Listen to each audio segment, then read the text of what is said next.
Yeah, I'm wearing a frown right now. And I know it doesn't look good on me. I don't like to frown, but sometimes I can't help it. This is Nyx. She has a crazy order. I want a double Butterburger. 2 of those, please. Family-sized curds, a large chocolate custard, concrete mixers. There you go. With that's chocolate ice cream or the chocolate custard, and Oreos and cheesecake. It'll be $45.79. I'm a content creator. I don't know if you've heard of me before, Will Kelly. I'm sure you have. No, unfortunately, I haven't heard of you. Sorry.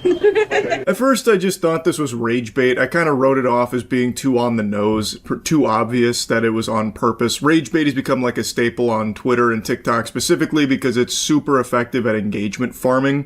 But then I took a deeper look at his page, watched a few videos on there, and I'm pretty sure he's just genuinely an asshole. This is just who he is. He has this self-importance about him now because he has a following, and he tries to spin a couple of these things positively, like, I give this food away to homeless people, which is another thing that a lot of TikTok douchebags try to do to deflect criticism. How dare you insult my cringe and my bad attitude and being obnoxious and annoying and disruptive to employees at these fast food establishments where I exploit them for my content and belittle them. Didn't you know that I gave this homeless guy a soda once? It's such a cringe tactic that they try to do. It's not actually because they're trying to do good in the world or help somebody. It's just so they can use it as a shield to deflect criticism. So I don't think that this is rage bait on purpose. He marches into so many fast food places like fucking Bubble Bass and just causes like a stir and just tries to make a spectacle out of things. At times, well, I'll show you in a second, he even goes back and like directly confronts a worker because he wasn't getting his order taken immediately upon getting in there. They didn't roll out the fucking red carpet and have pyrotechnics going off to celebrate his arrival to this fast food place. It's so fucking embarrassing. Just me being here is like huge exposure for you, for the company. So let's make a deal. Do you really expect me to pay full price? Unfortunately, I can't give you a discount. Sorry. She's the manager. She'll do it. Okay. You're good, John. I follow him on Instagram. Like, I see his videos and stuff. And, like, how he's inspired me through like weight loss. I don't know how he's inspired anyone to do anything other than just turn off their phone for the day from this unbearable, insufferable cringe that he produces, but I mean, it's great that he somehow had a positive impact on that guy when it comes to weight loss, but why should that entitle him to pay less for his food? That doesn't make any sense to me. Why does he get special privileges just because he posts some shit on TikTok and Instagram that has nothing to do with the order that's being placed here? I don't even understand why he's trying to haggle with them in the first place. Why is he putting up a big stink about paying full price for this meal for a guest that he brought in? His videos always follow the same formula, like 99% of the time. He brings in another overweight person and says, "This is what I ate at 600 pounds. It's crazy." Then they go in, place a huge order, then they sit down and have a yap session, which is usually just him flirting with the guest. It's fucking miserable to watch. I'd rather watch someone steal my car than watch him flirt with more people. But that is usually how it goes. Why is he now having an issue paying for that meal? It's the entire, like, bread and butter of his fucking content.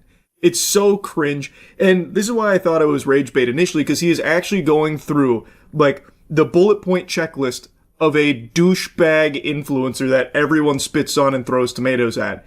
Oh, just my presence being here is great exposure for you and the business. The business being Culver's, it's doing just fine without you.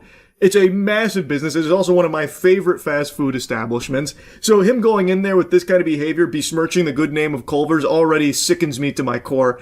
So he goes in there, disrespects this holy ground, and just hits all of the buzzwords, goes down the checklist of shit people hate from specimen like this that have this self-entitled attitude because they have followers online. And then he just goes through it one by one. Oh, exposure for you, exposure for the business is huge. My presence here, you're so lucky. What a privilege you get to take my order, that kind of thing. And it just feels like it's on purpose. But again, after like looking more into him, I think he is just this much of a douchebag. I'm inspiring, Michelle. Let's work together here. We can give you a 10% discount. This is really what you're giving I eat this every time. There's a reason, I mean... Alrighty. You want a drink? Huh? No, I don't eat this poison anymore. They just gave you a 10% discount and you're just right in front of them calling it all poison.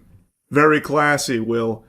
So they do eventually just concede. They don't want to deal with this man-child anymore. They just say, alright, here's 10%, and then he hits a little shimmy.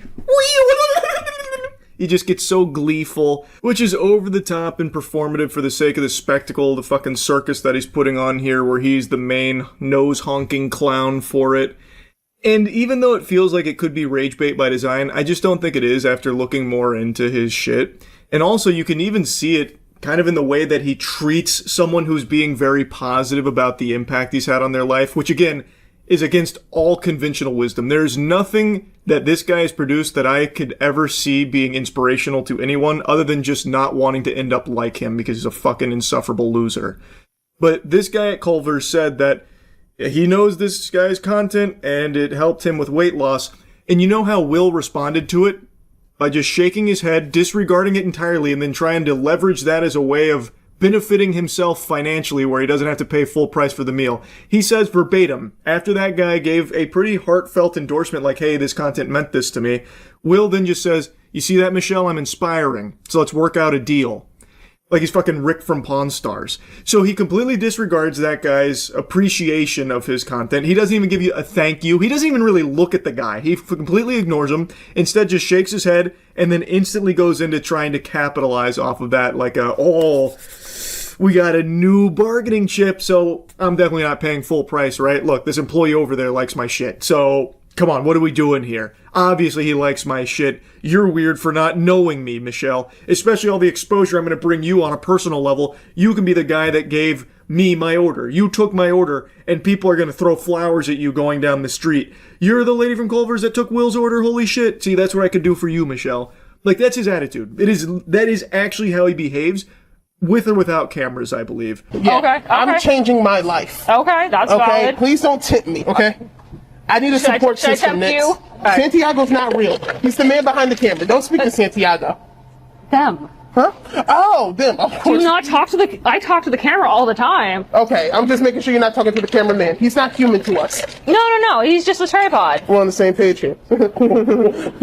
So forget Santiago. Forget Santiago. Who's he? Nobody. This is something I've been making a habit on calling out, and I'm going to keep doing it because it's important people realize that these kind of fucking dweebs, these kind of twerps, are not able to do what they do by themselves. It's not a one-person show, even though they are the main protagonist clown that appears in the content doing all the garbage. There is always a cameraman. In this case, we get his name. His name's Santiago. And they are now just humiliating him here, just insulting him. He's not human to us. Fuck that guy. That guy's a loser. Santiago sucks, pussy. That kind of thing, as he's filming all of it. And I'm sure he's in on the joke. But Santiago, do you get paid for this? Does Will pay you? I doubt it. These kind of worms, these scumbags, do not pay their camera people usually. And especially given Will's attitude, I bet he has convinced Santiago to do this for exposure dollars. Santiago, this is gonna blow your socials up, man. We're gonna make sure you also have a career as an influencer too. Yeah, I'll hold the camera when you start to blow up as well, man. Don't worry about it. But yeah, you're gonna do this for me, right? For free? I'm sorry, not free. For all the clout that you get to suckle from my fucking bosom, right? I thought so, Santiago. And we're going to insult you a lot, by the way. That's going to be like our main thing. You're going to be like our spittoon. And don't worry, it's all in good fun, Santiago. I bet he's doing it for free. And if that is the case, then that's some real cuck shit, Santiago. All of these fucking TikTok influencer, pranksters, and shit like that do this same thing where the cameraman becomes the one they feel really comfortable insulting. And they just take it. And they get nothing out of it. They get no money. He's definitely not splitting the ad revenue. That never happens here. And I doubt that he's getting paid a salary for it. I doubt that he's getting paid per video that he films. I bet he gets nothing for it.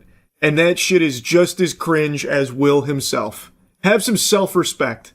Next. Yes. I'm a bigger man. Mm-hmm. You've noticed this. I have. Do you find me attractive? I do. Oh, hi. Hello. I want to serve you guys. Thank you so much. That's a lot of food. We're going to get back to it later. I'm getting my Mac game on. Gotcha. You understand? Thumbs up. Thumbs Shout up. out to Denise. Yeah. Now let's look at this food. Shredder, you was really eating this? I won't torture you with their conversation, but this is how like all of it goes, where he starts to activate the Riz. Sharingan online, Riz mode engaged. That kind of shit. It fucking sucks. I hate his voice too, by the way. His voice sounds like a fucking Ben 10 character on Helium. I can't stand the way he talks, and I'm pretty sure that's not his actual voice. I think that is something that he puts on for the sake of being like grating and over the top. Whenever it's negative, everybody has something to say. Give me my flowers on my positive, bro. Give me my flowers. I've been going viral this week. A bunch of people have been reacting to my Culver's video, saying, who does he think he is? Who does he think he is? Will Kelly, bro. Whoa, dude, that went so hard, bro. I'm Will Kelly. Damn, oh my lord. That mic drop moment. Chills. Literal chills. Gave me goosebumps, Will. I hate this mentality where assholes like this do inevitably get talked about for some like dog shit. Specifically the Culver's thing is what's blown up for him right now. People are making fun of him for it, insulting him for it. And it's so common for these main characters to start yapping about like, oh, why does no one ever give me my flowers for all the positive stuff I do? You must have missed the video where I went and gave a homeless guy a sip of my smoothie and then gave him $1. I saved his life and no one's talking about it. And in this one, no one's talking about my incredible weight loss, all this weight that I've lost recently. No one's giving me all my positive flowers there. I'm a force for good, not evil, even though the vast majority of what he does is disruptive trash. So they always fall back on like, here's like a couple of good things I did that obviously I filmed, because if I didn't film it, I can't profit from it, I can't benefit from it. So I'm using it as a shield and no one's talking about it. You can't insult me, by the way, because I did all this good stuff. I'm positive, baby. They always do that shit, and I'm so tired of it. Will Kelly is who I think I am, dog. Will Kelly, that's who. I just lost 50 pounds in 2 months. Don't ask me why I'm arrogant. I'm the only innovator in my niche.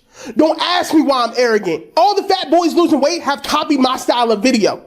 Don't ask me why I'm arrogant, bro. I got reasons to be, honestly. For the people who hate and just want negativity, get it off. I know you will anyway. I'm not tripping about it. I promise you I'm not. Yeah, nothing says not tripping about it, unbothered, don't care, quite like having a whole rant and raving session about it, huh? Really don't care, do ya? Now, if I may, I'm gonna try and plant a little seed up there and see if I can get those neurons to activate, give you a little something to ponder. Why do you have a reason to be arrogant? Why not just be happy about your own improved health on this weight loss journey? Why do you have to be an asshole about it? It's not a requirement. You don't need to be. You're choosing to be. Because you are just an asshole, bro. Like, and he's also talking about innovating. You haven't innovated shit, man. This formula existed before you. This is like the most standard shit ever. He goes into restaurants, orders a lot of food, and sits down and yaps. Brother, what did you innovate? Nothing. All you did is come up with your own catchphrase of, this is what I ate at 600 pounds. It's crazy. That shit sucks. That's a flop. That is a full-blown fucking blunder. There is nothing you've done that is innovative. And there's nothing you are doing that I think would warrant this kind of attitude. The way it comes across is that he was fishing for any kind of excuse to express his inner douchebaggery. Like, I've lost 50 pounds. Don't ask me why I'm arrogant. I have reasons to be, honestly. Fuck that, man. How about just not being an arrogant asshole? How about just not being a fucking loser about it and using it as maybe something inspirational? Like that guy at Culver's who somehow did find, buried deep in this trash, something motivational for his own personal health journey. And instead of like engaging with that, he instead just doesn't even look at him, gives him a side eye like, see that? Inspirational. Now, where's my money saved on this order? By the way, I'm a big deal. I had Jamba Juice when I was over 600 pounds. It was crazy. Let's check it out. All right, guys. Today, we are at the legendary Jamba Juice. I actually have a Jamba Juice song. Jamba Juice, juice, juice. Jamba Juice, juice, juice. Jamba Juice, juice, juice. Jamba Juice. Do that anymore? I just order the food and give it away. Let's see what I used to get. Sure do wish I could get some service. Huge baby shark cover there, awesome stuff, banger. And he goes on about like what he used to order, and now he just orders it and gives it away. And then he's getting upset because he's not getting any service. Open your eyes, Buster. You are literally leaning on the kiosk that says to order and pay there. Holy shit, you dummy. And I bet it had only been like 45 seconds of him standing there. And then he immediately just gets rambunctious. Oh, I'm not getting any service. Where's the manager? This is outrageous. So he starts to walk back behind the counter to find someone to take his order. Even though he was literally stationed right in front of the place where he places the order. If he didn't duct tape Santiago's mouth shut, I bet he would have piped up and said, hey man, you order right there. But perhaps he put the fear of God in Santiago where he's afraid to speak out. I don't know. But this is so cringe, man. Excuse me, sir. What's going on, man? Yo, bro, you can't be back here. Oh, we can't. Oh, my bad. I was just wondering if you could take my order. Yeah, but I'm doing stuff, so you gotta wait. Like, All right, yeah, no, I'll wait. nah, but what you, like, can't just be walking back here. All right, bro, I'll go back over there. I do it whenever I'm not getting my order, man. I'm doing it whenever I'm not getting my order. I literally was just telling you I'm up here waiting. Bro, I'm over here now. We good. You slimy greaseball. He goes back there with the cameraman, making sure to point it at the worker, berating him. Oh, I just do this when I'm not getting my order. I always do this when I'm not getting my order. Did you know I was up there for like 15 seconds? Dude, where were you? It was a ghost town in here. What do you mean I'm supposed to order at the thing that says to place your order there? No, that can't be right. This is your fault. This is your fault. You're a bad person for making me wait. Don't you know I'm trying to do incredible things in the world right now? And you are hindering that journey. I don't even gotta take your order, but like, why are you coming back here like that? Dog, I'm back over here. We good. Got his attention. Oh, we can order on the pad, bro? Oh, okay. My bad, man. It's just you working, bro? Yeah, I feel you. Clearly hates his job. I just made his job more difficult. Kinda feel like a jerk. Kinda don't care. You're so tough, man. Holy shit, bro just doesn't care that he made his job worse because Will gets content out of it. Huge exposure for that guy, by the way. I bet he's gonna see this video and be so thankful that Will did this for him. I bet that's so awesome. Bro, Will really is a saint. You see the way that he marches back there with the camera guy and then just makes his day worse, this guy who's working at Jamba Juice and making sure that he can use this for the maximum amount of juice for the squeeze for his content. Will, buddy, what a guy. So cool. I get the mango go. I love the mango go. Okay? Get the large mango go. I really hope the guy that back there, you know what, bro? He can spit in my drink if he wants to, all right? I was thinking, like, he seems pretty peeved. He might want to spit in my drink or something like that. If he spits in my drink, I'm not drinking it. You feel me? But maybe I shouldn't give it to a homeless person. Maybe I skip that this time. I think maybe. This is the chocolate waffle, right? Oh, Yeah. I didn't realize that was a bowl. Sorry. Nah, it's cool. My order was wrong. Am I gonna make a fuss about this? No, because I've already done way too much in this establishment. I'm glad I'm not the old Will Kelly. True, we're all thankful you're not the old Will. Because, the establishment wouldn't have survived.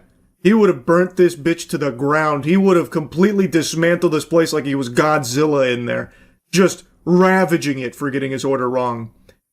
But if I may, Will, why do you care that the order's wrong if you're giving it away? You're not eating it. Why does it matter if the order's wrong? Why are you going to have them go and fix it? That seems unnecessary. If the whole point is, this is what I used to eat when I was 600 pounds, but now I don't. This is going to be given to someone that's hungry out there, a homeless person. If that's the case, Will, why make a fuss about the order being wrong? You even say that you're not going to make a big deal out of it, but you are having them fix your order and you are annoyed that they got it wrong. Doesn't really make sense now, does it? That doesn't pass the smell test. Are you eating it, Will? Is this for you? And you're just pretending to give it away? Not really sure. I don't understand why you'd be upset about that, though. But anyway, he went on about, like, oh, how unhealthy and how sugary and how many calories these things actually are, which, he's right, they are a lot of calories. And it's not like a secret. You can see the amount of calories when you're placing these orders in a lot of places. I'm not super familiar with Jamba Juice. But basically what he's doing is, like, the lowest form of, like, look, all this food that I was eating turns out was bad for me. Insightful. Truly insightful. Anyway, I'll stop blabbering about his bad attitude. That's about it. See ya. What's up, everybody? It's Critical. I'm playing Super Amazing Wagon Adventure for the Xbox Live Indie section. Let's do this shit. Alright. Everything's locked. Except for this. Let's begin. They set up... Fucking, I can't read that fast. Who do they think I am? Commander Speedy Reed? Seeing some animals in an upcoming clearing, they hurried ahead. They needed to stock up on... Damn it. I didn't want to read that anyway. You can go ahead and take those words and put them in a book that I'm not interested in reading. This harpoon is giving the animals a shithole to piss out of. They saw a unicorn in the clearing. I read that whole thing, bitch. The entire sentence. The unicorn seemed to be leading them somewhere. On the other hand, they needed all the meat they could get. 2 for 2. I'm gonna follow it. Might as well see. Oh shit. Oh fuck. They pulled a fast one on me. I wasn't expecting. Damn. Oh shit. I don't know whether I'm battling the text or these unicorn. Spit's head looked magically impaled on the. Why does the text zip by at the speed of sound? I should be focusing on killing the unicorns, but instead I'm trying to figure out what Dr. Seuss is saying to me. A unicorn stabbed Tit in the guts, killing her. Alright, it's all up to DJ. It's in good hands. DJ has perished. If we want any chance of defeating the unicorn menace, we need a 50 caliber on this wagon ASAP. On foot? I'll show you on foot. I'll put my foot on your nipples and keep it there for a while. So that every time you try and look at them, possibly massage them, all you'll see or massage is my foot. Then what will you do? Well, it is rather dark in here. Upon lighting a torch, she found it was filled with giant spiders. That is the largest bowl of asshole fluid I have ever seen. I had no time to react. The spider had night vision goggles. I was just waltzing in there with my titties flapping around, and this fucking arachnid's being fed tactical strike plans from the CIA. Oh, we're jumping this body of water. You can go to a Ford dealership all you want, but we're jumping it. Good air. Somehow they made it across, however they landed in a bee's nest, angering the swarm. There's bogeys at our 6. I cannot engage the enemy. Oxen, you have to dodge. You can do this. Oxen, that is not dodging, that is giving the bees a handshake. Oxen, what the fuck are you doing? You are a backstabber. You betrayed me, Oxen. I gave you a home, a loving family. I gave you food, and you give me bees. And you don't even have the courtesy to give me their knees. I don't even give ass cheeks about these buffaloes, because even if I kill every single one of them, the oxen will probably turn around and set the wagon on fire. Some angry buffalo charged the wagon. How the fuck does that happen? Why are they so damn angry? My oxen probably sent them a fake letter telling them their anuses smell like shit, thus making them livid. What is Indiana Jones doing here? My wagon looks like a small Chinese finger trap. Remember those swimming lessons, oxen? We're gonna need them. There were boulders in the river. Oh shit. There we go. Alright, alright. Remember those Scrabble games? We're gonna need them. There it is. More boulders? Holy fucking goodness. Damn it. How is there this many boulders in the river? Someone must be just spitting them out like watermelon seeds. Tit was knocked into the river by a collision with a boulder. She panicked, inhaled water, and drowned. Owie. Yikes. Goodness gracious, it's the Black Pearl! Be on your guard, oxen! Did I destroyed it? That was a pirate ship. My oxen is treading water, keeping the wagon afloat, and somehow we destroyed it. That is nothing short of a galactic accomplishment. But it came at a price, a hefty price. We lost Tit. There will always be many titties in this world, but there will only ever be one tit. DJ has been vaporized. Do not be discouraged, we can still complete this. Oh goodness. Be on your toes. How does that happen? Just tell me how that happens. I've read newspapers before. I haven't read them front to back, but I've done the crossword puzzles in them. But never have I stumbled upon a headline that said, buffaloes can now act as heat-seeking missiles. Alright, there we go. Yeah, don't give that oxen spy any food. In the distance, they saw a woman in a red dress walking alone. DJ left the wagon to see if she needed help. That's very admirable. That's very bullshit. It was a bandit in disguise. It's Zartan! It was a bandit ambush. Bandits on horse. Oh, fuck. I didn't get to read all of it, but I'm putting the puzzle pieces together. It's nothing but a damn rendezvous for shitting on you. If you think you can defeat DJ this easily, you're sadly mistaken. What the fuck? Son of a bitch. How many are there? They're like breeding in between each shot they fire. No one could have survived that, but DJ really put up a valiant effort. I can't shoot them from this position, oxen, you fucking traitor. They're converging on my location. This is like Geometry Wars pacifism. Alright, we just have to keep every enemy in front of us. If we can do that, we can win. That includes these vagina marshmallows. They have to stay in front of us. Oxen, what have you done? They now have a strategic advantage. I keep blaming the oxen, but I know it's my fault. This is not good. I've unlocked fighting fish in survival mode. Yahoo! Oh my goodness. Well, Tit went ahead and drank squid sperm. She's out of the game. Oh, hold on, I think I'm starting to get the pattern. Yeah, there we go. Oh, shit, no, never mind. Yeah, no pattern here, just pure chaos and pandemonium. And this squid looks like a fucking red chess pawn. Alright, well, I'm done playing this.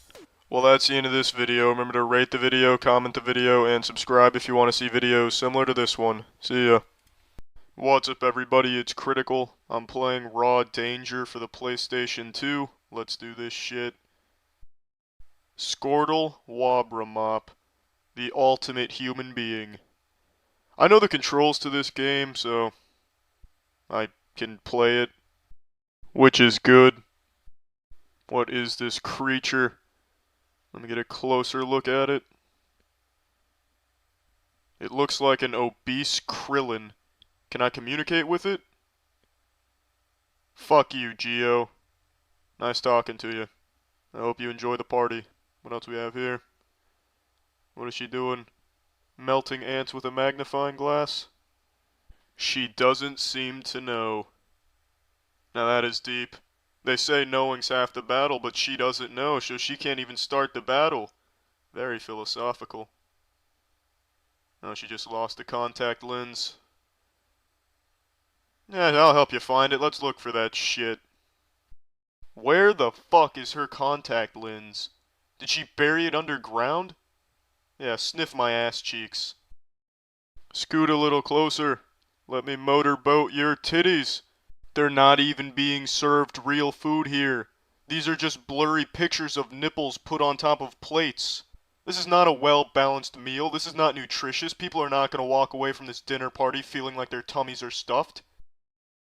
Oh, what the fuck? Every plate has the same photograph? I wouldn't need a photograph even if it was of shit. Everybody just remain calm. Just a simple game of hide and seek. Perfect. The ultimate camouflage. They'll never find me here. Bullshit is this? He ran from across the universe. He knew where I was. He was peeking. That cheating sack of shit. Pick and roll. Let's go. You gotta roll off my screen towards the basket. Don't you know how to play basketball? What are you doing? No fast break dunks on my watch. I'm taking the charge. Perfectly executed. Good evening. Tonight's special is the shit blizzard, which is where one of our waitresses will come over here, put her lips to your asshole, and blow into your anus until you shit yourself. Squirtle Wabramop. That is how it's done. Squirtle must live in a castle made out of vaginas with moves like that. Excuse me, plates coming through. I have plates in my hand. These are plates in my hand. Pardon me. What the fuck did you do that for? No, she clotheslined me. She just knocked the plates out of my hand. She thinks she's a fucking bulldozer in the dining room. No, I'm not gonna do that. Oh, there we go. I'm sorry, but I can't do that. I'm not gonna get you your mineral water. Well, maybe you should go fuck yourself then. How about that? What? What do you want? I don't care if he's the mayor. Don't apologize to him. He can get his own damn mineral water. No, I'm not gonna do that. There we go. No, you do it. Yeah, you get him his fucking mineral water. I'm not getting him mineral water. You're gonna get that mineral water for that bitch. No! I am not getting him that fucking mineral water. We can beat around the bush until the cows come home, but I'm not getting that bitch his mineral water. You're gonna have to get it, or he's gonna have to get it. Shit, fine. I'll get Mayor Goldberg his mineral water. Make it snappy. How about I snap your arm off, you son of a bitch? Where is he going? Is he going to detonate a bomb? I certainly hope not. He must be an Olympic sprinter. Are you okay? There we go. Oh, what the fuck kind of response? Where are you? You can't get away from me that easily. There you are. Gotcha. Oh, there we go. That was a good conversation. Where the fuck are you going, Mayor Gold Dust? Out of my way. I have Mayor Goldeen's water. Somebody needs to get rid of all this water on the floor. Somebody toss a sponge in there, quickly. Mayor Golden Corral, where the fuck did you come from? Stop right there. You soggy pile of shit. This whole building is starting to flood. You have to get out of here as soon as possible. I am surfing. Yeah. She didn't even wait for an answer. Clearly she didn't ask a question, she gave an order. What happened? That is one powerful sink. That'll get your hands clean in a jiffy. It's like a fire hose. What are you doing? Are you piece of shit? Just leave the sink. The fuck is this, an earthquake? Did that dude just go out there and explode into a tsunami? Let's warm up. Alright, so he farts to make himself warm. That's one way to do it. We need more water! Oh shit, is he drowning? Get up! You can't just lay in the water without a snorkel. This ought to stop the water. There we go.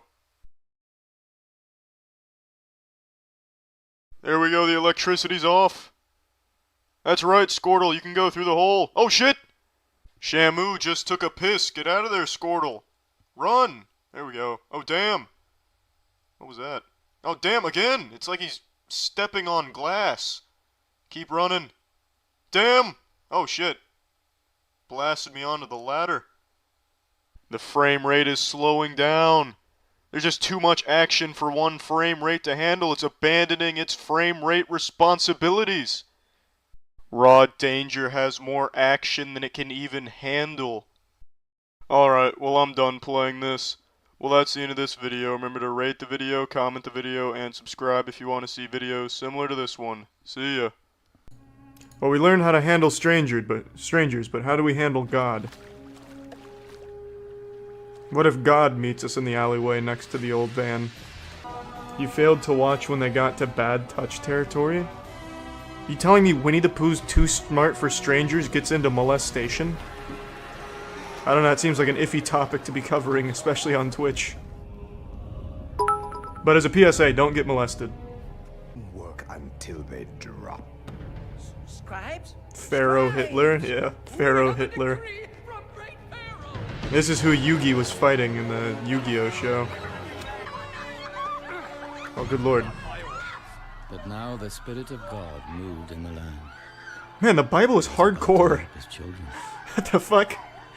It's been a while since I've read the manga, but goddamn, the Bible is nuts. Yeah, and then they put the baby in the basket, push it down river, and then he gets picked up by a pharaoh or something. Maybe. I don't know. I don't remember the Rugrats episode.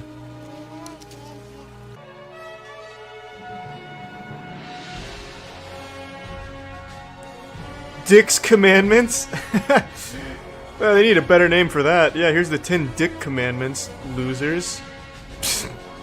Stupid name. It's a dumb name. Fucking Penis Commandments. Oh, there it is. That's that Krav Maga.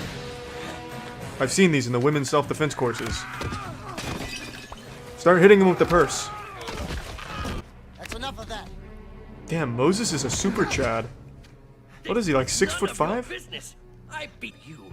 You're no royal grandson. You're fucked now. Look at this action. It's not really Killer Bean levels of choreography, but goddammit, they're trying. But I can explain it to him. He's my grandfather. Yeah, just check the security camera footage. I know you. Do you not remember the river, the basket, the blanket your own mother gave you? Why did he wait this long to tell him? It all happened. I wanted to wait until you murdered a man before I told you the truth. Miriam? You finally come of age, my son. What about you? Miriam, my family. These muscles are crazy. We always have. I want my arms to look like that. Fucking water balloon on top of a water Put this balloon. on and go. Oh, nice! Now. Quick, get out of there. Fire that bitch into overdrive. There we go, pump that ass. The Great Escape. May God be with you, my brother. He's getting away, he's on one of those Tesla donkey models. Shit. I'm a dead man to Pharaoh, and my donkey has a bad temper. So why don't you leave now? Let the women tend to their sheep. The two of us, So now he just becomes a vigilante. or to You become Nightwing.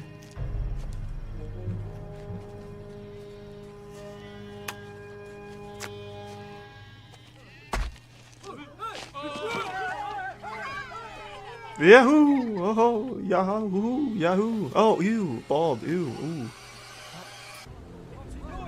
Show them the power of the word of God. I don't know.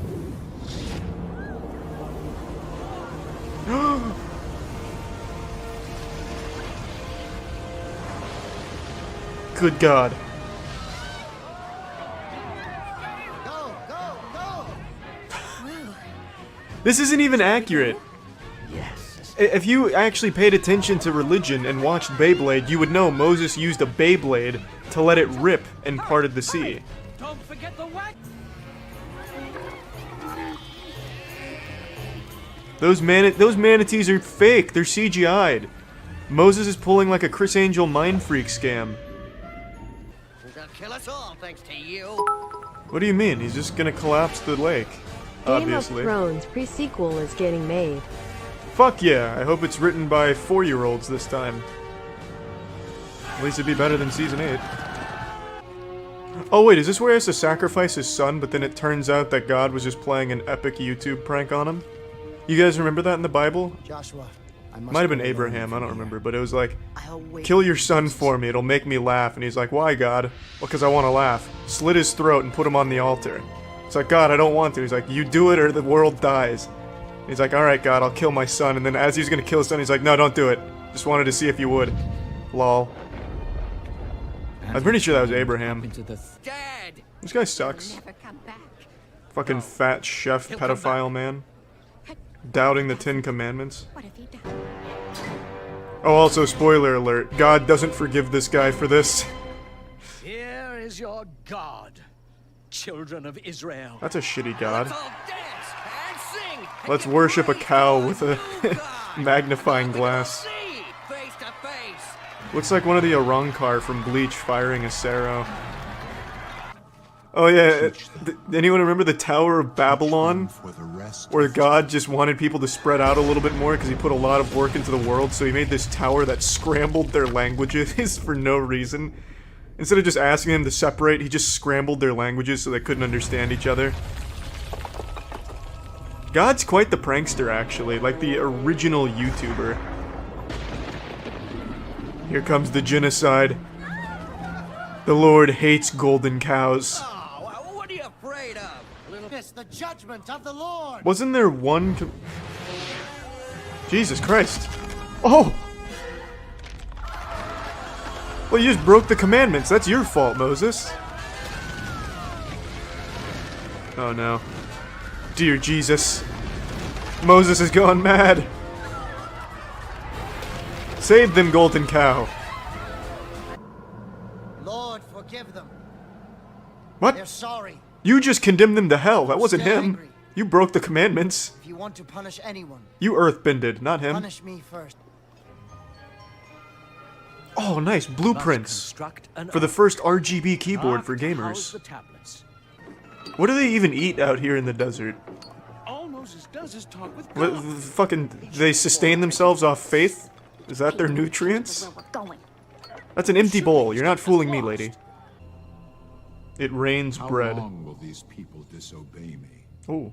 How long will they turn their backs on all I have done for them? See, that's kind of a douchey attitude. Perhaps I should just abandon them. Lord, everyone in the land knows how powerful. I was a star quarterback in high school, Moses. They will all wander the wilderness until the last of their generation is gone. That's so Their fucked. children and their children's children will make the final journey without them. Thank you. All because they didn't kiss your fucking high school ring.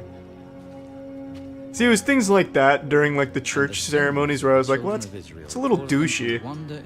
You'd think, like, God, the infallible, would be, like, a little more understanding. And also not, like, an angsty Redditor, like, why aren't they worshipping me?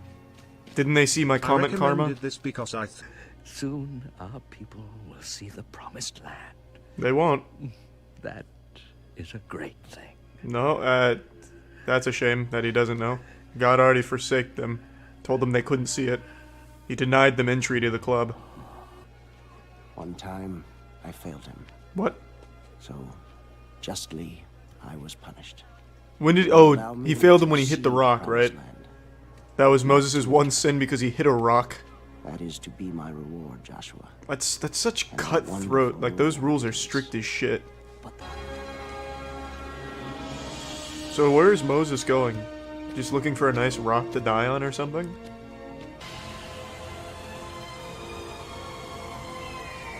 It's kind of fucked up. God's not even letting him go to the promised land. He's right there. He could literally pee onto it. He could drop trow and take a piss and hit the promised land from here. This is your place. It's fucked up. All because he hit a rock with a stick? Boo! Bible's too mean. The fuck? As all of you are no doubt aware, I am the undisputed champion of sex toy martial arts with a specialization in ancient fleshlight techniques. I am the preeminent expert in this field, a titan with a license to orgasm. That being said, my authority has been challenged by a company called Adam and Eve, who seem to be living in a fantasy world where they believe that I'm a one-trick pony who has only mastered the fleshlight, as if I haven't studied every discipline and every single sex toy on God's green earth and mastered it to such a high level that even the Shaolin monks would be fucking jealous. It's laughable. So they sent me a bunch of items, and I do really appreciate that, but they said, can you even come up with self-defense techniques using these? And I couldn't help but feel like they thought my dick was small. Of course I can, easily, and I did. I've done this before with fleshlights, but now I've taken it to the next level. Here you can see most of what they sent. To the untrained eye, this may seem to be tools that are only used for orifices on the human body and pleasure, but to the trained eye of a professional like me, I see weapons of death, instruments of destruction. Now I decided to start this lesson with the Benoit balls. Benoit balls are ordinarily used to go in the vagina and you rock back and forth, they clank against each other and make a vibration. However, in the hands of a professional like me, I was able to look past this intended purpose and I saw musket ammunition from way back in the early days of warfare. So I thought, well, I don't have a musket, but I have the next best thing, a fleshlight. So I began stuffing these pussy bullets down the barrel. And it works not too dissimilar from a slingshot. It's almost like a rail gun, to be honest, and it's quite powerful.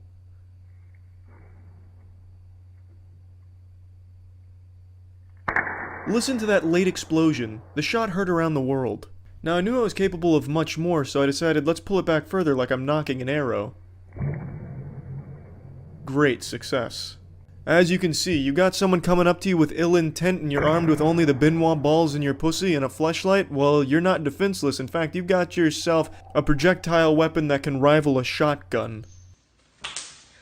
Alright, step one in the bullying self-defense course. Let's say you're putting this nice fleshy police baton up your butthole, having a good time. Brendan Fraser breaks in, burglarizing, telling you to stop watching The Mummy, but you tell him, fuck no, I love that movie. You give him the what for? The old one too. You can go a little southpaw on him. See, that's an easy one. Like, that's not even a challenge. This is already made for weaponry. Now, I know I said Adam and Eve challenged me here, but it's much more like Lucius giving Bruce Wayne more toys for Batman to play with, and I had a lot of fun playing with it, so I wanted to say thank you to Adam and Eve. They also gave me a code, so if any of you are interested in becoming sexual orgasm wizards using any of these tools you see before you, you can go to adamandeve.com, use code DEFENSE, get 50% off of one item, free shipping to US and Canada. Some exclusions do apply, so if you're interested, you can go check it all out. Next up, I'll teach you how to use the ass spankaroonie as more than just a bludgeoning tool, because obviously you can slap some people in the face with it and they'll definitely feel that. It wouldn't feel good. However, I wanted to take that to the next level. What else could it be used for? Could it be used as perhaps a baseball bat to deflect projectiles? Perhaps. Now, obviously, if you're using your spanking tool for self-defense, chances are you're also going to be sporting your biker gang skull choker and leash. I took my batter stance and readied my swing. This is the perfect countermeasure if someone's attacking you with eggs. Like if fucking How To Basic has a hit on you and he's coming at you, you're gonna be able to counter him pretty hard.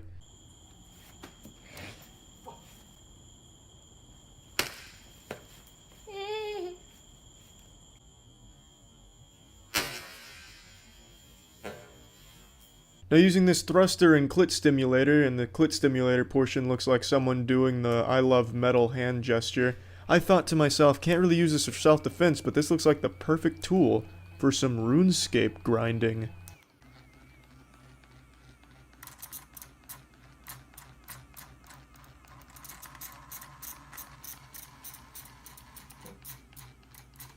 Clicks per minute are pretty goddamn fast, but if you're not satisfied, you can crank that bitch up real hard. Put in the fucking afterburners.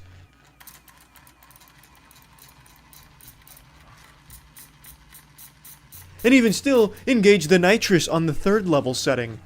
Turbo speed.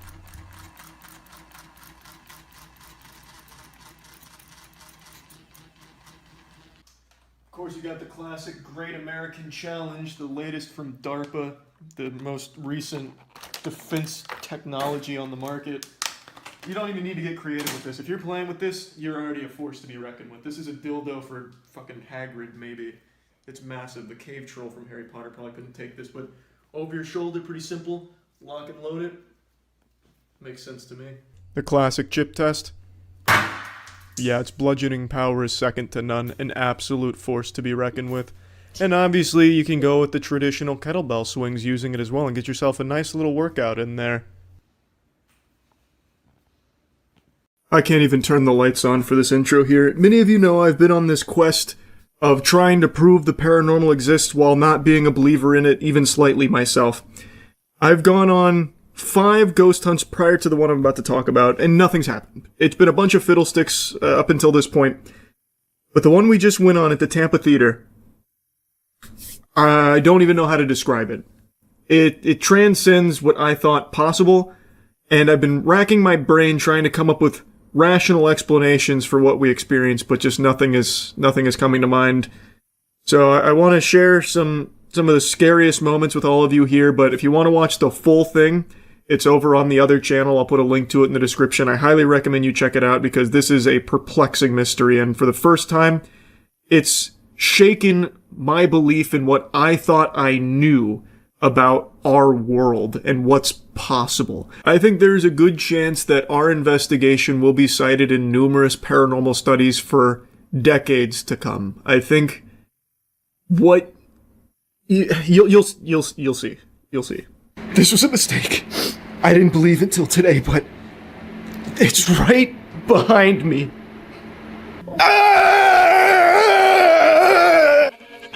How's it going? I had to get the fuck out. That was... I'm not light as a feather right now. I'm not moving. But there's something going on here. There's something fishy. You guys ever wonder why darkness scares us? Hello. Can we speak with you today? Bloody Mary! Bloody Mary! Bloody Mary! Good evening, and welcome back to the other channel. In this week's terrifying episode, we stepped back into the historic and haunted parts of Tampa's past. Since our time in Plant Hall a year ago, we had hopes to someday get to explore one of the oldest and most haunted locations in Tampa's heart. Today is that day. The historic Tampa Theater was built in 1925 and opened to the public in 1926. Throughout its almost 100 years of operation, it has become a hub for spirits and wandering souls to take up shop and watch the shows it's put on for almost a century. Hey, it's the Tampa Theater. We're at the Tampa Theater hunting some ghosts. Yeah, we're back. I don't believe in those bitches. And I'm here to prove that I'm wrong for not believing in them. Yep, we want to find the ghosts. So this time we did something we've never done before. Research. Yep, that's We talked to experts in the field. We got new tools, new mindsets. That was the big thing. Everybody said it. You got to be positive. We're here respectfully, not to be assholes to the ghosts. I started that hostily.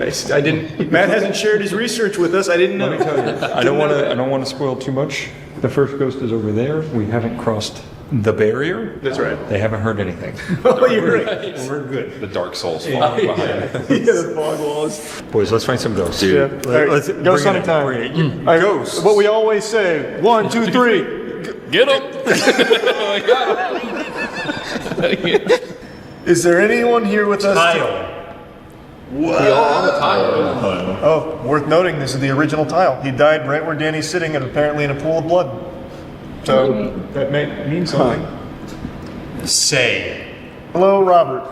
That would be mean. That's the most I've ever gotten from a spirit box. Because you got his name. Sorry.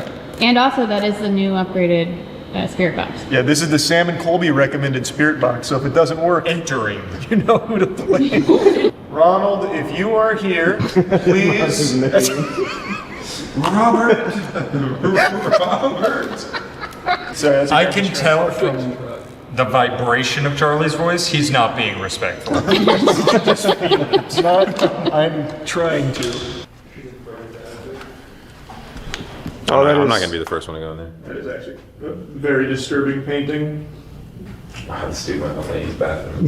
Ridiculous. I'm not afraid. Well, this is not the ladies' bathroom. This is the ladies' smoking room. Yeah, that's true. Oh, that's right. Mm-hmm.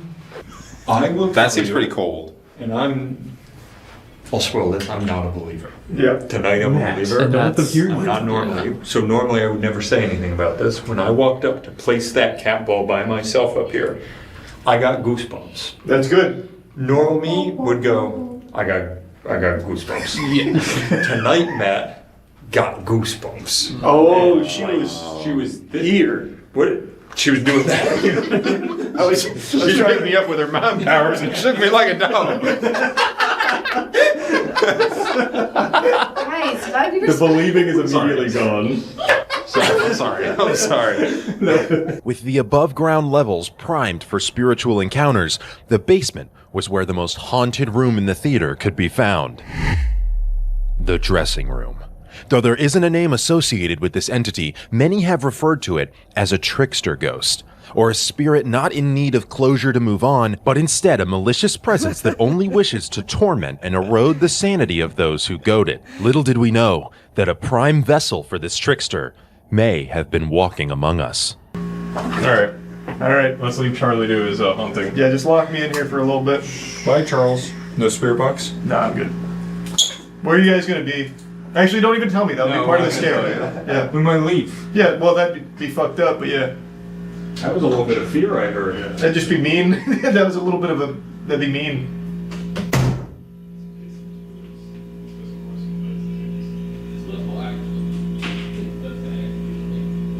I have no idea where the light switch is here. So, yeah, if there's something here, feel free to touch the cat ball. Oh, you can't really see the cat ball on camera. Well, I guess I could move the camera if you wanted. I started taking creatine again. I don't know if you can tell, but I'm back on creatine. You know it's the most studied supplement? Can you believe that shit? It's good stuff, though. It is some good stuff. Meanwhile, the boys went to the top balcony seats to try and catch a glimpse of our next apparition, Fink Finley. Fink Finley was a projectionist at the theater and was known for his dedication to his job, sometimes being considered by some to live at the theater. His iconic smell of coffee and lilac aftershave can still be smelled occasionally near the door to the projector room, signaling that Fink is still watching over the theater all these years later. No coffee? I don't smell anything. I don't smell it either. I don't have anything. Do you smell coffee? I did. I don't now. What's that? Can someone get this to be us? Alright, wait, just to show the cat ball is working. There we go. Oh shit. You alright? Did Fink throw something at you? Yeah, he did. What is this? It's a... That's not ours. Why would he leave that here? He is hunting ghosts. This is sweet. I can feel you opening up to us, babe. Oh, yes. I think we should just send Charlie into buildings with a camera and just forget about it for a while, see what happens. You'll have me doing all kinds of impressions. Donald! Donald! Put it down, Donald! Maybe he likes Mickey Mouse. I've been working on that one. Charlie's lost the plot. Donald! We decided, as our last excursion for the night, we would try to invoke the spirit who was giving us the most trouble throughout our investigation, the Trickster. You may have noticed throughout the night that Charlie has been talking into the camera. We believe, after watching the footage back, that the Trickster ghost inhabited his vessel and was teasing us from beneath Charlie's flesh. Guide us. Speak through me.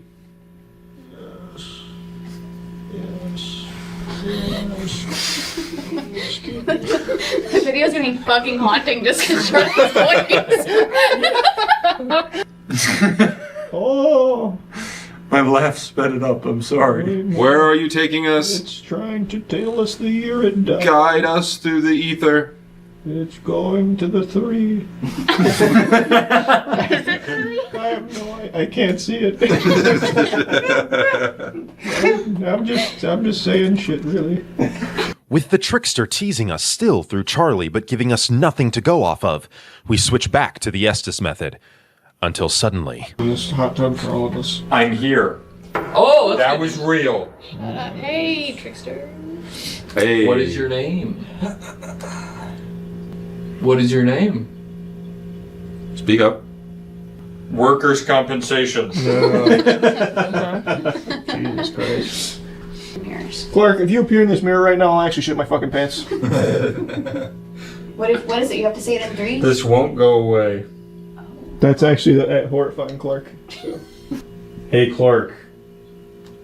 Touch the antenna here in 3 seconds. 1, 2, The 3. consequences? There's no consequences. There's no consequences. You won't get in trouble. It'll just make a funny beep. Really. Here, Trace, want to show him what it does? So Yeah, look. That's all it's gonna do. All you gotta do is touch it. It's that easy. I didn't even touch it. Debut. Yep, this is your first, this is your big outing. Just put the makeup on. You did Hard tell us your launch, am I right? Clark. Here I come. Yeah, you got it, Clark. Touch it. If he touches it right now, I'll believe. It's been... Hola. Fucking shot. Having given up on the dressing room, we decide to stop by our rally point and collect our findings for the night, when suddenly, we can only guess that the Trickster leaves Charlie's body in what can only be described as a moment of pure adrenaline and agony.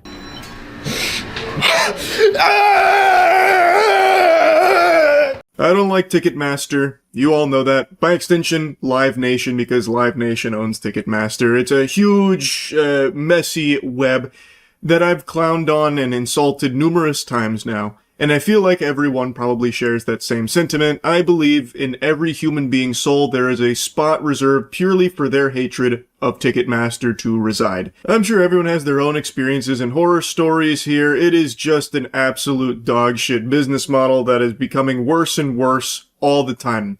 And it's run by this! Bear witness! Worm person!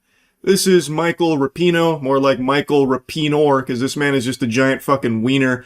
He is the CEO of Live Nation, Ticketmaster, and recently, this is why I'm making this video, he went on to say he had the goal to claim ticket prices are actually underpriced. Yeah, I mean, I think music has been underappreciated. I always joke, sports, it's like a badge of honor to spend $70 grand for a Knicks courtside.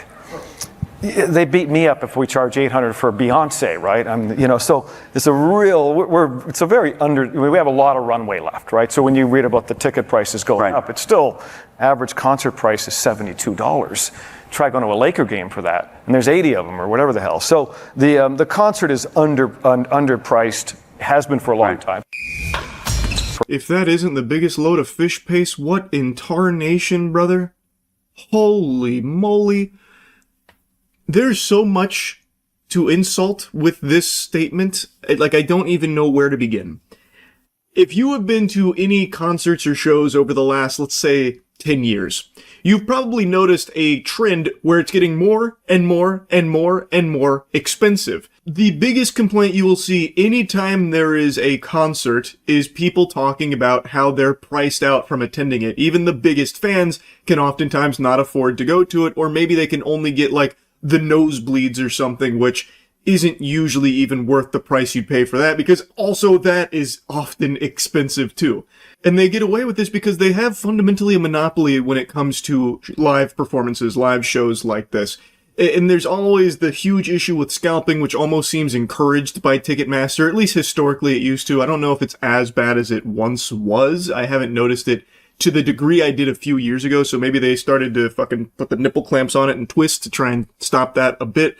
But since they do still have this monopoly, they still have, of course, like fees and also just an exorbitant price tag on attending these shows.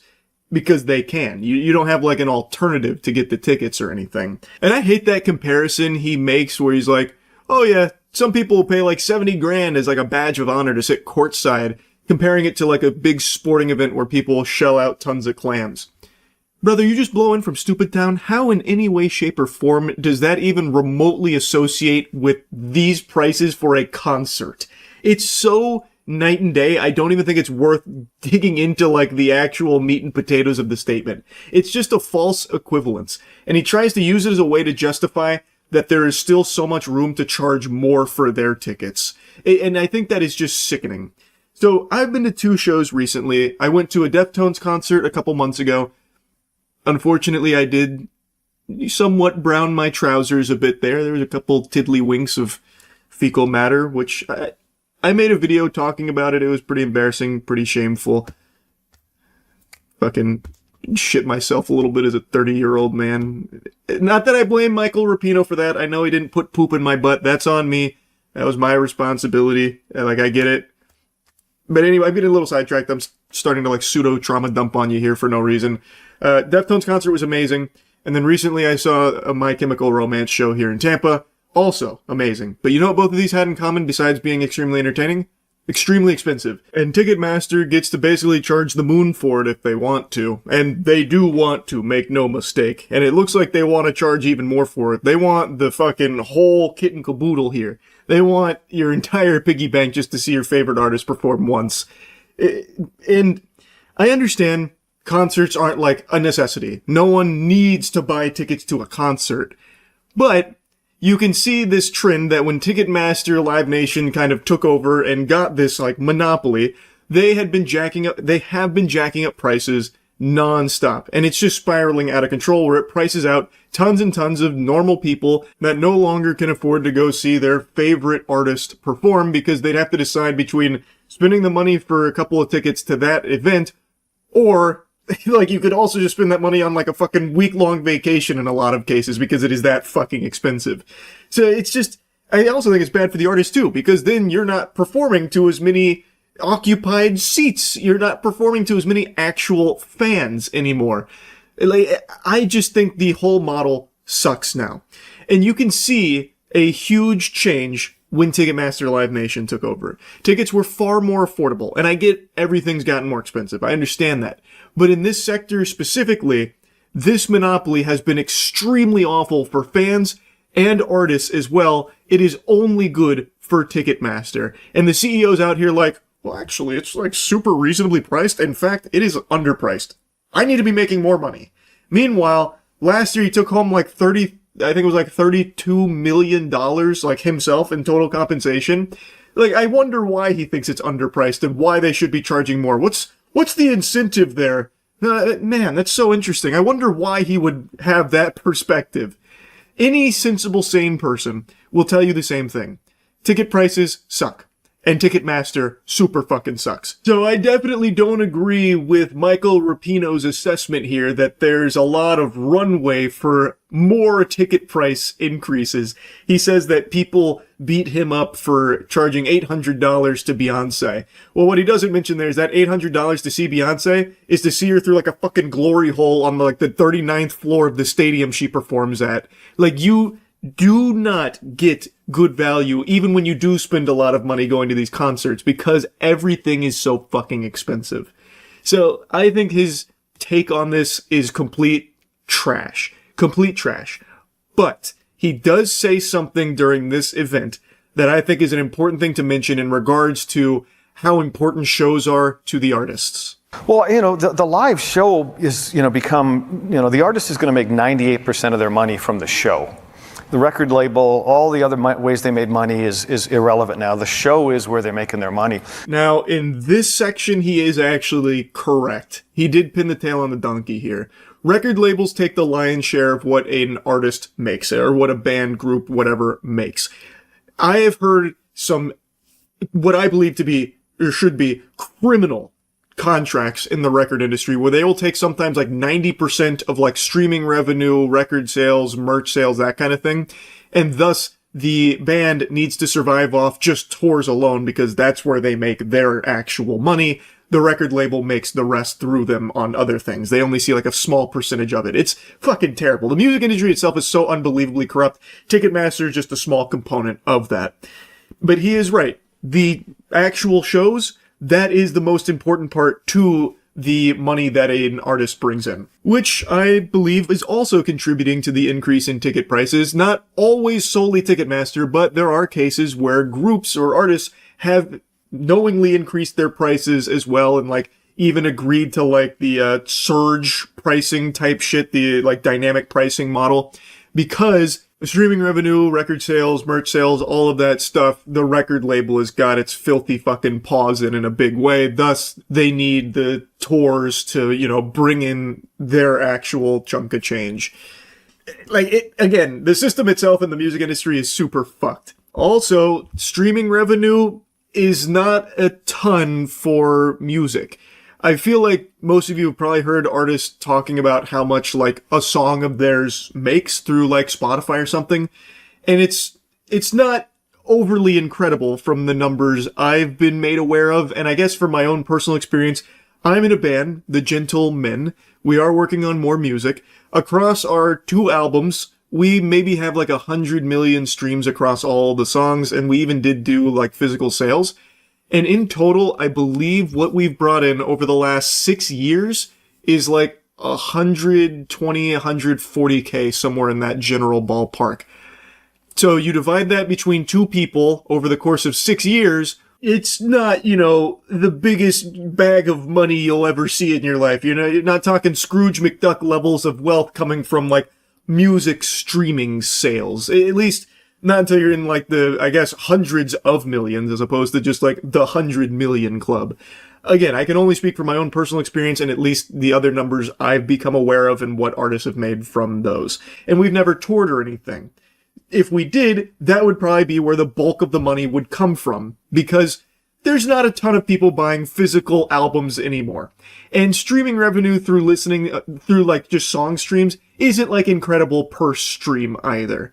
So, he is right that these shows, these events, are extremely important for like the artist making their money, but his view of it is so distorted, where he thinks that because this is like the main revenue driver for a lot of artists, they need to be charging an arm and a leg for it, where it like prices out tons of people too. Like, it's very counterintuitive. There is no need for the prices to go as fucking Insano style as they have because of Ticketmaster's involvement. It's just completely unacceptable, and it is just point blank way too expensive. Ask anyone who's gone to a concert recently. It is just too expensive. And he is just entirely wrong by saying that it's underpriced. It's not. I really think the Live Nation Ticketmaster merger was just the worst fucking thing that happened to, like, live shows in general. That should have been slapped down. And the fact that that was allowed to go through has just been disastrous. I can't fucking stand Michael Rapino. I hate Ticketmaster. Shit sucks. Just wanted to yap about it a little bit because somehow he felt so confident to just let this absolute trash take fly like that about being underpriced. Anyway, that's about it. See ya. All right. You've been asking for it. I've been hearing it. You said Charles is afraid of dirty soda. But did I prove you wrong or what? I'm gonna try a bunch of these concoctions, these potions. Yup, happy Good Friday. We're trying all the Mormon soda for Good Friday.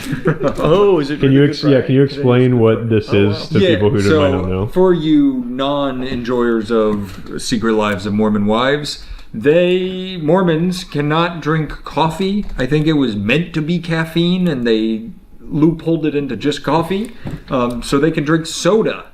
And so this company, I believe, was started in Utah, called Swig, and they do dirty soda, which is like Dr. Pepper with cream and lemon juice and vanilla syrup.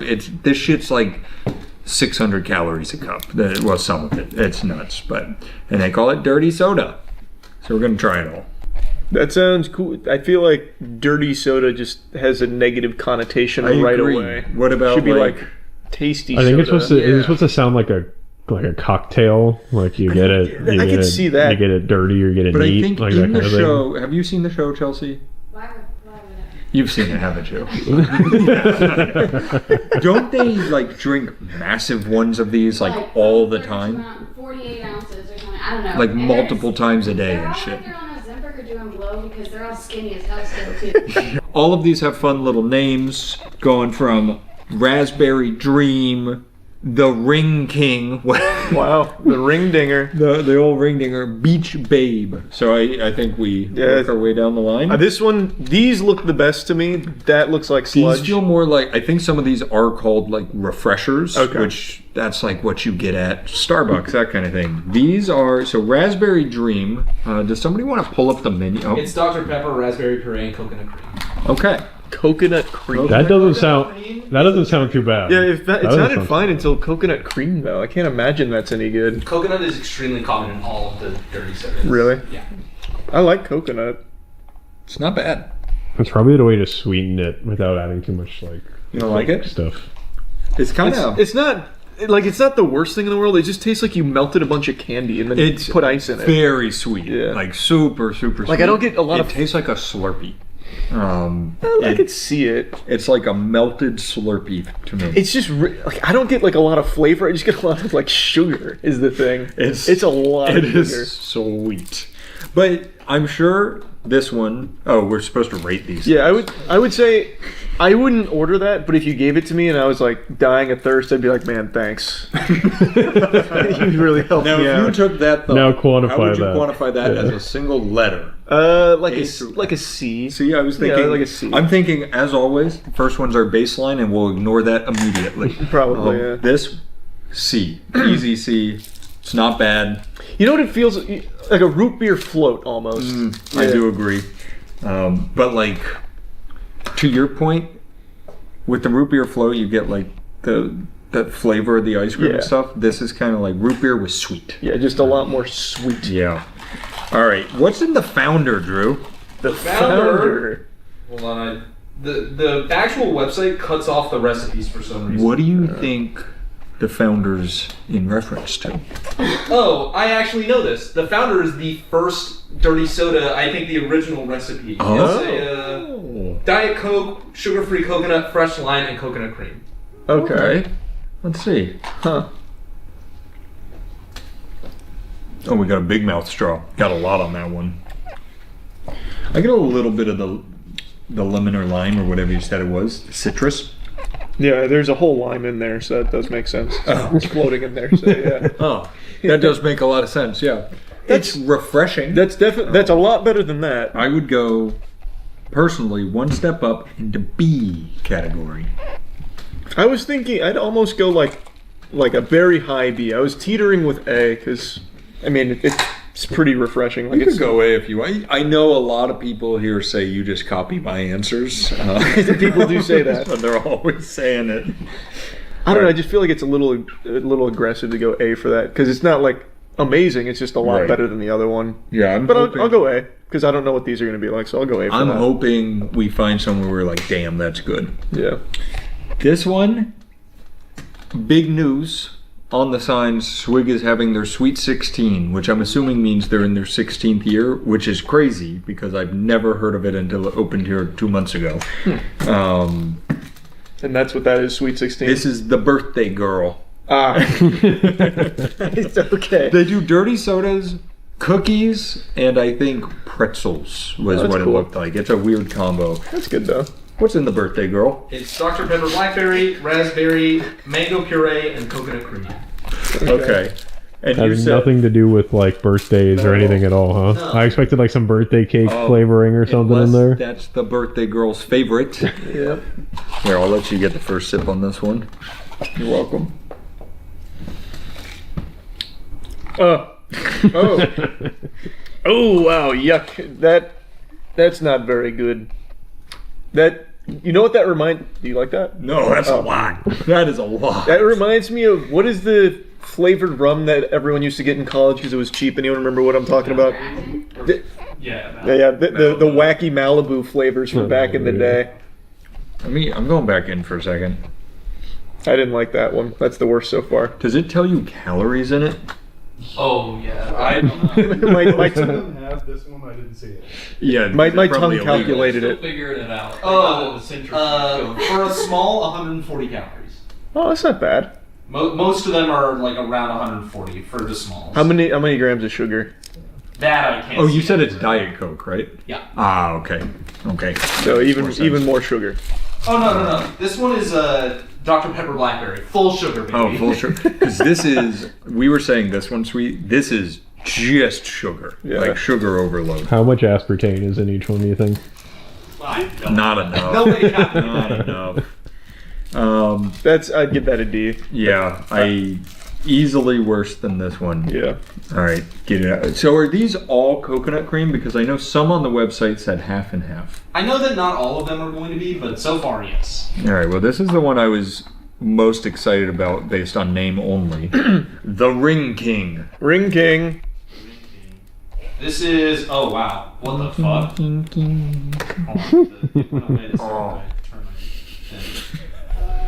What is this one in reference to? This is Dr. Pepper. Tom Brady for his numerous Super Bowl rings.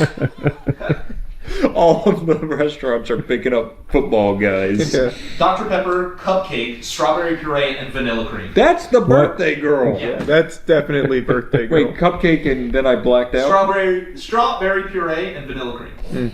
He says strawberry puree like a robot.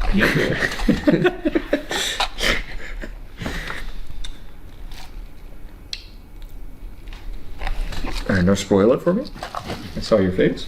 Yeah, I'll let you get your own thoughts cooking on that one because that's a 1-to-1 with a specific cake. I'll spoil it. It's literally 1-to-1 like a melted Publix vanilla cake. Yeah, they really liquefied a cake. Yeah, that is. I don't hate it because I like Publix vanilla cake. But it is unsettling. Yeah, I'd rather eat it than drink it. Yeah, that was my facial reaction was, wow, that does taste like cake. Yeah, I don't know why that wouldn't be the birthday girl. Why is that the Ring King? Does it tell you anything about Like the story? names? Like, did they mislabel them? They should be. Click on it, it brings me to a store. I will tell you, they should be using vanilla cream more so than the coconut so far because this is better. That cream is better. It also, we were talking about this in the car. It's better consistency too. It's a lot. you drink one of those and you're off the fucking wall. I'm feeling it already. That is so. That's a lot of Danny, sugar. I just want you to taste the sugar in this. That's helping. You're trying to send me to the bathroom. It's like, Oh yeah, Danny's got the runs today. This will help. Some dairy soda is what fixes you up. Yeah, it's just too sweet. I don't Right, know. it's just I don't think I could sugar. ever drink more than a couple sips of that. That is specific kind of my one. thought. Is people like this is a small. People are getting bigger than this and drinking the whole thing. With a meal. How? Yeah, I don't know. Well, not a meal. Cookies and pretzels. I bet you it's the kind of With some thing because snacks. like I'm not a big soda drinker anymore, but I used to be. And like once you've gotten off of it, you really feel the sugar a lot more than when you drink it a lot. I feel like since if they drink it so much, it's probably like water to them. They just don't feel the negative effects. Yeah, you know what? To be fair, like even outside of these, I couldn't fathom just eating a meal with a soda anymore. Yeah. I couldn't do it. Also, are they all diabetic? Perhaps. Potentially. If they weren't, they probably are now. Well, they've got diet and sugar-free options. Okay. So that's good. Sorry, lots of sugar. I'd give that. I think that's at least as good as the other one This that one? I put an A. No. Oh, that one. So I'd put it up there. I'm more in a B. I'd say a low B in this one. I don't love the cake flavor is uncanny valley to me. Yeah, but I like cake. That's that's fine. fair. I just don't. Like, it's in the A tier for me. I would literally never drink it. That's like, actually, I wouldn't remember drink we it. have our scientific reasoning here. Yeah. This was our test case in our C, and we always follow our numbers. We know what we're doing here. Like, Trust the process. It tastes enjoyable. If I only needed one sip of it, I'd be like, oh, thanks. But I'm done now. It is straight up just dessert. It reminds me of the Ice Spice Munchkin donut Yes, thing. Yeah. exactly. Except somehow they packed like 2,000 calories in that puppy. Yeah, that thing did have. Well, somehow they ground up donuts in it. Have you heard of the 999 challenge at baseball games? It's the 9. It's a beer and a hot dog in inning essentially. That's the challenge. Someone should make like a swing challenge because I bet you it's infinitely harder to do. It's gotta be. Yeah. Oh, it's gotta be. Also want to point out, there's no delivery or anything, so we had to go in person. They were all so nice about us being really annoying. So, hey, if you're watching this swig, thank you. All right, this has to be illegal. Butterbeer. Butterbeer. Yep. Unless it's a collab. That's literally Harry Potter. Mm-hmm. Buttery beer or something. Yeah. Oh. Buttery beer. Yep, buttery beer. Also, these three were in the truck holding the trays as I'm fucking going 70 on the highway, hitting little potholes, and I just hear all the ice go the whole time. You missed the part where she asked if you were new in the area, And I said- think that she was trying to figure out if you were playing by the same rules. She was like, "Oh, are you guys new in the area?" And I was like, "Yes, we are. Yes, we are." Into question to ask in the past. Yeah. Yeah, well, and she was like, so just trying out all the new stuff, and I was like, you're exactly right on why I'm doing this stupid thing. My favorite one of all time was... The buttery beer is root beer, butterscotch, vanilla cream. Oh, that's dessert on dessert. Yeah. Calories, are they all roughly the same? They're all about the same. This one, again, 140 grams, or 140 calories. Does it say how much sugar? No. No. I fucking wish it did. They're It trying looks to like keep coffee. that stat as far away from themselves as possible. It really does look like a cold brew coffee. Oh, you like this one? Nope, that's genuinely revolting, actually.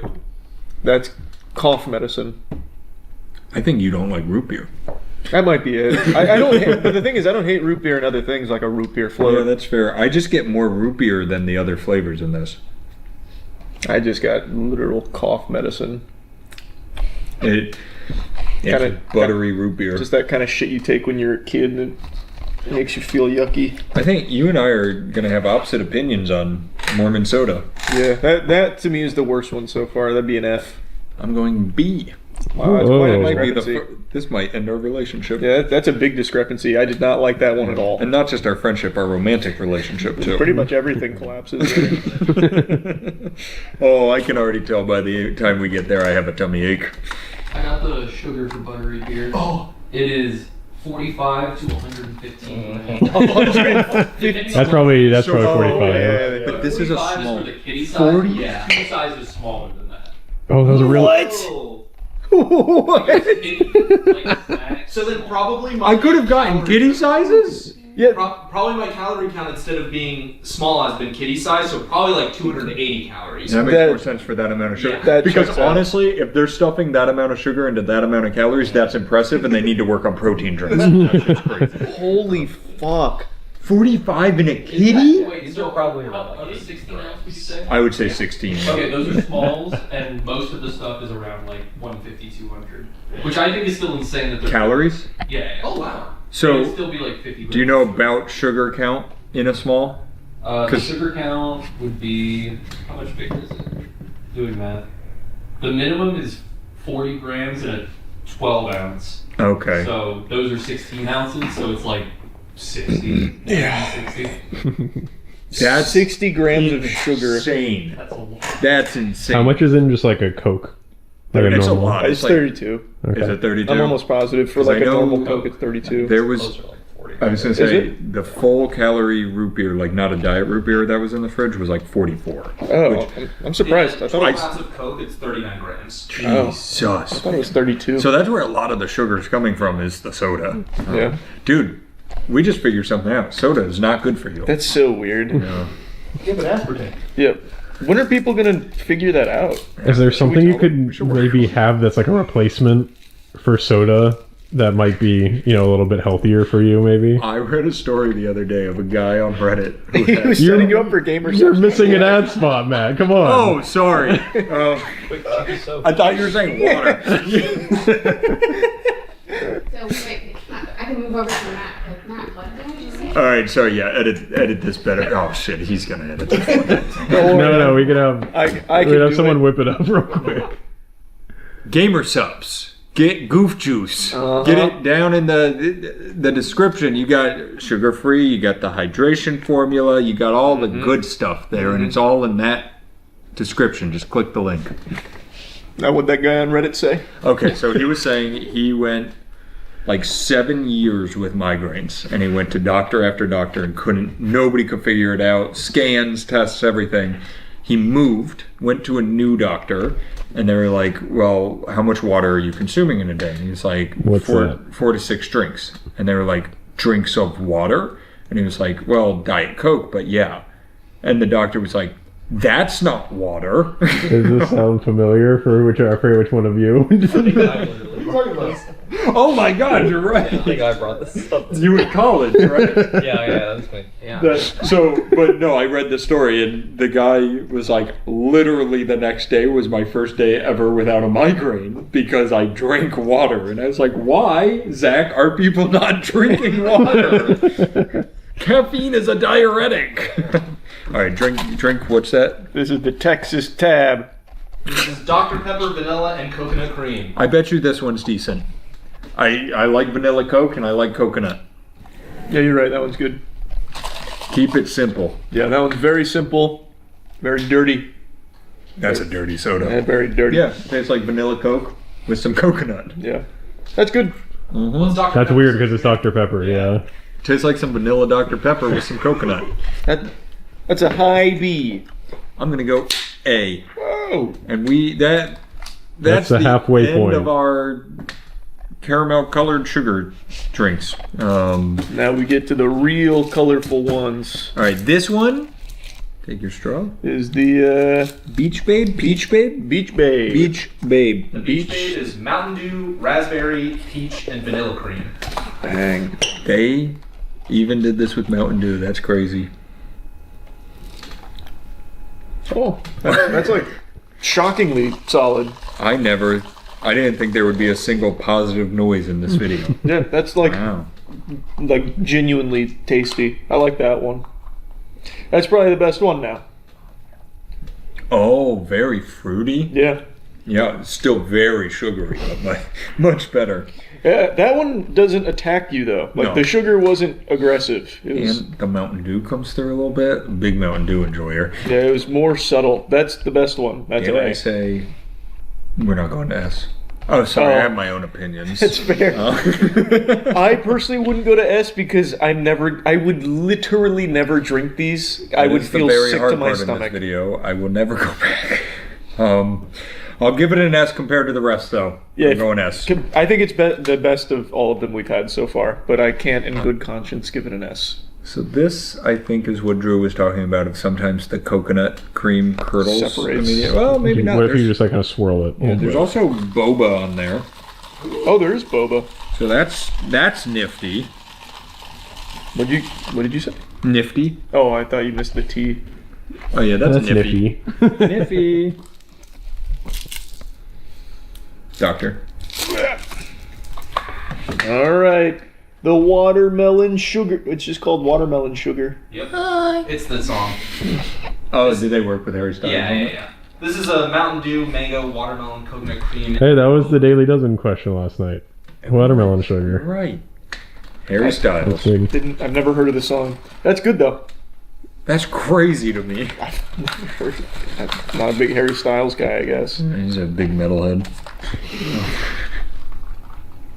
Man, they're crushing it on these so far. Oh, it's the popping boba too. I actually didn't get a boba. That's a good thing. That's a good thing to target. Much better. Also, How did you suck the boba out? Holy shit! I had to real hard, like. I'm just getting a lot of soda and now it's gonna make me sick. Wait, I see all the bobas on this side. Yeah. Wait. Let me get you. Put me on a boba. I think right around, like, hold the straw on that location. Sorry. Did you get one? No. It's just I'm getting a lot of sugar. I think it was mango popping boba. They were good. What was in this one? Mountain Dew, mango, watermelon, coconut cream, and boba. I might have The to boba get is on the passion boba. fruit popping pearls. Yeah. Passion fruit popping pearls. Wow. That's good. That I actually like that one better than Peach Babe or Beach Babe. It slipped out for me. I'm not going back. It was a good try. I'm going to get sick. Try. I like this one more than this, so I'd actually like to retroactively put Beach Babe in A and this in S. Yeah, I mean, I also like this one more than that. Yeah. They're both extremely good, though. It's good.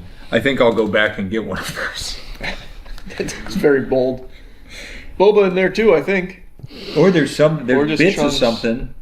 The top looks like vomit. If you like, look at that.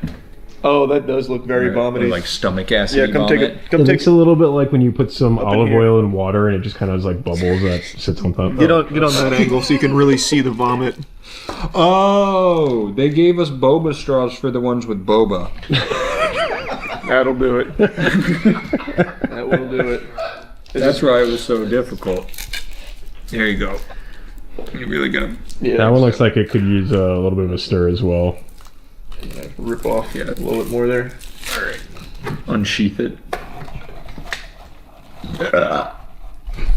Oh yeah, this one's gonna be good. I can tell. What's this one? Maybe I missed it. Oh, this is Mango Breeze. They really have. I think they have two teams that name these. Because you get Mango Breeze, which you're like, oh, mango, refreshing. And then you've got the Ring King. And I feel like those are very different from each other. Are you getting any of your vomit? Oh, added some of your own. The Mango Breeze, sparkling water, sugar-free coconut, sugar-free vanilla, mango puree, and then an ingredient that falls off my computer screen. So I think. Oh, that wasn't boba? Frozen mango. Frozen mango. Oh, it was mango. Okay. I really worked for that, and it's very mid. Oh, you effortlessly got a piece. I did. I think I'm better at these. I don't like that. It's mid. I'd put that in C tier comfortably. Yeah, I don't love that one. I'm gonna even go down to a D. It's just not doing it for me. That's fair. What is this? There's no cream of any sort in this. Yeah, this one is pink Bahama. Pink Bahama is Fresca, peach, strawberry, raspberry, and fresh lemon. Oh, that one doesn't sound too bad. I was gonna. This doesn't even sound dirty. This just sounds like a drink. Whoa. That is just 5 a drink. grams of sugar. Whoa. This has 5 grams of sugar. That's basically healthy. That's pretty good. Yeah, that's good. The energy to do activities now. Yeah. Does this one have energy in it? Like No caffeine? sugar, no sugar. Oh. Where are you gonna get the glucose? Yeah. Well, that's just a side you get with one of the other ones. Oh, yeah. This is it's the chaser for your birthday girl. Yeah. I don't want to. I'm just comparing these real quick.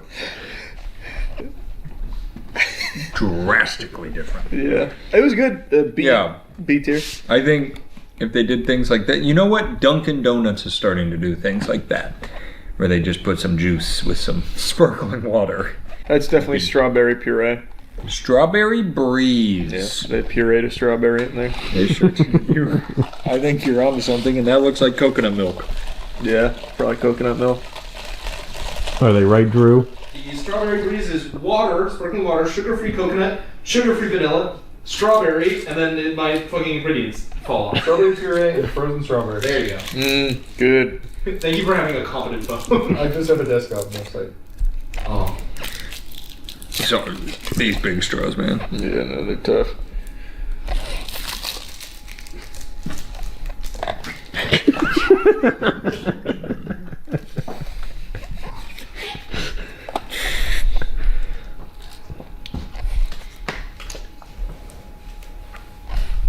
Yeah, that sucks, right? That might be one of the worst. I really don't enjoy that. Yeah, that's second to last for me. Yep. That one is an F for me. That one's just above root beer in the D tier, but they're fighting down there. I really don't like that. Yeah, that doesn't blend well. And then the last one is the most exciting. This one comes with a little fun on top. A gummy shark. Yeah, because if you didn't have enough sugar, Did you ask them to not put it in ahead of time, or did they just do it? No, like that? this was just they were Seems just precarious. They just did. Well, is it like stuck on? It comes with it. It's like part of the drink. I know, but you would kind of expect it to just be in there. Yeah. It's like kind of sticky. Well, eat it. I gotta eat it. Yeah. Wait, no, don't you have to put it in and like let it soak up and then eat it? It's gotta swim around. It comes to life when you put it in there. Like a sea monkey. It tastes like soap. The gummy shark? You want some? That's because you didn't let it absorb the other stuff. Yeah, they gave you the flavorless variant. This is the Shark Attack. It has Sprite, lemonade, blue raspberry, and a gummy shark on top. Not anymore. Nope. It's fine. This one's not fun. I mean, I guess I ate the fun part, but like, they're trying something here. This is just drink. Yeah. Well, yeah. It's kind of very Sprite forward. Yeah, it's okay. It's a C, I would say. The two best that they did were these two. Yeah. In fact, I'll take another sip of this one and regret it a little bit. Yeah, that'll do it. I just got more of the boba. Did you? Mm-hmm. How did you not get any boba? I don't know. It's hard. They're fighting in there. I don't know, they're hard to absorb. Yeah, this was. If I was naming these instead of Shark Attack, I'd call it Blue Sprite. Yeah, that is very Blue Sprite. It's just Blue Sprite. I'll go C as well. I think if you're going to go try it, stick in this realm. Yeah. Well, maybe this realm. Just these two. Yeah, those two were their Wait, best. didn't you guys really like this one? No, the strawberry one fucking blew. No, this is the. This one was good too. Yeah, that one was good. I'd put it in a similar category to that. It's better, but where it's just like, you don't need to go to Swig to get that. It's just a drink. It feels like this is something that Dunkin' would have on their menu. Like it just feels like something that's already in other places. You know, let me rant about Dunkin' for a second there, because I tried one because they named them. What was it, like the Dunkin' Zero Sugar Energy? And the flavor names are like Blush Pop, which is really weird. So when you go and you want one, you're like, hey, I'll take a small Dunkin' Zero Sugar Energy. And it's just a terrible name. You got to name it something you can order. It pisses me off. Okay, could you not Could you just say call a it Blush Pop? Yeah. Well, no, because I guess it could, because I say the first part and they say which flavor. Yeah, that's a good point. I could say I'll take, but I don't want to say I'll take a small Blush Pop. Why? It's better than saying I'll take a small birthday girl. I think it is better than that. Yeah. Yeah. Thankfully, today I did not have to order the birthday girl. Which, to your point, none of that has helped when all the signs say Sweet 16. Yeah, I mean, as far as I'll have one of your Sweet 16 birthday girls. Yeah, as far as naming goes, I feel like Blush Pop's probably better. No, that's a great point. Keep it up, Duncan. I don't know. What are your closing remarks? Like if you're a real soda lover, like this is probably super cool for your taste buds, but like I truly would never drink them. Like it would ruin my meal. I will never have one again. What I could see though is I could see like if we were floating around in a communal pool together, and they and they start serving these, I'd be like, oh, that's cool. It's like a non-alcoholic pina colada. Exactly. You think I could toss a shot of something in these and it would be a good like mixed drink? Oh, I bet it would go crazy. I do have a question. Mormons can't have alcohol, can they? I think that's correct. Okay. So these, you're probably right, these are like mocktails and coffee replacement. This is just daily stuff. You just need these for every scenario. Yeah. Replacement for your water for the day. I don't think we're the target audience. No, I don't think so either. But like I said, I could definitely see in like a festive or casual setting where this is like just the thing you're drinking. It's fine. With a meal, I can't fathom. I shan't even imagine. There was a long line. It was a cool experiment with the old dirty sodas. Yep. Thanks for making them. Bye. Take it easy. Initiating moisture.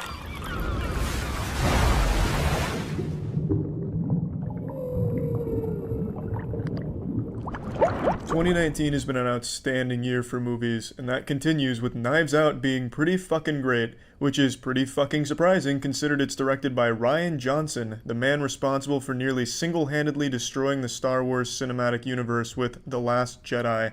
To this day, that is the biggest regret on the Moist Meter. Our biggest blemish is giving Star Wars The Last Jedi a 70, or whatever we gave it. It was far too high. Obviously, that prestige is not his burden to shoulder alone. It was a team effort, a collaboration to make that fucking catastrophe of a movie. It was a movie for Star Wars fans made by people who hated Star Wars, it seemed like. Anyway, what I'm saying is The Last Jedi, stinker. Knives Out, banger. This movie is a great murder mystery, whodunit, and neither one of those genres really do it any favors, doesn't do it any justice, because it's more than that. It's a very strong character piece. The performances from all the actors and actresses here are so strong. They make these characters so compelling. They're so well written, and I wanted to see more of them. One of my big complaints is that some of the characters you very rarely see or hear from. They're there occasionally, but not very often. I just wanted more of the characters because I thought they were all so goddamn good. It's a long movie, and I wanted more of it just to hang out with the characters and see them interact some more. Also, the humor in this movie is really clever. Everything in this movie, the whole plot structure, even the pacing, down to even the simplest of jokes, is all very well constructed. I was really impressed with the movie. The plot is really great. It goes off, what you would expect from a murder mystery, like a fucking board game of Clue. Man commits suicide, famous author, and now everyone in the family is a suspect and everyone around is a suspect, and they all have their own backstories, their own possible motives. It's just fucking great. It was a really fun movie from start to finish. Daniel Craig's character I really liked, but to be honest, I wasn't overly impressed with him as a detective until the very end, which I guess was probably the point, but I enjoyed him throughout. I just thought he didn't really showcase why he's the best in the world until the very end. I was expecting him to come in here like L from Death Note and have anime fans creaming their pants by the second episode with his genius and goofy writing, but I guess it's good they didn't do that and make him more of like a slow burn genius. And it's not like he comes in here all limp-dicked and a loser or anything. He immediately comes in, detects some lies, and starts putting together pieces of a puzzle and throwing together a narrative, so he did come in fire. But aside from that, I can see a lot of people being put off by this movie's main difference from the rest in its genre. In whodunits, the main thing is challenging the audience to come up with their own conclusions as to who killed the person or the people and why, and it feeds you a bunch of information throughout, and you're constantly building a narrative in your head. They did it. That's the man jerking off in the bathroom, and he's the one that did it. And it's the audience members that are kind of playing along in this game. It's very interactive. This movie doesn't really do that. This movie's very willing to share with you the most important parts of the whodunits very early on in the movie. And it's hard to talk about exactly what it does without spoiling it, but for a lot of people, the challenge isn't going to be getting fed all this information and coming up with how it all transpired. It's more a matter of seeing how it all played out, why it's happening, and exactly what it leads to, the overarching plot. It's hard to talk about without spoilers, but there is a main difference between this movie and most other whodunits that I can see people being a little put off by. But I very much enjoyed it, and I thought it made it a lot more fun in the genre. Plugging this into the Moist Meter, I'm giving Knives Out a fat 90%. I think it's a great movie start to finish. I enjoyed it, and I'd recommend it. And that's it. See ya. We're finally at that point where I am too old to understand certain trends. And the crack started to show a few years back with the E-meme. Took me a long time to really grasp the concept of E. And now it's morphed into 6-7. That's the new big one. So I brushed up on my studies to learn the etymology of 6-7 and understand it. I had heard about it, some whispers of it during streams where people would make a reference to it and giggle to themselves, and I asked what it was. People would explain it as like derivative of that SpongeBob episode with SpongeBob and Patrick in class and they're laughing about 25, that kind of thing. But as it got bigger and bigger, I started to learn through context clues that wasn't exactly it. So I looked it up, and it's apparently a kid at like a sporting game just said like 6'7" and then did this, and it caught fire recently. Anyway, they say the greatest fear is fear of the unknown, and now that I know 6'7", I don't have to be afraid any longer. Instead, now I can just properly cringe at it. I saw a pretty interesting clip today featuring beloved 6'7" references, and I wanted to share it with all of you because holy fuck, it is a painful watch. Fair warning, it's only coming through on the right channel of the audio. But football is, you can definitely tell there is a new play caller in town. The offense is looking, the offense is looking a lot more versatile. They're getting their tight end in there with more reps. Still seem really characteristic with the running game, but definitely seeing a lot more passes from Malik Murphy to Trent Walker. And I think even though the game is tied, the offense has looked entirely different, and we'll see how it goes. Oh. Yikes. Yucky. Yeah, I couldn't do anything to mix the audio together so you could hear it in both channels. I believe that this was just such a miserable thing that videos weren't even meant to capture, that it actually fucking cringed the technology itself and did everything it could in like a self-defense mechanism to try and like spare at least one eardrum here from having to hear this maniac screaming 6'7" at the top of his lungs. So it's pretty clear the group is inebriated. And there's definitely worse, more destructive, more annoying things that drunk people have done on camera.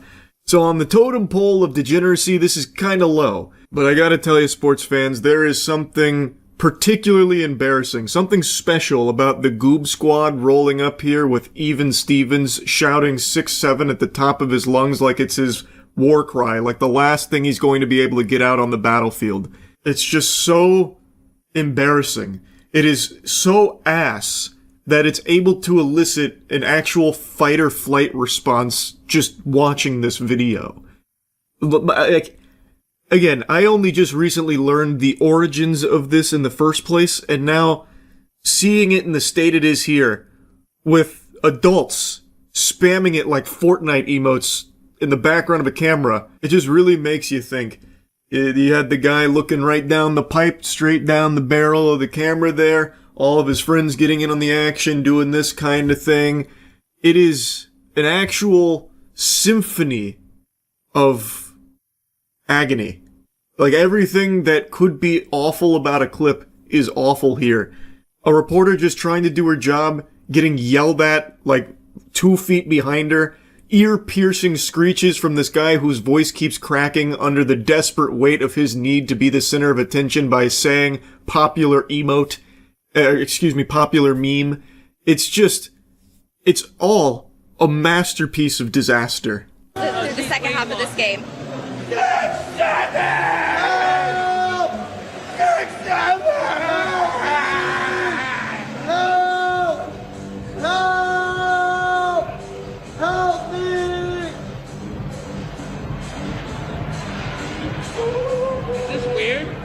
No, we're live. 6'7". Stop. 6'7". 22 years old, by the way. Look at them. I bet you thought the clip was done, huh? I pulled the wool over your eyes. No, it actually went on for far longer, unfortunately. I don't know what the broadcast was. I don't know why it sits on this shot for so long, like why she is forced to stand there in the middle of this miasma of cringe. But my god, my heart breaks for her, because holy shit, every facet of this is awful. From the clear protagonist 6'7" guy, who is so pleased with his joke he even starts recording it himself from his own POV, to his sidekick, his lackey friend who comes in to try and do his own thing with another meme screaming help and then doing this. No one seems to care about that. Not even their friends are laughing at that one. So that's a fucking dud. That falls flat. Then he gets full of shame, turns around and leaves. And then somehow one of their other friends is on the floor laughing, tickling his belly like he's going Gear 5 Luffy here. He's just over there laughing so hard, tickling himself because this is so hilarious. And then the one guy who stuck his face in the camera is starting to have a come to Jesus moment where he's like, okay, stop. This guy's 22 years old, by the way. Like, everything here is just perfect from the perspective of agony, like misery on camera. It reminds me of that fucker right in the pussy thing from many moons ago, but at least that had the wherewithal to be short and not, like, drone on endlessly for so long, and it was self-contained. You didn't need, like, tidbits of lore from outside of it. Like, it's not like a Marvel movie where you have to watch, like, 20 movies, or 20 shows to know what's going on in the movie. 6, 7, you hear that and you have no idea what it is until you look it up and, like, connect the dots, follow the breadcrumbs. At least fucker right in the pussy, you knew exactly what that was saying, what that was about, and it was like a flash of lightning. Just super quick. One sentence, and then everyone parts ways. They give the mic back, at least in all the ones I saw, and that was that. This, on the other hand, goes on for over a minute. It is a slobber knocker. It overstays its welcome immediately and then stays planted there for another minute longer of just constant 6, 7. It is brutal. Anyway, just wanted to share that. That's really about it. See ya. I don't know you, but I know enough to guess with a high level of confidence that you've been angry before. Unless I got the Dalai Lama watching or something, I bet there have been moments in your life where you've been fuming, extremely angry. It's natural. It's normal. I mean, Jiminy Christmas, earlier today, I was angry. I was driving and a spider went across my windshield, and it was a rather large spider. This puppy was set to Wumbo, and I don't have arachnophobia or anything, but I don't like them, and I certainly don't like them on my windshield. So, I pulled over, and in my cup holder had a receipt, so I thought that'll be good enough. I'll just blast it with the receipt. And as I go to do that, it hits me with like a running back move. It hits me with like a double sidestep and then jumps on my arm. Then I fucking freak out and start like slapping my arm and screaming like a maniac, and I can't find the spider anymore. That makes me frown. It makes me angry. I'm sure there's plenty of things that have made you angry. But have you ever been so angry that you light a 1.2 million square foot warehouse on fire and will most likely spend many, many years behind bars for it and film the whole thing for Instagram? Probably not, I would say. Most likely no. But I did just hear of someone who did. And it is a fascinating story because the anger makes sense. Like, the reason why this employee was angry, I think a lot of people can understand. But drastic measures like this did nothing except ruin his life.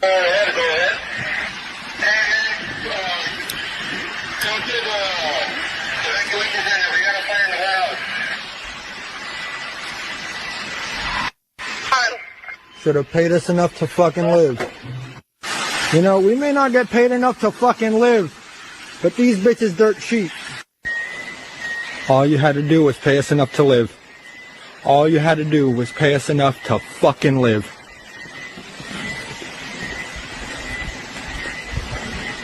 All you had to do was pay us enough to live. There goes your inventory. This is a Kimberly-Clark warehouse that apparently served 50 million people. It was located in California, and a disgruntled 29-year-old employee filmed these videos, posted them on Instagram of him lighting it on fire, and it completely fucking torched it. It, like, incinerated this whole facility. Pretty fucking stupid plan. Extremely dangerous. Could have easily killed people in the warehouse. The fire could have spread outside of the warehouse as well. It's California.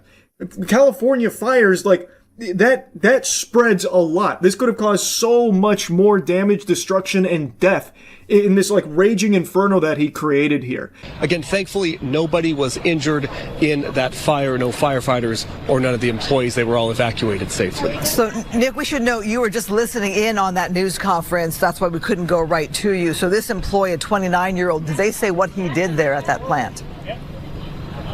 It's unclear exactly what he did. What we know is that they house lots of Kimberly-Clark products here. Again, this is a 1.2 million square foot warehouse here, so very large space filled with products. We know that they load the trucks up and distribute them. We don't know specifically what that man did. I feel like we have some strong evidence to what that man did. He filmed it himself. I'm surprised it wasn't streamed on Kick. This has become a very common phenomenon where people film or stream themselves committing crimes, in this case, arson.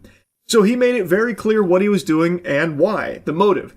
He was upset with the pay, saying that all they had to do was pay him enough to fucking live, which is a very real problem, something I have yapped about for years, about how so many jobs right now in the country don't actually pay their employees a livable wage. And as things keep getting more and more expensive, it's not like the pay is being risen to try and help them, enable them to live. It is a huge problem. But the solution this guy cooked up in his noodle is not the optimal play, because now all he's going to do is land himself in jail. He's not going to be getting paid there. And on top of that, all of the workers at that warehouse, they are now out of work for who knows how long, and maybe they get canned because of it. I mean, this is a huge warehouse. This is going to take a long time to rebuild and get all that inventory and stuff back. Maybe they just start laying off employees that were working there. So now he has also ruined other people's income on top of that. So it's not exactly like the best plan that he's cooked up here, as shocking as that is to hear that arson didn't save the day.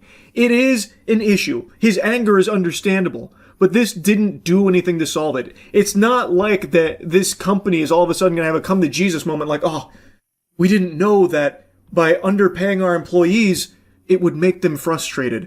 But now that an entire 1.2 million square foot warehouse been burnt down because of our folly, we will change our ways. We now see the light. Our third eye is open. Enlightenment. Time to raise everyone's pay.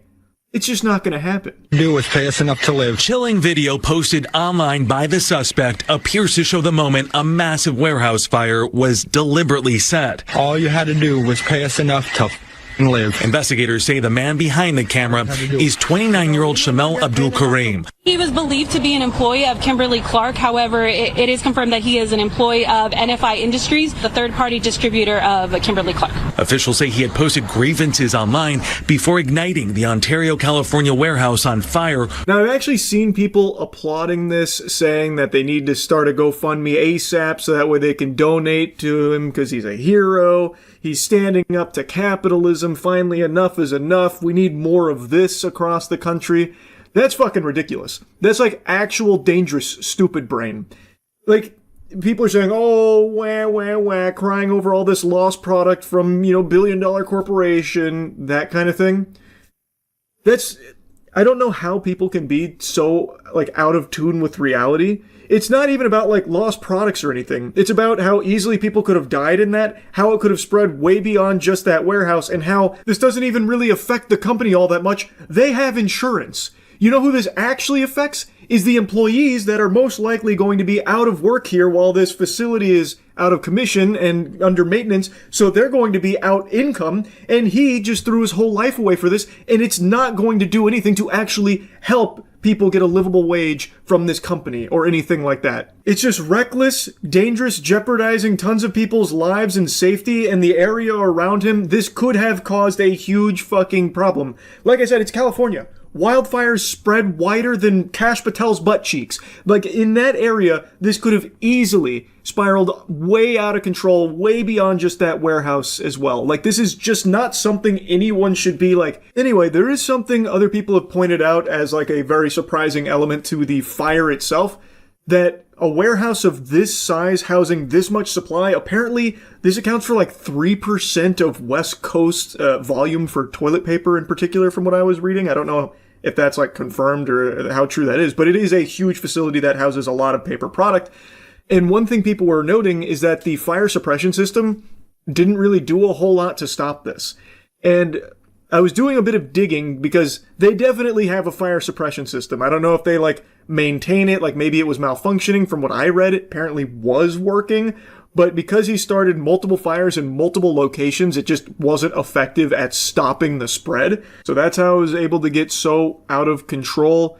And also, apparently the alarms were working because they were able to get the employees out. So I do feel like the systems were functioning how they were supposed to. It's just must have started a lot of fires that overwhelmed whatever system they have there. Or maybe they just don't have the best system there. I couldn't tell you, but I saw this earlier today, and I just had to yap about it. It was fucking crazy to see. And the fact that he filmed all of it, gathered his own evidence against himself, and freely posted online, that's become so common now. People love to film their own crimes. And this is probably like the biggest display of that I've seen so far.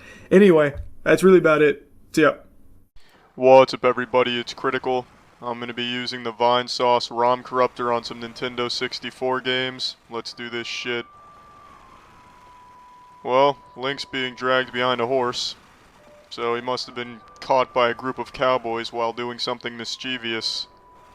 I'm sure glad I slept on the floor instead of that awful bed. Just look at that shit, it's just a Lincoln log with a bedsheet over it. This floor is comfortable as fuck. I feel excellent. Just a little morning stretch and I'll be ready for action. Where the fuck am I right now? Oh shit, there I am, I'm under the platform. Alright, so I guess Link is an undercover Kakuna. Oh fuck, this is a recipe for disaster. Saria is just gonna run over here and hurl a Pokeball at me. Well, hello there to you too, Miss Saria. I say we just demolish the ground, get rid of it entirely, who needs it? And I must say, Link has a textbook movement position here. He looks like a boomerang that's perpetually stuck in the air but can still be sentient. I've been devoured by the wall. This is the ultimate nightmare, shared throughout the universe by multiple species. The day when you can no longer trust walls is the day the universe crumbles. Crawling through the tunnel. Through the tunnel, I crawl. There we go, where am I? Oh. I fooled you, I didn't crawl through the tunnel. I just went through the wall, like any other normal person would do.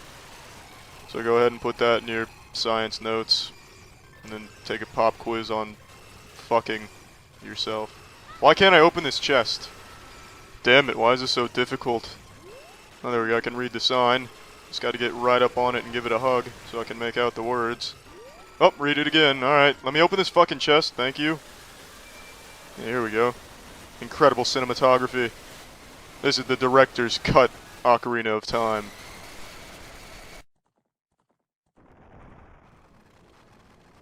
Well, that's about what I expected. If you're gonna ride a horse, you may as well be 30 feet above the horse. I wonder how high I can make Link go. If I can just keep adding to the value, and if it'll keep increasing his altitude. Let's see. That's a little higher, but it's not high enough, damn it.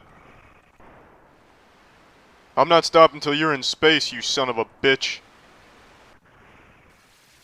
I guess I sent him too high, he's not on the screen. Step aside, Commander Shitty. Invisible. Alright, well, not invisible, I guess. I don't know how the fuck he saw me, I am invisible. I mean, he could see me, but he couldn't stop me, but I don't know how the fuck he saw me. Because I'm not even on the fucking screen, he must have, like, infrared goggles or some type of really advanced shit. Either way, he is a qualified guardian of the forest. Oh, there I am. Just taking a little extreme lounge in the sky. Just a little snooze. Saria, please help me. I don't know what the fuck you're saying to me, Saria. Speak English, not hieroglyphics. Just please give me some assistance here. I look like a fucking floating bowling ball with a malfunctioning television for a face. Damn it, Saria, at least give me a blowjob or something to compensate for this. And stop flying through my face, Navi, damn it. You're making a difficult situation. You stole my face, you sack of shit. Finished the pirate ship I was building for the aquarium. There. That ship reminds me of the time I went diving for pirate treasure. I'm having a little trouble understanding you, Grandpa Lou. You must be going through a tunnel. The reception's a little fuzzy. Oh, what the fuck is this? Is this one of those songs that's supposed to make it rain? There's Grandpa Lou transmitting a message to the aliens, telling them it's time to invade. What a sick fuck. Well, I guess that's the end of his story about the pirate ship. And what a riveting tale it was. I guess Tommy's trying to fly away here. He's not really getting off the ground, though. Well, I gained 2 cookies, but I guess 2 cookies was too much for the game to handle. Fucking crashed. Holy shit, Tommy. You alright there, Sprout? This bastard just got re-atomized. But the game must go on. 3 spaces, let's rock and roll. I realize you've fallen into a black hole, Tommy Pickles, but we've got a board game to play here. Goodness fucking gracious, look at Chunky Kong in the back, he's turning into a seagull. What is happening to that poor fellow? I tell you, I remember the song pretty well, but I don't remember the animation being this crisp and fluid.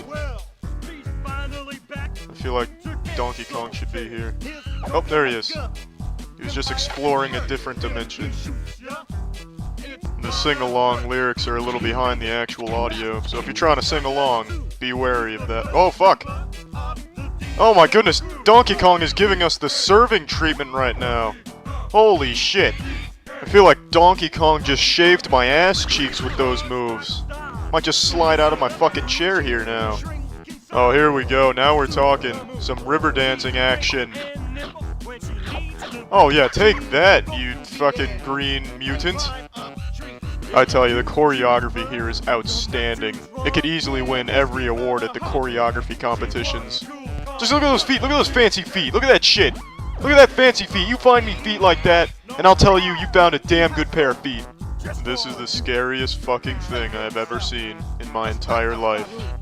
Well, now this abomination left the game, probably to enter some poor soul's nightmares. Oh, there he is. Look at this fucking creature from the Dagoba swamps. It's basically a demented piece of spaghetti. This is just absolutely disturbing. I don't know what's going on here. Alright, so Diddy Kong seems to be locked in a fierce battle against this hat. So this is where the idea for Beyblades came from, huh?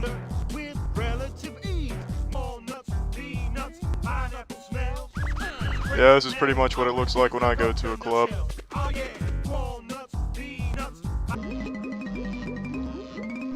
Professor Donkey Kong is turned into a piece of paper. Will you please help? Holy shit. The blue dude's riding the lizard like a horse. That is impressive teamwork. Ooh, that was impolite. The blue guy was just riding a horizontal motorcycle. To keep Donkey Kong distracted. Steal that hoard of golden bananas and treasures so much. They seem like a trustworthy group of gentlemen. They seem loyal, charismatic. I'd trust them to save the world. Especially that pink guy. His energy is really impressive. He seems very passionate about his job. I hope for your sake you're right this time. No. Yeah, somebody give Donkey Kong a smooch. That's what he's looking for.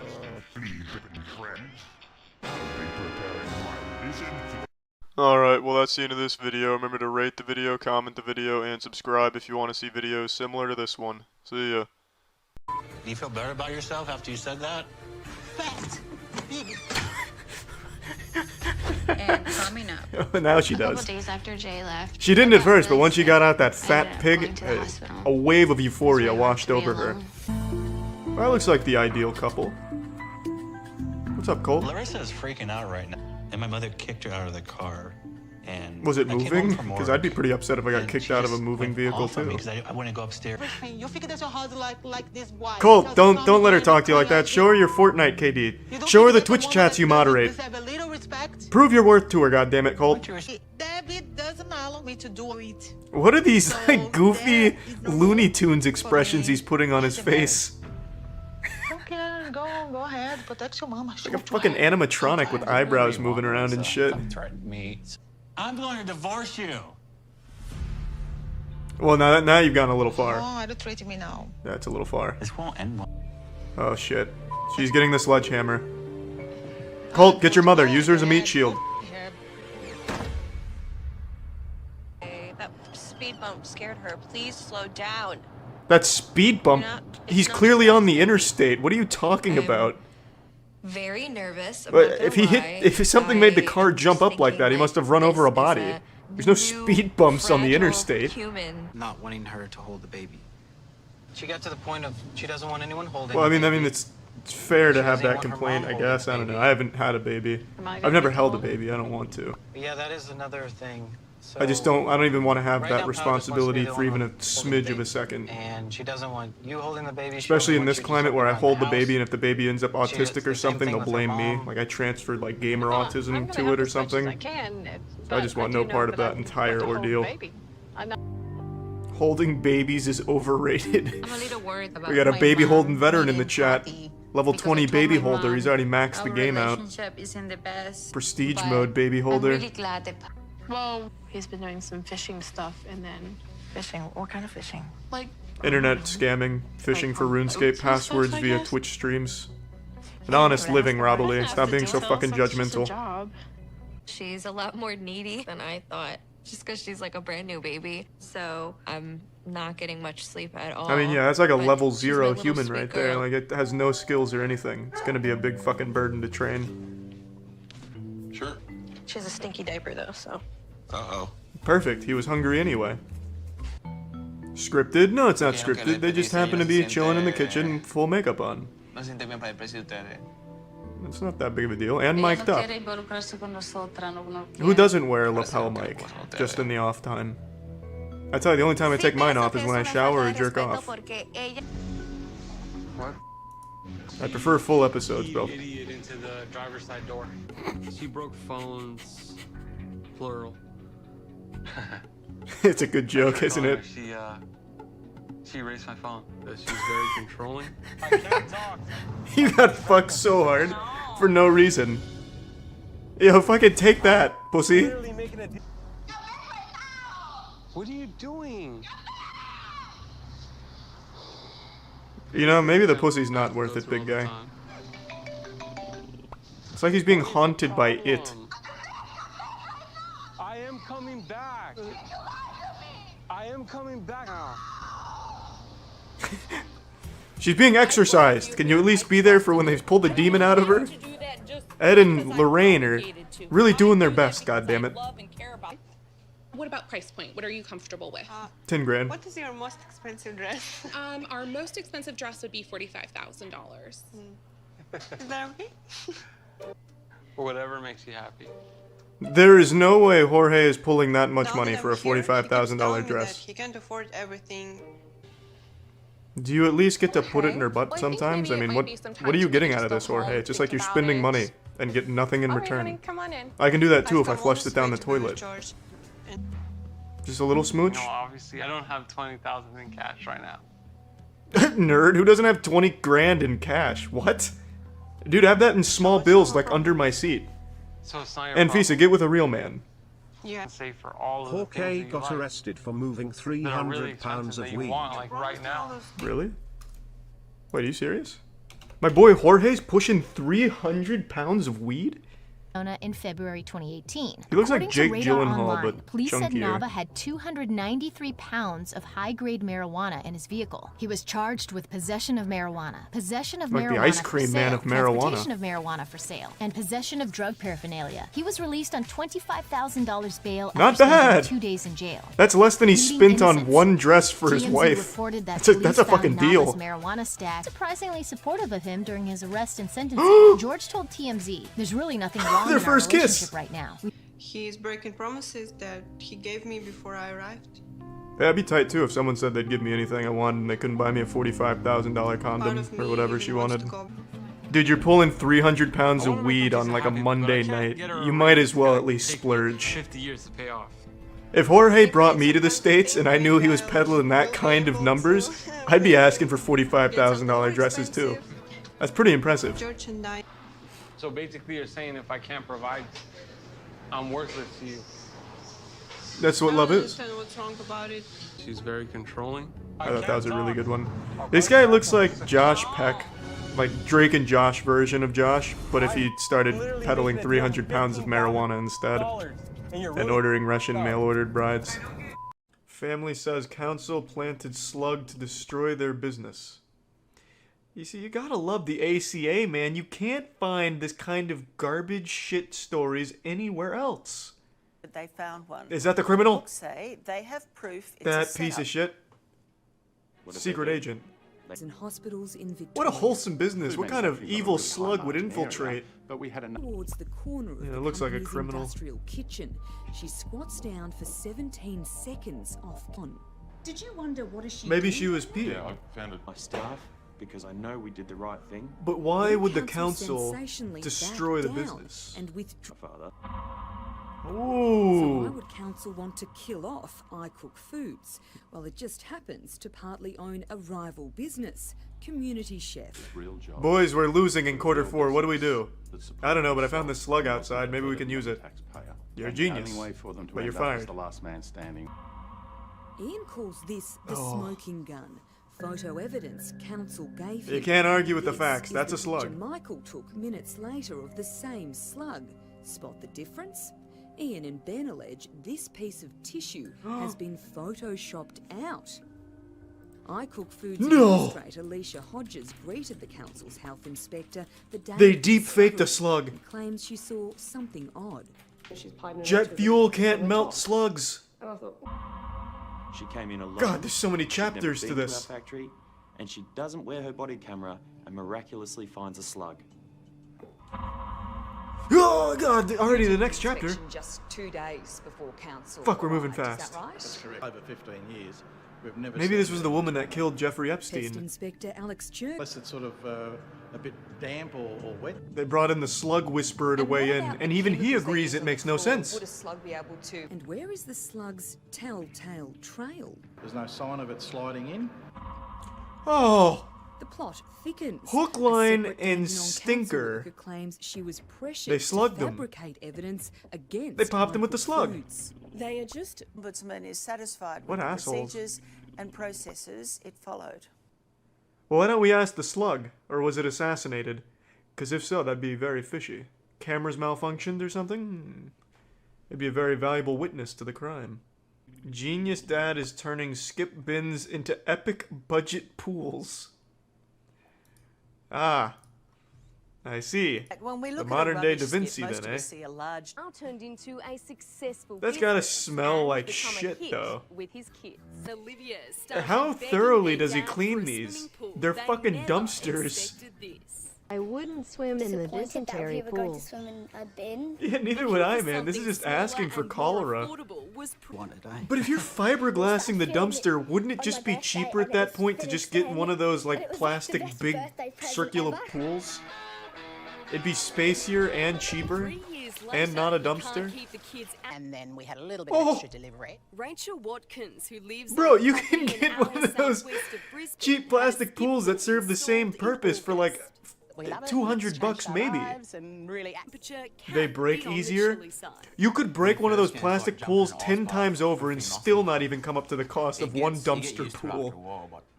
Furious brides say wedding videos looked like the Blair Witch Project. Now that's a story. That's a fucking story, baby. Okay. I love the Blair Witch Project. And I love the guy behind Ashley it, if set you're up here, quite Dan. a money earner, filming. Leaving a trail of broken-hearted brides and. It's not a former crime to be workers bad at behind your job, Christ. devastating. Making it sound Should like we he's a spend more criminal. time on working He's just on these not things good at his first? job. Yes, I should. Walking down the aisle is so shaky and so disgusting. He's cut off my head, my dad's head, and most of it's focused on my bum. Oh, okay. It's horrible. That's We have no for the first YouTube dates, version, baby. arrivals from Or, our excuse me, bridal Patreon party. exclusive. Amy says she's been Gold contacted tier. by around. She says she's owed around $1,000. Another videographer. So it's more than just a bad Cringe wedding says video. He's also anyone that's had a refund. So Tegan's actually claimed the refund. She said that she hasn't got any money back from you yet. I have to double check that. I'm pretty sure. No, actually, no. Tegan hasn't claimed a refund. That was quick. You folded on that immediately. I'm not gonna deny that. Yes, I am. They look at this and Well, he's not very good at We got the scamming. opinion of videographer who runs the. Tegan actually accepted it. No, she didn't. The videos Ah, I've you're right. seen Yes, were no, she didn't. That took a big chunk of our budget because that was something that we really wanted to have forever to show our kids and our kids' kids. You can. And he's taken that from us. We can't get it If back. they want to see their Do you mom's think that ass you in a could do wedding us a dress, huge you've got them favour covered in and get this droves. back to those ladies? Got Is it time ample to put the footage. camera down? Yeah. Wholesome dub. Also, my PP sounds like.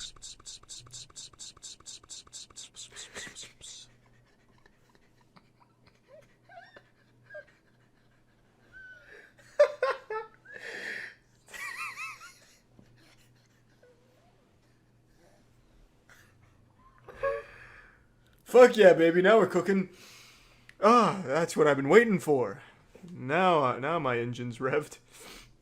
You don't have anything to say to these people. Well, he's just going to chase me up the street. Yeah, it's the ACA. They'll chase you Everyone across has the a world story if they about have to. themselves or- Renters revolt after property repairs ignored, and it has a man crushed by a grill. What the fuck happened in this? It looks like a cartoon, like a grand piano falling on someone. I've gotta know.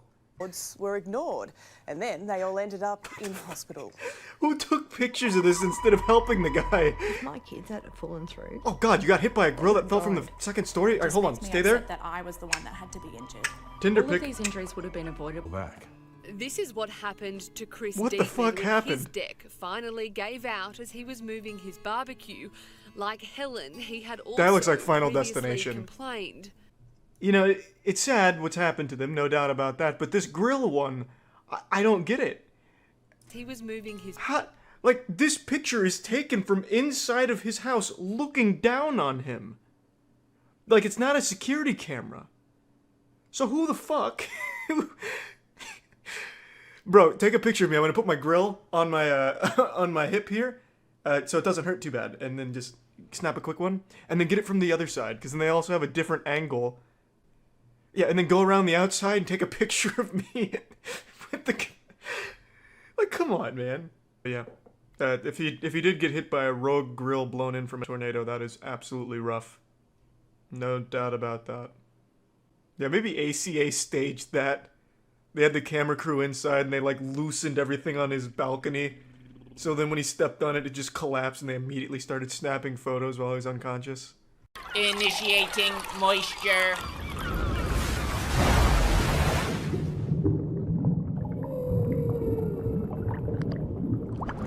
Today we're looking at the new Call of Duty Modern Warfare. Let me get a big complaint out of the way right now. I hate its fucking name. I hate this goddamn trend where you name the newest game the same name as a previous entry in your already established franchise. And I know I make this complaint every single time some game or movie does this, but to me it's like breaking an unwritten 11th commandment. It's a fucking cardinal sin. I know I talked about it with God of War, the new one, you know, Star Wars Battlefront 1 and 2. I hate this shit.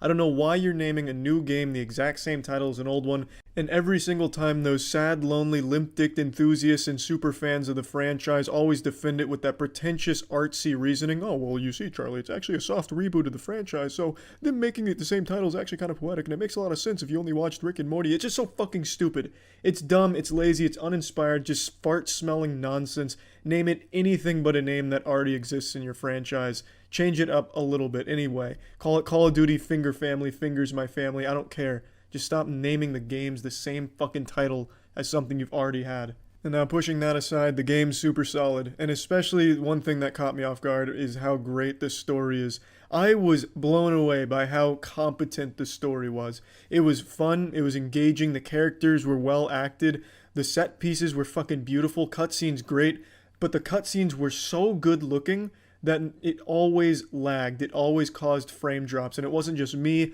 I streamed the whole thing live at twitch.tv/moistcritical. I stream daily. Come check that shit out and follow if you'd like.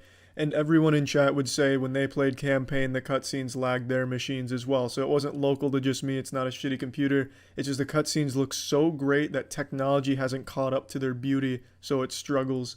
And one thing I need to point out is how short the campaign is. I played through on Recruit because I'm not playing Call of Duty to get like a fucking challenging experience that I'm going to remember, like some kind of profound uphill battle that I come out on top of with a sense of pride and accomplishment. I was just playing it for some fun, and I was there to laugh at the story because I thought it'd be bad, but I ended up really liking it and the characters. But it's super short. So on Recruit difficulty, I was able to blast through the campaign in just under 4 hours, and that was with taking breaks and kind of just fucking around with the game itself. So it is a short game, but it does tell a good story in that time, and it's well made, well rounded, and the missions are really, really cool. Not all of them. There's a couple really stinky ones where it's just defend this point for X amount of minutes from X amount of waves, and I hate that shit, just point defense for X amount. But when it's not doing that and you throw on the night vision goggles, busting down doors, you know, making split-second decisions on whether you shoot the person or not, are they a bad person or not, it's just really fun and engaging, and I was really impressed with the story. I do feel at the end, though, the ending of the game is weak. There's a very huge plot hole. I won't get into spoilers, but one of the main characters does something that makes absolutely no fucking sense given the circumstances right before the game ends. But aside from that, the campaign being good, how is the multiplayer? Because that's what most people play Call of Duty for.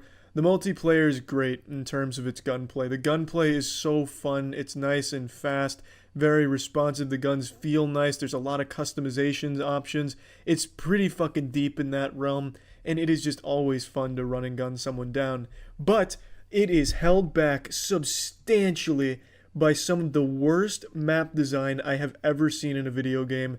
Out of the 10 multiplayer maps, that excludes ground war maps and gunfight maps, gunfight being the 2v2 game mode, out of the 10 multiplayer only maps, only 2 maps are even playably enjoyable and almost well designed.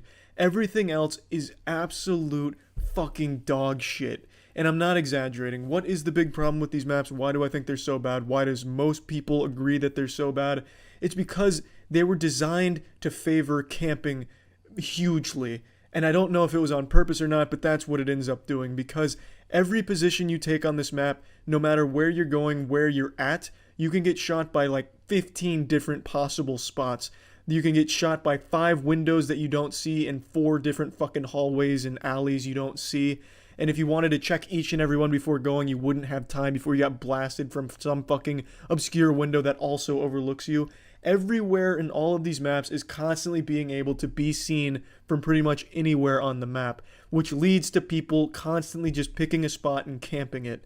So playing fast, running gun, playing aggressive is punished in this game, and it's the map design that does it. The gameplay seems to want to be fast and in your face, nuts to butts, peel your urethra back, and just annihilate you with speed and intensity, violence. But you don't get to do that because the map design holds it back and makes you put on the condom and makes you slow down, or else you're just going to keep getting your ass extended. It's so frustrating, and the spawn system is awful, absolute shit too. It's so unfortunate because it hinders the game in such an important way. It takes away how much fun you can have with the guns, and it makes it just such wasted potential. They need to make a free DLC ASAP with good maps in them. Otherwise, this game is not going to last. These maps are driving people away faster than anything else, and it's for good reason. They are so bad. I can't even wrap my head around what they were thinking with these maps. It's just so overstuffed with all of these angles that everything looks at. You are never able to properly move around a map because you're just going to get gunned down from 5 windows. It's so dumb. It's so frustrating, and I can't complain enough about it. Gunfight doesn't suffer from this problem. That's the 2v2 game mode because it's 2v2s. The maps aren't as important there with the angles and such because it's only 2 people against 2 other people. So you don't have to check 1,000 different spots and get gunned down in the process. You will have time to go through the angles. So I don't find it as big a deal there. Ground War is just a complete waste. Ground War is going to be the most miserable experience you ever have in an FPS. There's nothing fun about Ground War. The vehicles feel like you're playing Battlefield Mobile in 2008 when mobile games just didn't even really work. So the vehicles are no fun at all. And the maps in Ground War are to another level of awful. There's 2 Ground War maps, and they're both irredeemably horrible. The first one is the one from the beta. That's the one that has a mountain overlooking the whole map where the entire other team just sits with snipers going for their KD and phase montages. And if they're not doing that, they're sitting on that same mountain with tanks just spraying their fucking splash damage, hoping to get kills that way. It is such horrid design. There's no fun to be had in either ground war map. The other one's all about verticality, so almost everyone's just standing on top of buildings, sniping down on you, and if they're not doing that, they're hiding in buildings waiting for you. Also, getting to the top of the building is extremely tedious because it's 20 floors, which you have to go up individually, and there's nothing there. So once you commit to going up, you're going from floor 1 all the way to floor 20, the fucking roof access, because there's really nothing else on those floors. It is such a shit map. Ground War, just disregard it, pretend it's not there, because it is horrendous. You will have no fun unless you like just standing still with your finger up your ass and sniping from a mountain across the map or on top of a building. That's not really my playstyle. I prefer aggressive and, you know, really just a fast-paced playstyle, which this game really punishes super hard. So you have to adapt and be more campy and slow and cautious, which is a shame. This game had so much potential with this incredible gunplay, but their maps are so bad. I can't stress it enough. They're absolutely horrible. Plugging this into the moist meter, I'm giving Call of Duty Modern Warfare a 70%. Strong campaign and extremely strong gunplay, but the maps just bring this down from a great game to only a good game. And in fact, I'm going to change my mind because it's 70's even still too high for how miserable the multiplayer gets on these maps. I'm dropping it to a 65. It is so frustrating. You can go 30-0 in this game, get a nuke, and still had no fun because you were just camping for it and you didn't enjoy it. I've had many times where I'm going fucking 45-5, and by the end of it, I just want to be done because it was no fun at all. It's just a shame that these maps make such a huge impact on how good the game is. They bring it down so far. And that's it. See ya. You saw the CS2 pro who just got banned for 10 years for sucker punching. I did see that clip. I didn't know this. I don't know who this player is, though. I don't think he's like an actual big name player, because this wasn't a huge event that he was at, but this shit was diabolical. That should be a ban for life. I saw this earlier. Legendenlobby!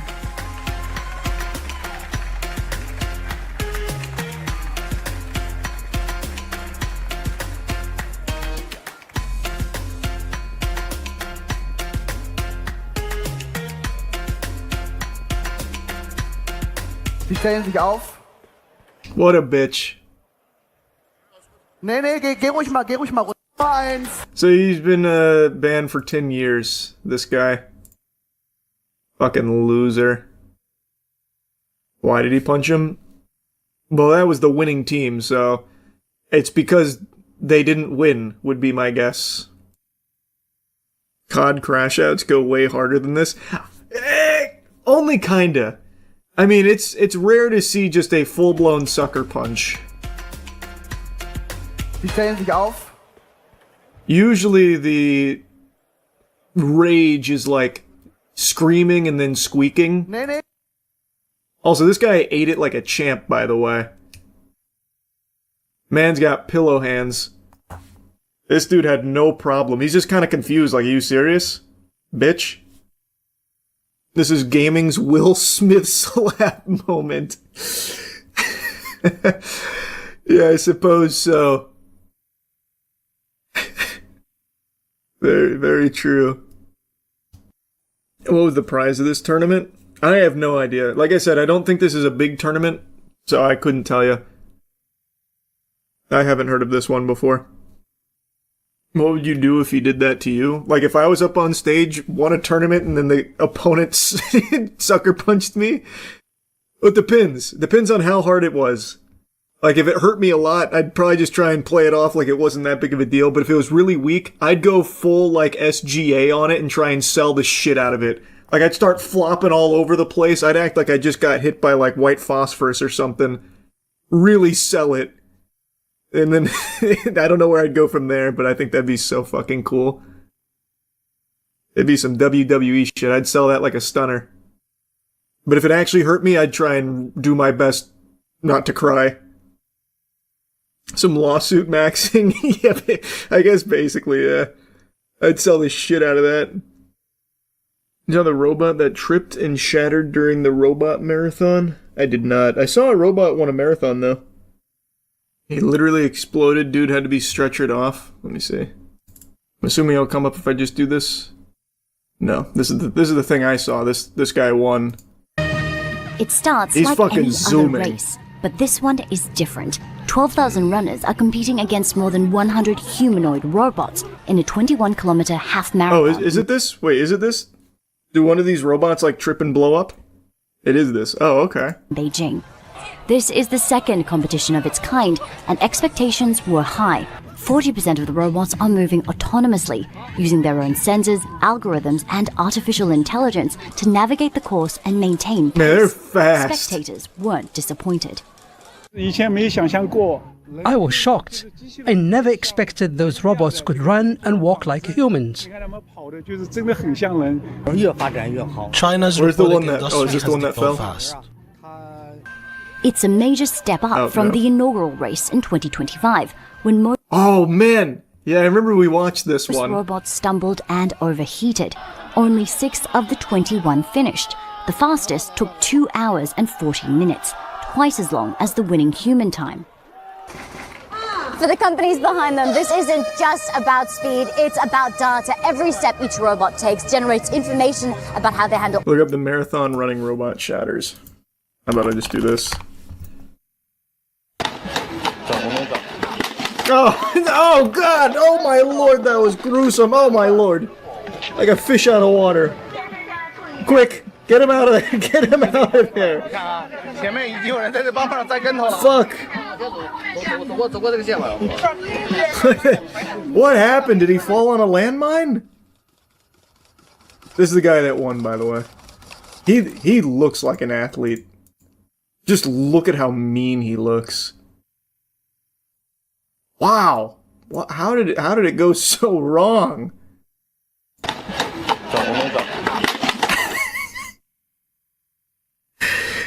He was pissed too when he fell and blew up.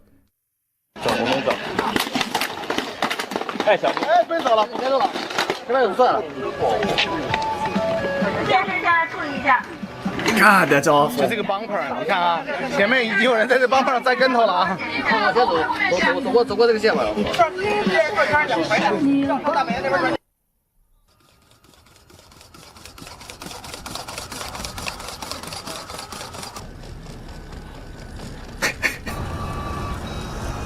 Damn, the way he's taking that turn.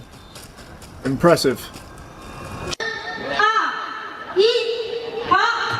Oh, this was genuinely the very beginning. I thought this was like, I don't know, somewhere along the way. He didn't even get a chance to show what he was capable of. Why do they even have this here in the first place? This could have happened to a human being as well.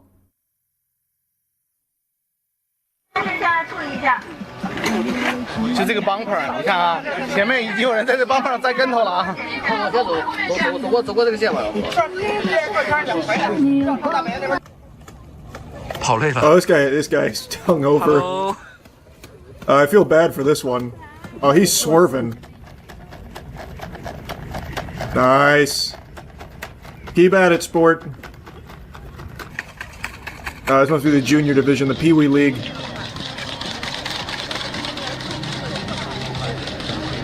That thing is remarkably fast.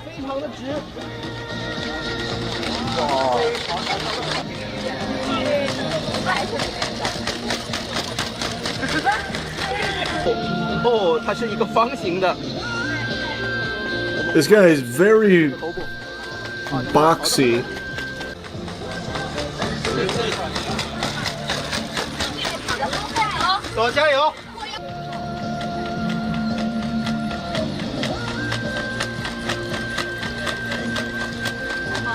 It's pretty nice how they give them shoes, some of them. That guy's a little dehydrated, you gotta get him some water ASAP. He was running out of juice. That red one is... No, the red one, that looks like a villain. He genuinely looks like something you'd see in a like a real sci-fi setting. And he's fast. That guy is fast. Type of robot the main villain would use in real steel. Yeah, true. You saw the California bear suit scammers finally got sentenced. Did they? I remember talking about that a while ago. I feel like it's been like 3 years. They only just now got sentenced. They were the ones committing insurance fraud. Because they were claiming like a bear went in there and fucked it all up, but then they got caught on camera and it's clearly just a guy in a bear suit. And yeah, you're right. It looks like it only just now went through. Humans who used bear suit to defraud car insurers are sentenced to jail. Oh no! And they took the high-quality bear suit! What? California Department of Fish and Wildlife biologists reviewed video footage of the attacks on luxury cars and said that the animal was clearly a human in a bear suit. I like how they had to bring out like the certified expert, but anyone with eyes could tell you the same thing. Hold on, let me pull up the footage. It has been a while, so maybe you guys forgot about this. This shit goes crazy, actually, though. It's a very interesting scheme, to be honest with you. Get ready to cover your eyes. It's horrifying. That's a bear in there! Watch out! It's ruining the luxury vehicle! I think that's a Phantom, it looks like. I can't really tell. I don't know cars well enough, but that looks like a Phantom. Oh, he's in the back seat! Oh, God, no, he's ruining it!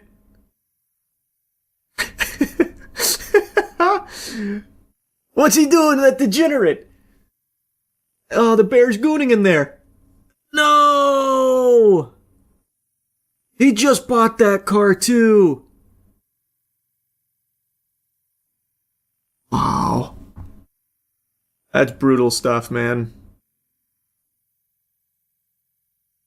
Damn, look at the damage that he was able to cause. Fuck! Oh, there he is again. That fucking maniac. That bear got a taste of luxury cars and now he can't stop. Yep, right to the back seat again. Mm-hmm. Now he's getting in there causing all kinds of commotion. A huge ruckus. Oh, wow!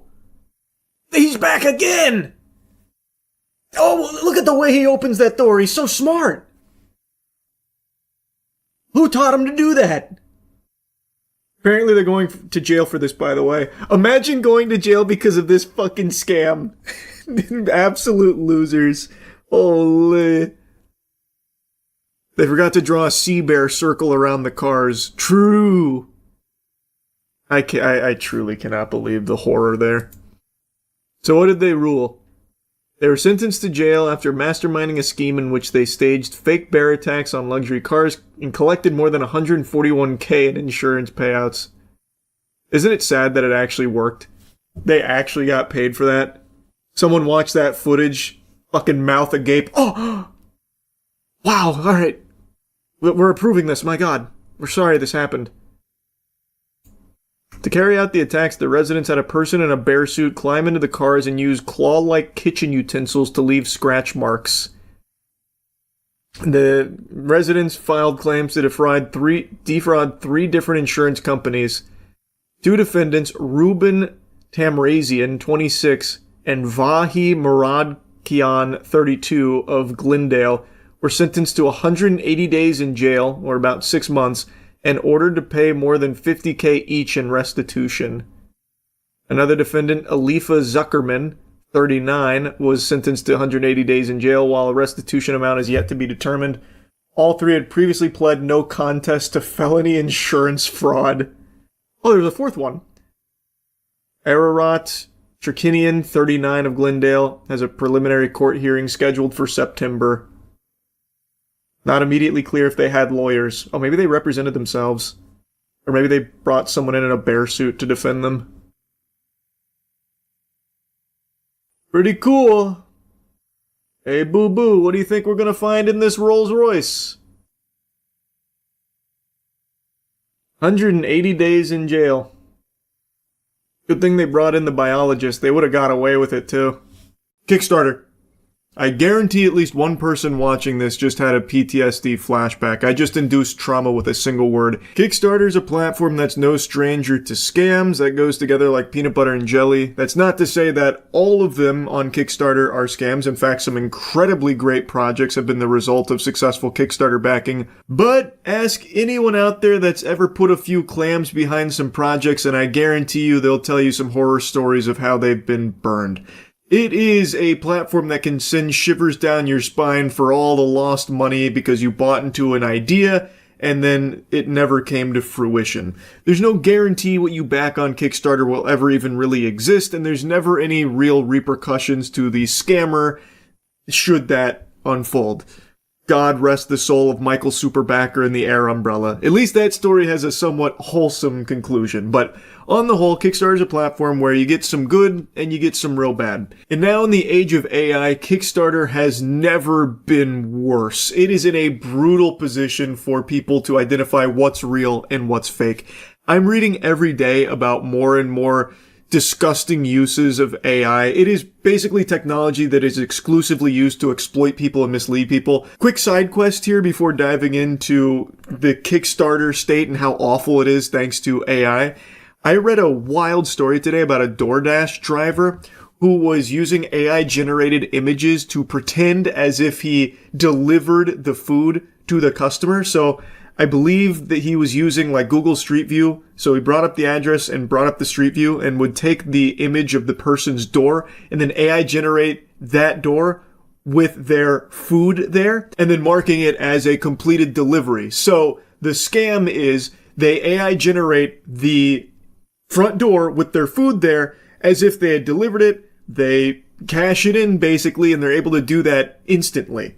Fucking nuts. I also was reading something about a construction company that was using AI-generated images to pretend like they had finished projects in order to secure more contracts. It's completely out of control.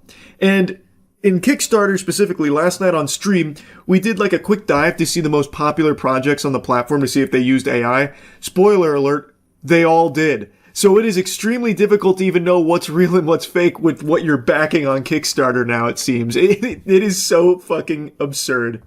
I'm now curious if everyone is pitching Kickstarter products with AI videos to make it seem more professional. I actually haven't checked Kickstarter scams in a while. I bet that's a very common thing now, though. Let me see. I'm just going to see what like the top funded projects are at the moment and see if there's any AI video for it. All categories... Popularity.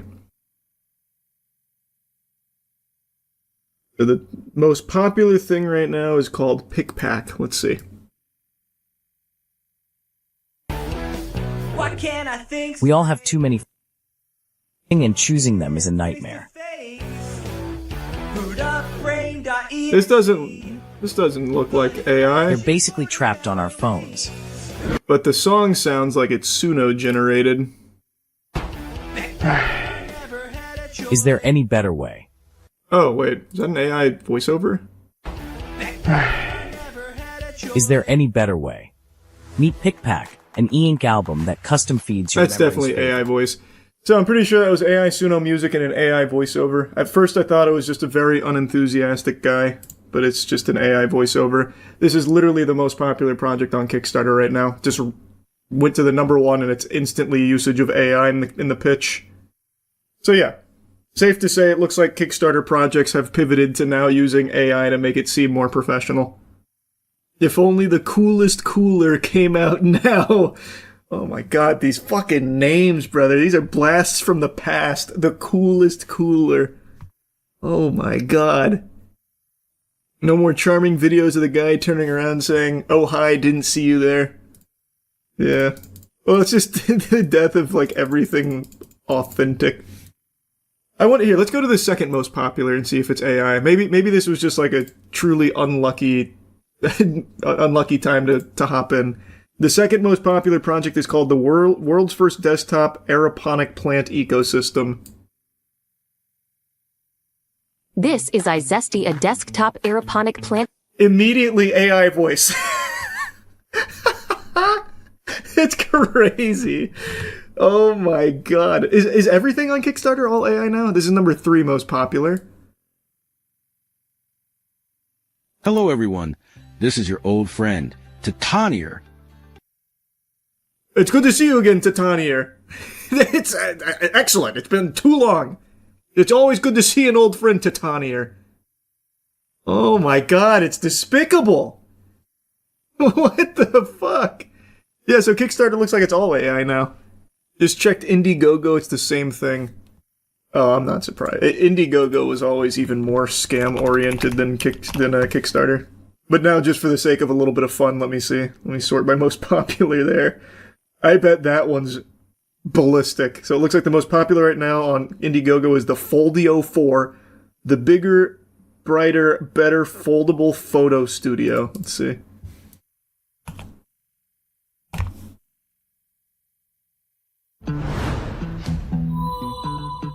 Hey, Kickstarter, we're back.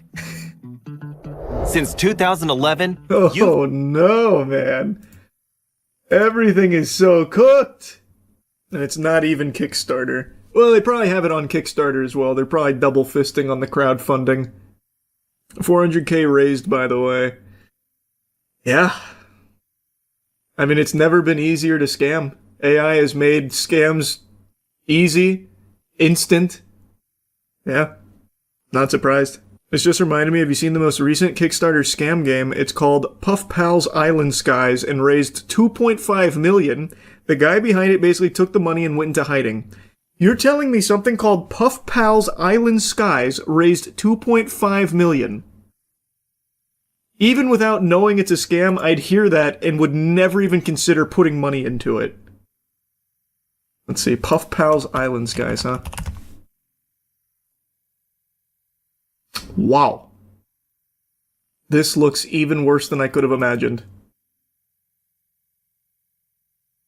$2.56 million here.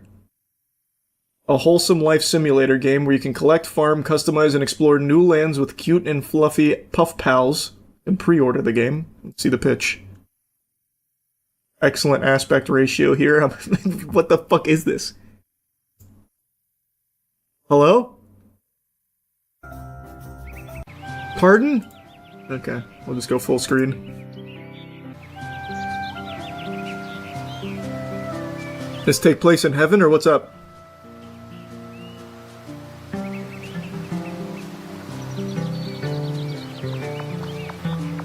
Grow and customize your very own farm. No AI voiceover here, this must have predated the wave. Very cool. Not my kind of game. So what happened? You said the creator went into hiding. So he took the money and ran? See the comments. 9,000 comments. Requesting refund, requesting refund, requesting refund, requesting refund. Hey, got some bad news for you. Doesn't work on Kickstarter. There's no obligation. And no one's coming to help you. Learn from the air umbrella. Most recent update is May 20th from Fluffnest. Let's take a peek.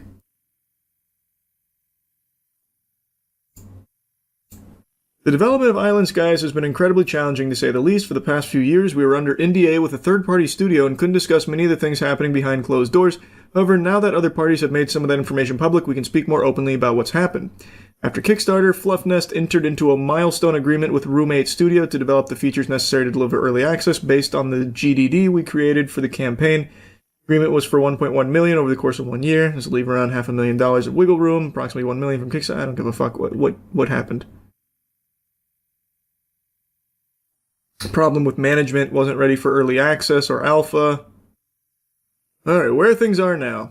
As we approach finalizing the new agreement, it became clear Roommate's senior management does not have a clear understanding of the project's current state, how much work remains. Because of this, we can't trust that the issues we've already faced won't reoccur. We've informed Roommate we won't proceed unless their leadership presents a plan to directly address these issues and commits the necessary resources to Island Skies. This Kickstarter might be the biggest scam ever, and their CEO is allegedly running from the law. See, a while back, this viral plushie company called Fluffnest announced that they were making a brand new life sim game called Puff Pal's Island Skies, and they raised over $2.5 million out of their $75K goal, mostly by selling limited time plushies that you could only get through the Kickstarter. And Puff Pals look pretty legit, with trailers showing a lot of the core features already working, so naturally the community trusted the team. But what they didn't know is that by the time the first alpha playtest came out, Fluffnest had already burned through all the Kickstarter money, with huge chunks of it reportedly going to so plushie production classic. instead of the actual game. And when their plushie business That collapsed always in early happens. 2025, well, everything spiraled from there, with hundreds of orders going missing without refunds, the Puff Pals trademark expiring, and even the game's website ended up getting shut down. Now, the CEO, named David's been hit with over $2 million in lawsuits from his former employees, the banks, and even the outside studio that they secretly hired to make the game. But while he's been allegedly dodging service and refusing to show up to court, the backers are left getting ghosted on social media.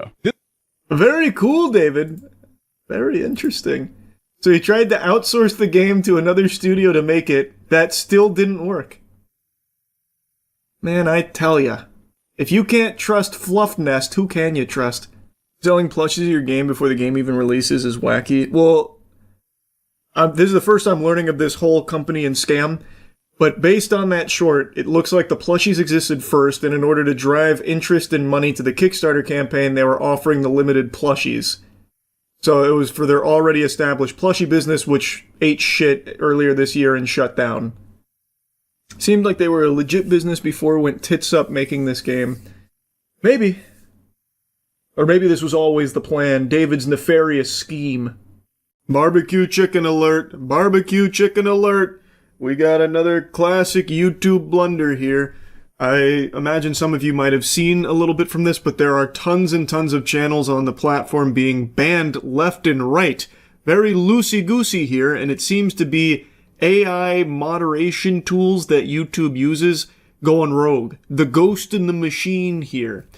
I just got made aware of this, and it seems like one of the first people to experience this, Penguinz0, was a YouTuber named Enderman, who is a tech channel. The reason being, my secondary channel has been terminated off of YouTube, as you can see.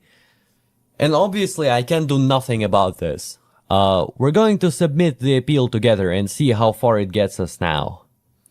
The reason for this happening is AI.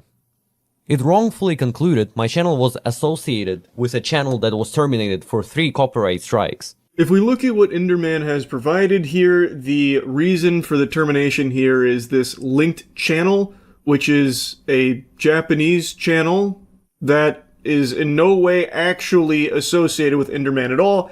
It feels like it's a big old boo-boo here from the AI moderation tools, and he is not the only channel that experienced this. There were a few other notable examples of channels also being linked to this Japanese channel falsely, and thus having their channel terminated as a result. It's anyone's guess why. Maybe that Japanese channel is like a yawn that's just contagious and now it's spreading across YouTube, where for some reason on the back end, the AI has had a fucking conniption here and is associating like tons of channels on YouTube with that account and then just immediately banishing them to the Shadow Realm, which in and of itself is a huge problem because why is there no human being coming to review a channel termination? Why would AI have that ability? Why would it be given that much unrestricted power and authority where it could not only flag these channels for being linked to this channel, but then also ban them for it without a human being ever stepping in? That's very concerning because there is clearly a lot of wiggle room for errors with AI moderation. And it's not just with this linked channel epidemic here. We're going to get into a couple other examples, and of course we've already seen some in the past with it just kind of freaking out and going like bananas, actually just going ballistic for no reason. But in classic YouTube fashion, appeals are more useless than the hairs on my ass. So Enderman even made a video doing the appeals, which of course led to no results, which unfortunately is par for the course. I feel like I can count on one hand the amount of times in my own personal experience too that appeals have ever led to anything. Like, I've never even really heard whispers of someone having a successful appeal on my entire 18, 19, whatever-ish years on YouTube. It feels like that system just doesn't work. That's just all smoke and mirrors. Like, maybe the appeal system is there kind of as like an internal joke at the YouTube HQ. Like, the appeals, once you finish filling them out, what it actually does is just print out a piece of paper that goes straight into the trash can at the YouTube HQ. Like, I don't even know what it's there for. It never actually leads to anything that I've ever experienced, nor ever heard of. It is truly just like, you do this only to reaffirm that a human being is not looking at it, or if they are, they're not actually giving a fuck and just maintaining the original ruling that may be incorrect. In this case, being linked to a Japanese YouTube channel that was terminated long ago. This kind of thing would take someone actually 4 seconds to realize it's a mistake. This is a big ol' whoops-a-daisy. But since the appeal system, it needs a drastic overhaul, it is just archaic, and I truly think that it might just not even function the way it's advertised. It didn't work for any of these channels that were experiencing this termination, this wrongful termination. So they did the only recourse they could. Make noise on Twitter. That, and I've said this for years, that is the only way to get actual YouTube help here, it seems, for most channels on the platform, is to go make a big hoopla, big stink about it on Twitter or any other social media, because then they actually do see it, and then a human being does actually step in, and it takes them very short amount of time to fix it. In this case, it did get solved. Enderman did get his channel back. Both of his channels got reinstated. It was very clearly a mistake that this happened in the first place, and the second a human being actually is alerted to it and does take the time to take a peek, it's pretty quickly resolved. But there's a couple of problems here. One, AI should not have the ability to ban channels. That is a big no-no. I think that is going to lead to catastrophic results in the future. We're already seeing some inklings here of that, being the dystopia we're heading towards. Like, you do not want to just let AI be the one to ban channels. A human being should always be included in the mega mix when it comes to that decision, without fail, period. Like, there should never be any reason AI can do that. And two, something's got to be done about the appeal system. It has got to be updated. Like, it has got to get better. This is it's just crazy that it's 2025 and the appeals still just don't actually work. Because, again, look, Enderman and many others did make a lot of noise on Twitter. Someone at Team YouTube saw it, took them, a handful of hours maybe, and then reinstated both channels because they were very quick to realize, yeah, this is a mistake. Why didn't that happen with appeals? Appeals, when you submit them, it's like a matter of minutes where they're like, no, it's rejected. Yeah, we re-reviewed everything. Yeah, you're super wrong. You're a fucking idiot. Actually, you're super ugly as well, by the way. Did we mention that? Rejected. We're maintaining the original fucking ruling. Like, it's obvious that no one actually looked at it. So, especially when it's like long-form videos, you'll submit an appeal for a video that's like an hour and a half long, and you'll get a response from YouTube on the re-review in like 15 minutes about like how you're stupid for even trying to appeal it. So yeah, that needs to be changed. That's two big problems. But this isn't the only instance of channels being banned willy-nilly recently. There's been a lot going on when it comes to channel terminations that don't make a ton of sense. Now, from what I've seen, a lot of these have been reinstated since this has become a big issue that a lot of people are talking about now, because it is concerning why so many channels are getting kind of banned out of nowhere for seemingly nothing. Literally nothing when it comes to like this linked channel thing that was happening. Like, some of these terminations aren't even because of like a misunderstanding of the content they were producing. It was something that they did, like, literally was not even associated with anything about their channel and still getting terminated. So it's caused a lot of alarm from people on the YouTube platform. And from what I've seen, some of them have been reinstated, but not all of them. There's also been a lot of bans for like this really weird enforcement of YouTube policies that don't really seem to apply. The big one has been like scams and deceptive practices, which I think right now is out of control on YouTube with ads. Like, the biggest culprit of scams and deceptive practices are YouTube's own ads. I just made a video going over many of the AI ads on YouTube that are peddling legitimately fake products. Fraudulent advertising is plaguing the platform. That and like AI porn shit and like a lot of weird things have been advertised on YouTube directly that are very much against YouTube's own terms when it comes to scams and deceptive practices. But those don't seem to be getting hit nearly as much as just channels that aren't actually promoting scams or deceptive practices. It's just really ass backwards right now. And I was reading from the community with some other channels. A lot of them were tech-based, where they were like showcasing different things in the tech sector that maybe the AI moderation tool was getting confused by, thinking that they were trying to promote workarounds for certain things, and they just immediately slapped them down for it. I don't know. But either way, it is a problem. There, under no circumstances, should be the possibility for AI to just ban a channel. Like outright. Even if a channel is in violation of rules and AI moderation tools flag it internally, a human being needs to be involved in this conversation about whether or not that channel needs to be banned. It should not be the AI that's the judge, jury, and executioner on it. That is a big problem, and one that is highlighted big time with this wave of bans hitting the platform. So yeah, I wanted to yap about this for a little bit. It seems like it's getting resolved slowly but surely, and I really hope YouTube learns from this and improves their systems, appeals, and getting rid of this immense power that they're lending to AI. Unchecked power, unlimited power. That's concerning. Anyway, though, that's really about it. Hopefully everyone else that's been like falsely flagged and terminated or got a strike or something, hopefully all of that gets resolved as well going forward. Hopefully it won't take too much longer. And yeah, that's really about it. See ya. In the wild and wacky, deranged world of family sports, there is no end to the lunacy. I'm talking about novelty sports games for the whole family to not enjoy but pretend they enjoy together. I'm talking about things like horseshoe tossing and croquet. Today we'll be diving into this uninspired and unfun cesspool of activities with one of the worst ones I've seen called marbles. Outdoor games are a family tradition, but many keep you stuck in one spot, or can even leave you with a real pain in the back. That's always an important selling point in these products. You know, it's good for all ages. It's not painful for anyone, from the biggest bodybuilders to the most frail, glass-boned, paper-skinned people on the planet. Anyone can play them, and no one will have fun with them. However, in marbles' case, I don't see it being like a healthy alternative for people with bad backs or joints. They show this alpha male straining his back throwing a horseshoe, which I don't attribute to the horseshoe's weight or anything like that, unless that horseshoe is made from parts of Thor's hammer and it's just 500 fucking pounds.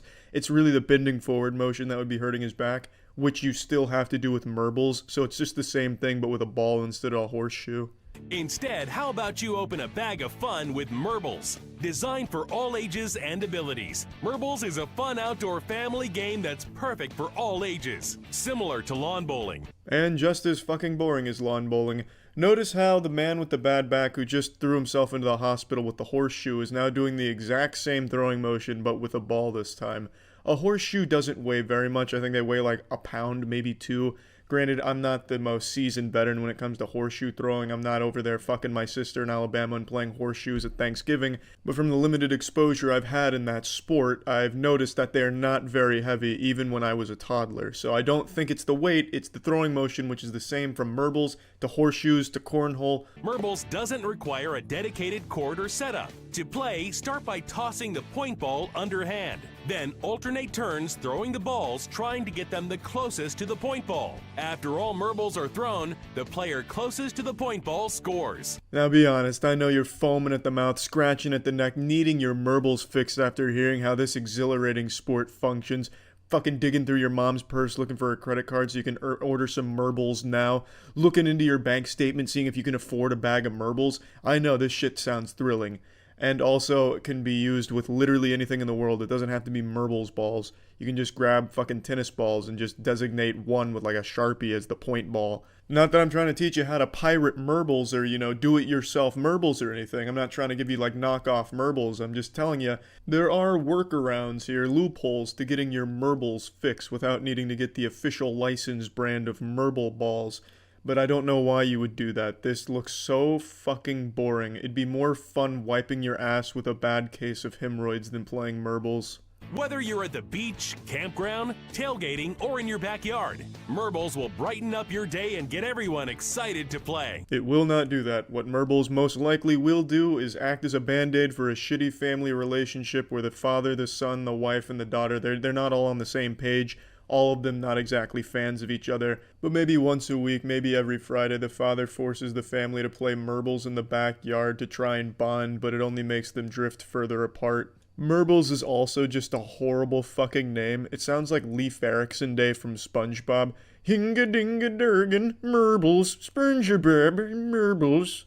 Unlike bocce, Merbles are light, buoyant, more dynamic, and can be played almost anywhere. In fact, using the terrain to your advantage is half the fun. Ladies, I know that trick shot just made you wet, but please calm down your thirst. That Merbles expert is taken. Each set of Merbles comes in a heavy-duty toteable canvas bag with the instructions printed right on it. Ah, there it is. The Holy Scripture, the 10 Commandments of Merble. Each Merble set contains balls for 2 individual players or teams. Merbles are a hit wherever I take them. I bring them out at family reunions, when the grandkids come over. They're easy to play with and will give us memories that'll last a lifetime. Now this is actually a very powerful testimony. Unless you're living under a rock, then you're probably familiar with the legend Chip G, Hall of Fame Merbler. Often referred to as the bad boy of Merbles, he was rumored to have performed cunnilingus on over 20 women at the retirement home where the last Merbles championship was held. So him coming out here saying how much he loves Merbles, that is something not to be taken lightly. But I do have to say, I think Chip is being a little too pretentious here. Merbles aren't exactly going to give you memories to last a lifetime, unless you're playing strip Merbles with your family and grandma loses and her fat, flabby titties come out and you're still like 9 years old. Then maybe that'll stick with you for the rest of your life, and Merbles is definitely going to be a negative thing to you from now on. Merbles' lightweight design ensures that they're gentle on your joints and shoulders, and much easier to transport than cornhole, bocce, or horseshoes. Perfect for RVs, car trips, tailgating, and more. And if you're traveling with any of those games, you're already no fun to be around, so you might as well add Merbles to that.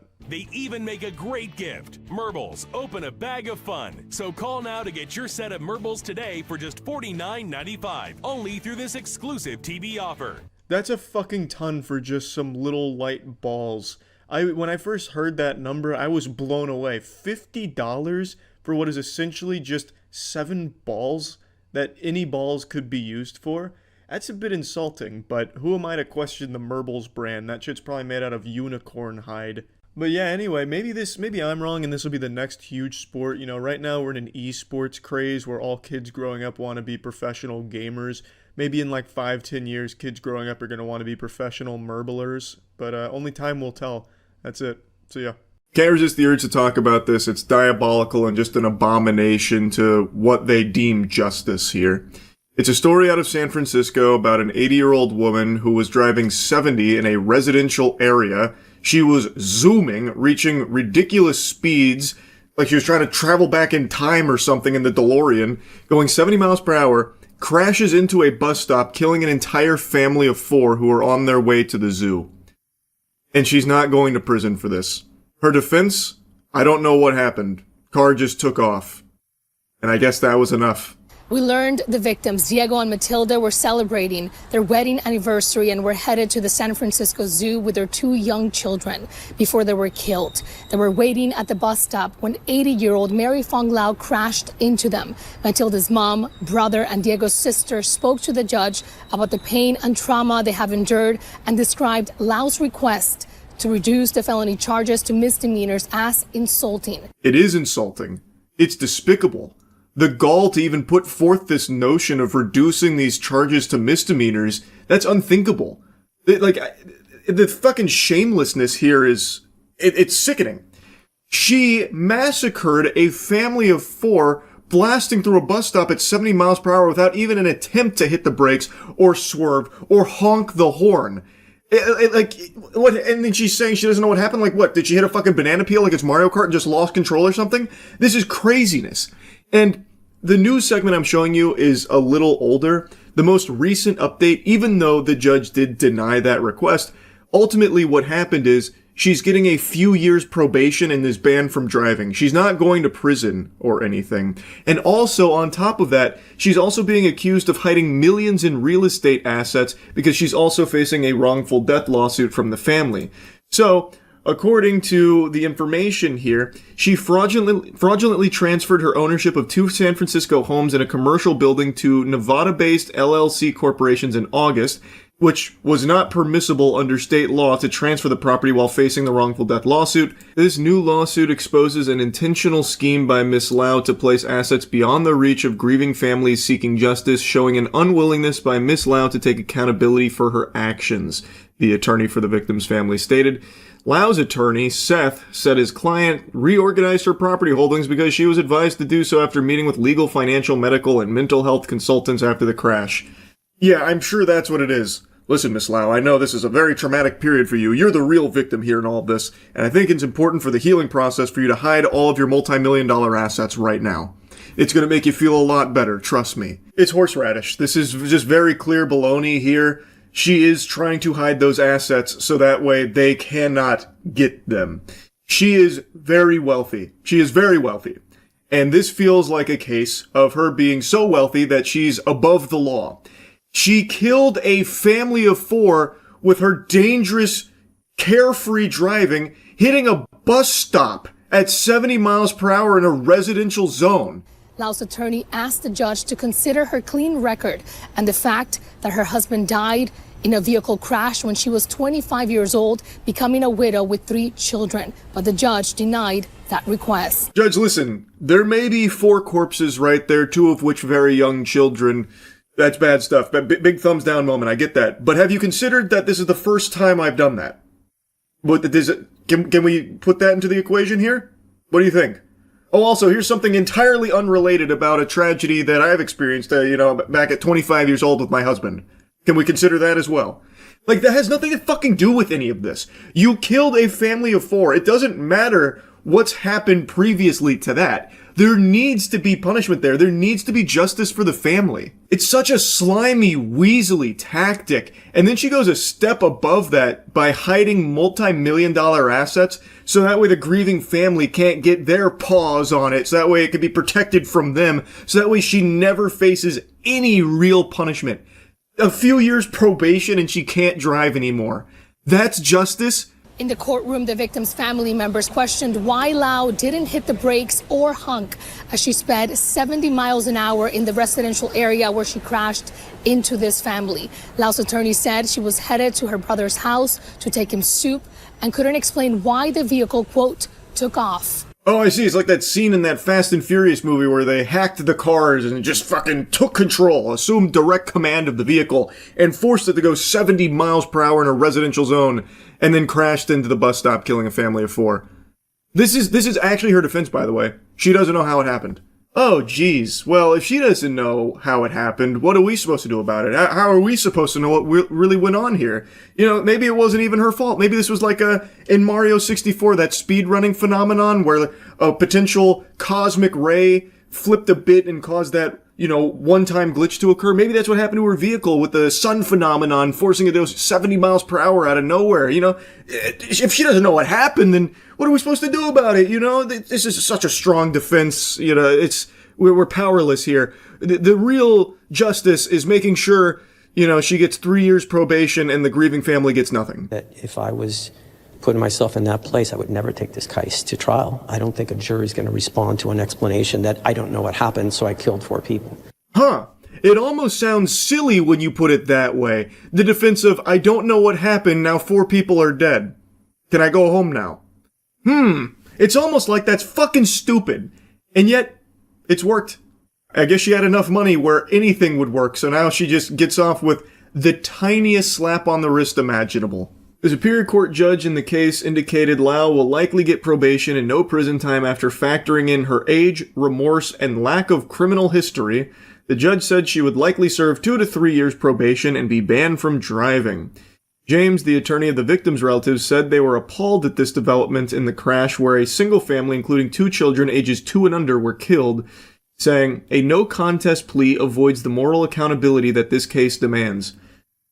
Yeah, I agree. That is avoiding the accountability this case demands. Also, factor in her hiding assets worth millions of dollars for the sole purpose of trying to protect them from a family that is suing her for the wrongful death of an entire family of 4 that she has killed. It's actual craziness to me. It's actual craziness to me. So you factored in her age and remorse, which, by the way, I don't really buy the whole remorse thing. Someone that's that remorseful, probably not immediately looking to hide multi-million-dollar assets off rip. That's just my hunch, right? That's how I feel. Like, if you're really remorseful, you're probably not immediately then bouncing to put your fucking real estate and properties into LLC shell companies.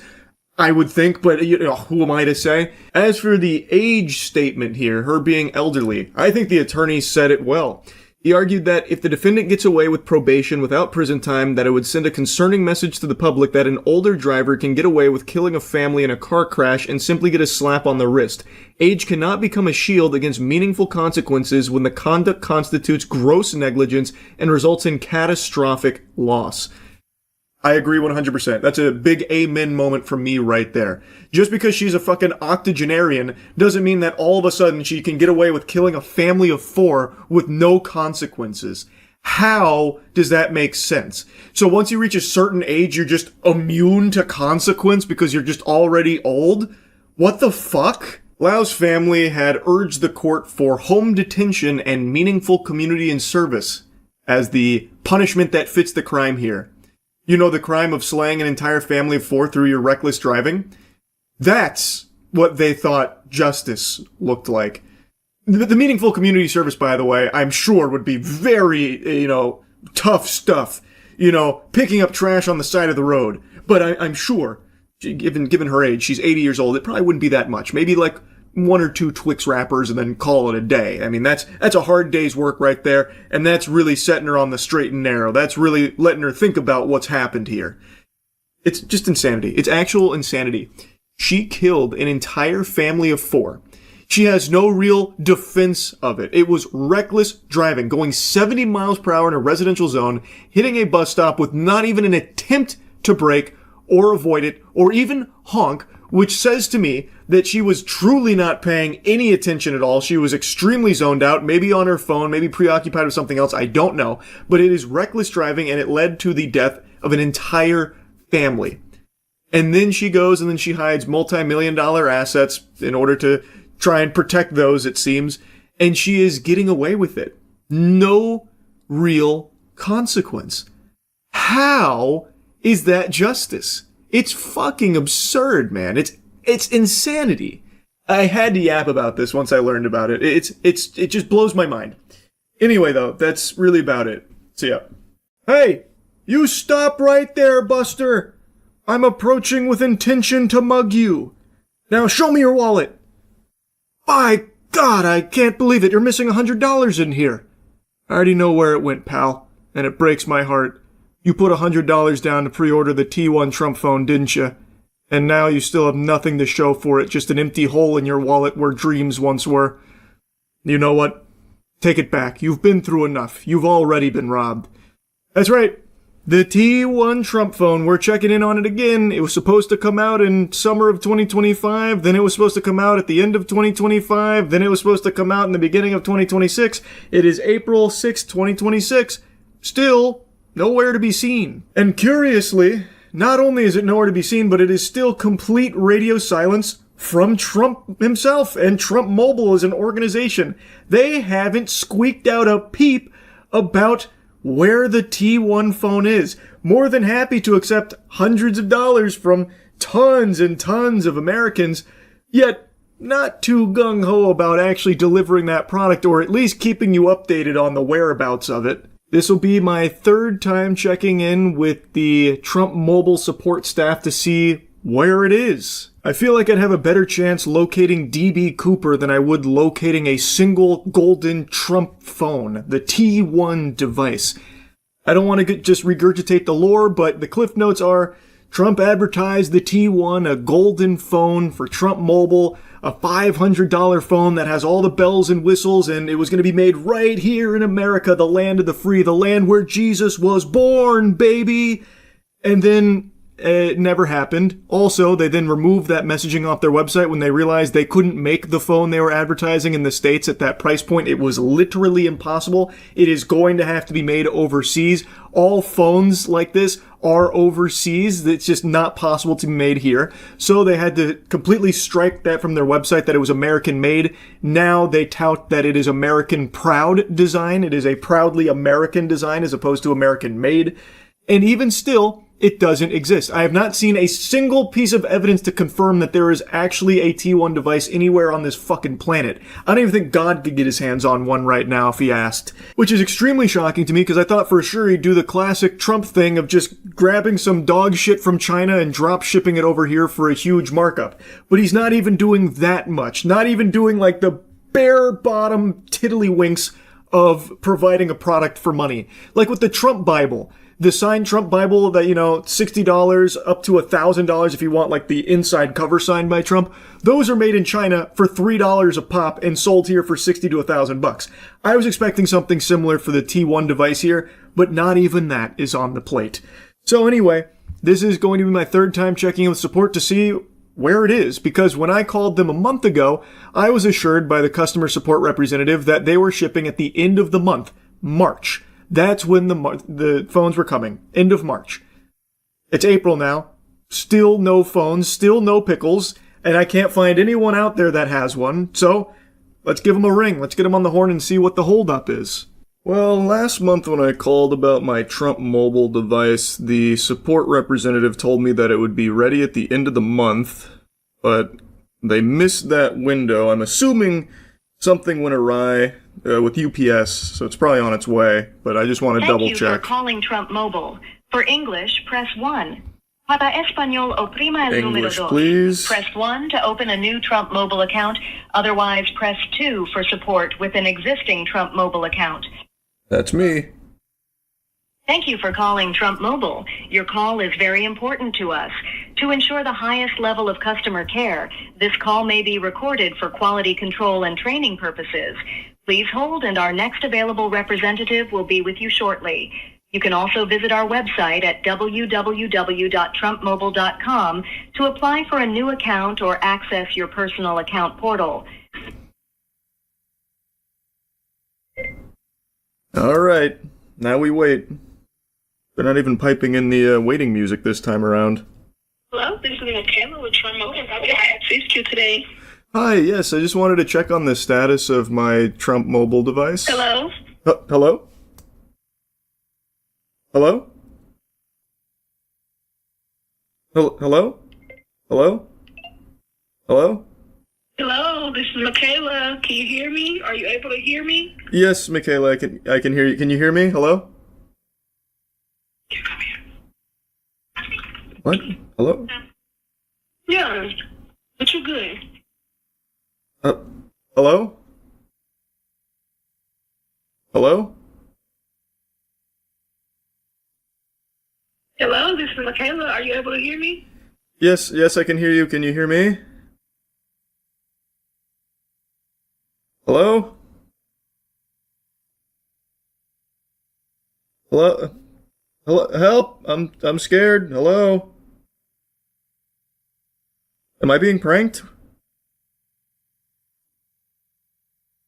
What is going on here?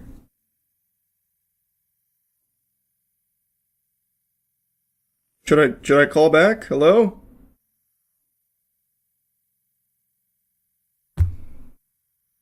Hello? Okay, I'm just gonna try calling back. I guess even the Trump mobile headquarters is having problems with their mobile devices. The ones that exist over there. Let's try again. Okay. I guess Trump Mobile was experiencing some kind of EMP blast or something that was shaking the system, so I gave them a little bit of time to cool off here, let the alt recharge, so I then gave them a retry a couple minutes later, and it did work then. Now, once again, just to remind you, the first time I called, they said that the reason the Trump phone hadn't been delivered is because of the government shutdown, and they had no estimated date for me. And then when I called last month, they said it'll be ready at the end of the month, in March. So, let's see what they have to say today.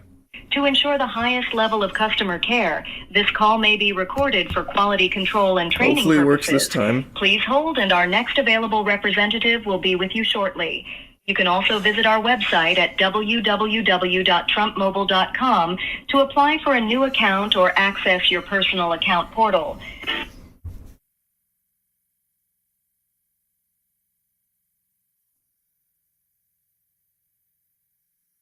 I think it's going to happen again. Hello, and thank you for calling Trump Mobile. This is Sheena. How can I assist you today? Hi, yes. I was calling to check on the status of my order.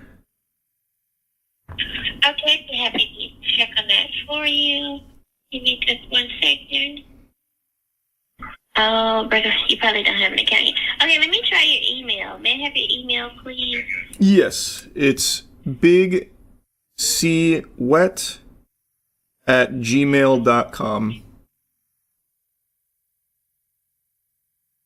Okay. Thank you. 1 moment. If it's causing a problem, I'm just more so checking to see when the phone is supposed to be shipping. I'm just... Yeah, the majority of the phones have not yet shipped. It's gonna, they're gonna pretty much start shipping at the end of this month, but none have shipped as of yet. But that's, I don't mean to be rude, that when I called... I was wanting to check. When I called last month, the representative told me it'd be the end of last month. So are the phones shipping? Like actively shipping? Yes. They, and then their second batch, they're stating that they're going to be shipping like towards the end of this month. So if you haven't received it yet, then yes, you probably would be part of that shipment. Okay. Where can I find information on the first batch of shipments? Because the people that I know that have also ordered it haven't received it either. So we've just been kind of concerned about the whereabouts. Yes, sir. Well, what happened was they had some sort of pushback on the push-out date. So that's why they've been delayed on top of, the shutdown and things like that. However, when you called last month, what information did you give the other representative? The same information I've shared with you. And then I called back in December as well, and it was the same information I gave then too. So I don't know why it'd be an issue now. I guess maybe something in the system didn't log it. I'm not really sure. So yes, let me go ahead and get this submitted for you, sir. I do apologize for the inconvenience, but we'll get this submitted and you'll be, I can't even talk. You will hear back soon. All right, I appreciate it. But just checking in one more time, you said that phones have been starting to ship out, so I should be in the next batch then if I wasn't in the first batch? Yes, they were stating that they should get shipped out sometime near the end of the month. Okay. All right, well, I appreciate it. Thank you. Okay, thank you. You have a great day. Bye-bye. You too. Bye. Very curious to see if they actually will reach back out in 35 business days about fully setting up the Big C Wet account. That would be fascinating. That's the first time that a customer service rep at Trump Mobile actually bothered to check if I had an account. All the other times they were somehow magically finding bogus information. So, looks like they're beefing up their customer service protocol there. So, we are still at the any day now the Trump phone should be here. Apparently, they've already been shipping some out. I guess they're bringing them around on tricycles or something, because it's real slow. I haven't seen anybody receive one, and presumably, according to some data, there were many, many thousands of pre-orders, and yet not a single piece, not a single morsel of information on someone actually having received one in that first batch the customer service representative mentioned. Now again, as I said in the last two, I don't blame the customer service reps. They're just doing what they're told, and right now it looks like their talking points are, it's coming at the end of the month, or it started shipping and, there's another batch coming at the end of the month. So now it went from any day now to this nebulous end of the month kind of spiel.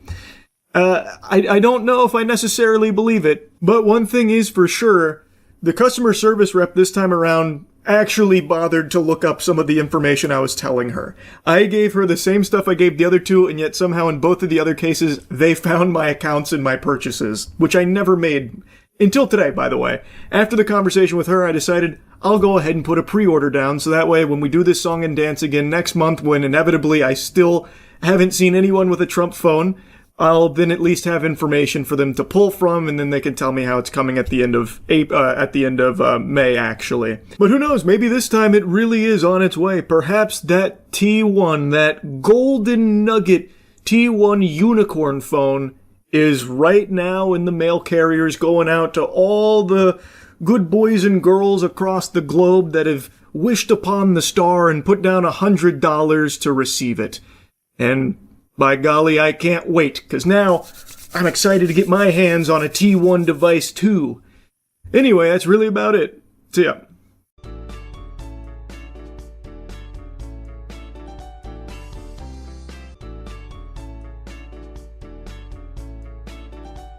You get that pup poussey away from me right now. I'm not setting one paw in that shit.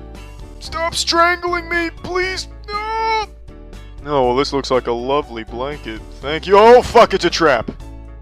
Why am I strapped to this human's hip like a gun in a holster? My freedom has been stripped from me. Please help me. Thank heavens you brought an umbrella for yourself. I'll just be dangling here getting pulverized by the rain, snow, or hail, whatever the fuck this bad special effect is trying to represent. I'm going to take the meanest shit this world has ever seen. You'll try and escape the omphalos of my ass explosion, but since I'm strapped to your hip with the pup poussey, you won't be able to elude the methodists from my asshole. Tell me who's the victim now. What do you type, like 4 words an hour? Am I Richie? Is that my name? I mean, I guess it is. I'm getting a shitty present. This is the exact opposite of what I wanted for my birthday. Fuck me. Are we trading pup pousseys like Yu-Gi-Oh cards? Is that the new thing here? Behold, a poorly designed product. Let me just stand on this puppy forklift. Yahoo! Be strong, my son. We are dealing with the ultimate evil. Remember your training. Don't listen to them. Don't feel the flow. If you feel the flow, the earth crumbles. We must endure to ensure the safety of the earth. Nothing will make us quit. Not even a poorly executed titty helicopter dance move. There are few things in life as pathetic as being a proud Reddit moderator. It's a position that attracts the most insufferable hoity-toity dweebs like moths to a flame, and it bestows upon them the tiniest sliver of power, just barely above like a middle school hall monitor, and somehow that immediately goes to their heads and corrupts their already ugly soul, leading to the most embarrassing meltdowns and just outrageous power trips over nothing. And this is a stereotype that's existed for a while, and it seems like it's just the truth of being a Reddit mod. Like, this is just the sad reality of the people that take up that mantle. They think of themselves as fucking Batman, but what they actually are is the goddamn box ghost from Danny Phantom. Anyway, though, I'm blasting that ass with some new hotness here. A brand new mod meltdown courtesy of r/art. It is a pretty fascinating one, and also not its first rodeo. The r/art subreddit's got some hostile mods. So I'm going to go over the most recent one from, I think it was yesterday. And then I also want to give you a little, blast from the past from a previous instance where one of these mods went nuts. But this one I think is quite special. So what happened is there's an artist named Hayden Clay who posted his art on the subreddit. It got very popular, and in the comments he was replying to somebody asking for more information about his work, and he mentioned that, you can find my work here, and there's also some prints available too. Just a very quick reply to a nice comment. And one of the rules of the subreddit is you can't be self-promoting your work, so you can't be advertising prints or anything. So because he used the word prints, it got the whole post removed. Just blasted to the shadow realm. They smited it. So Hayden Clay was pretty upset, so he messaged the mod about it, trying to get further clarity, and maybe he could try and find a way out of this pickle here because he felt it was unjust. There you can see the comment that got him banned. I have a whole mini-series called Clear Boundaries with Prints Available. Just a very offhanded remark about having prints available, and it was removed because of that. So he said, "Are you seriously banning me for giving more information on my work? No, I banned you for breaking our rules. But I can also remove all your old posts as well if you'd like. Oh man, this guy's no nonsense, tough as nails, you don't tussle with the muscle, r/art mod. Oh, brother, watch out. He's coming down with the iron fist. This is so fucking silly. So, like I said, the rule is like no self-promoing or whatever. Can't be mentioning where they can purchase your art or anything like that. Which he wasn't really doing. It's an offhanded reply to someone that was saying they'd like to have the art in their office or whatever. Like, it's such a stretch to even have that be like a violation of their rule in the first place. It is solely because the word print is there. What an unbelievably stinky loser. This guy is working for free as the moderator of a subreddit and he thinks he's doing the Lord's work here. He's treating himself like he's fucking Jason Bourne or something. Oh my god, it's so sad. I can literally smell this guy through his messaging. I already know when he typed, but I can delete your old posts as well if you'd like. I can see him doing this with his hands like some kind of fucking anime supervillain. Oh, he's such a worm. Hayden Clay responds saying, just delete the comment and move on. Sorry I mentioned the word print. And that was the straw that broke the camel's back. He said, your history has been removed. You're welcome. He laid the smackdown on him. He just poofed away all of his post history. And then he replied again saying, at this point, this isn't about breaking the rules. This is you having some sort of vendetta against me. My comment broke Rule 9. I get that, and apologize. This reaction is overstepping boundaries. Which it definitely is. Worth mentioning, Hayden Clay had some posts that were extremely popular, some older posts in his history. Like, I think one of them, according to Dolan Darkus, was even in the top 250 of all time for the subreddit. So having his entire history removed actually is somewhat of a big deal to an artist who has this as a means of showcasing their talent.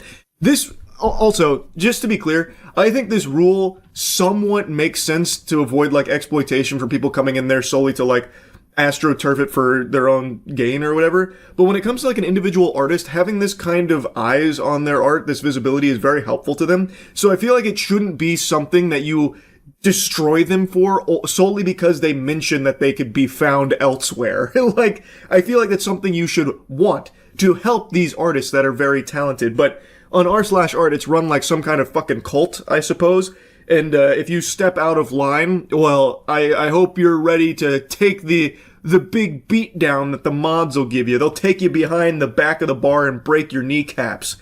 Metaphorically speaking, of course. I don't think they even know how to throw a punch. They'd probably break their own fucking wrist if they even tried to hit a heavy bag, I would imagine. But this shit is just so unbelievably foul.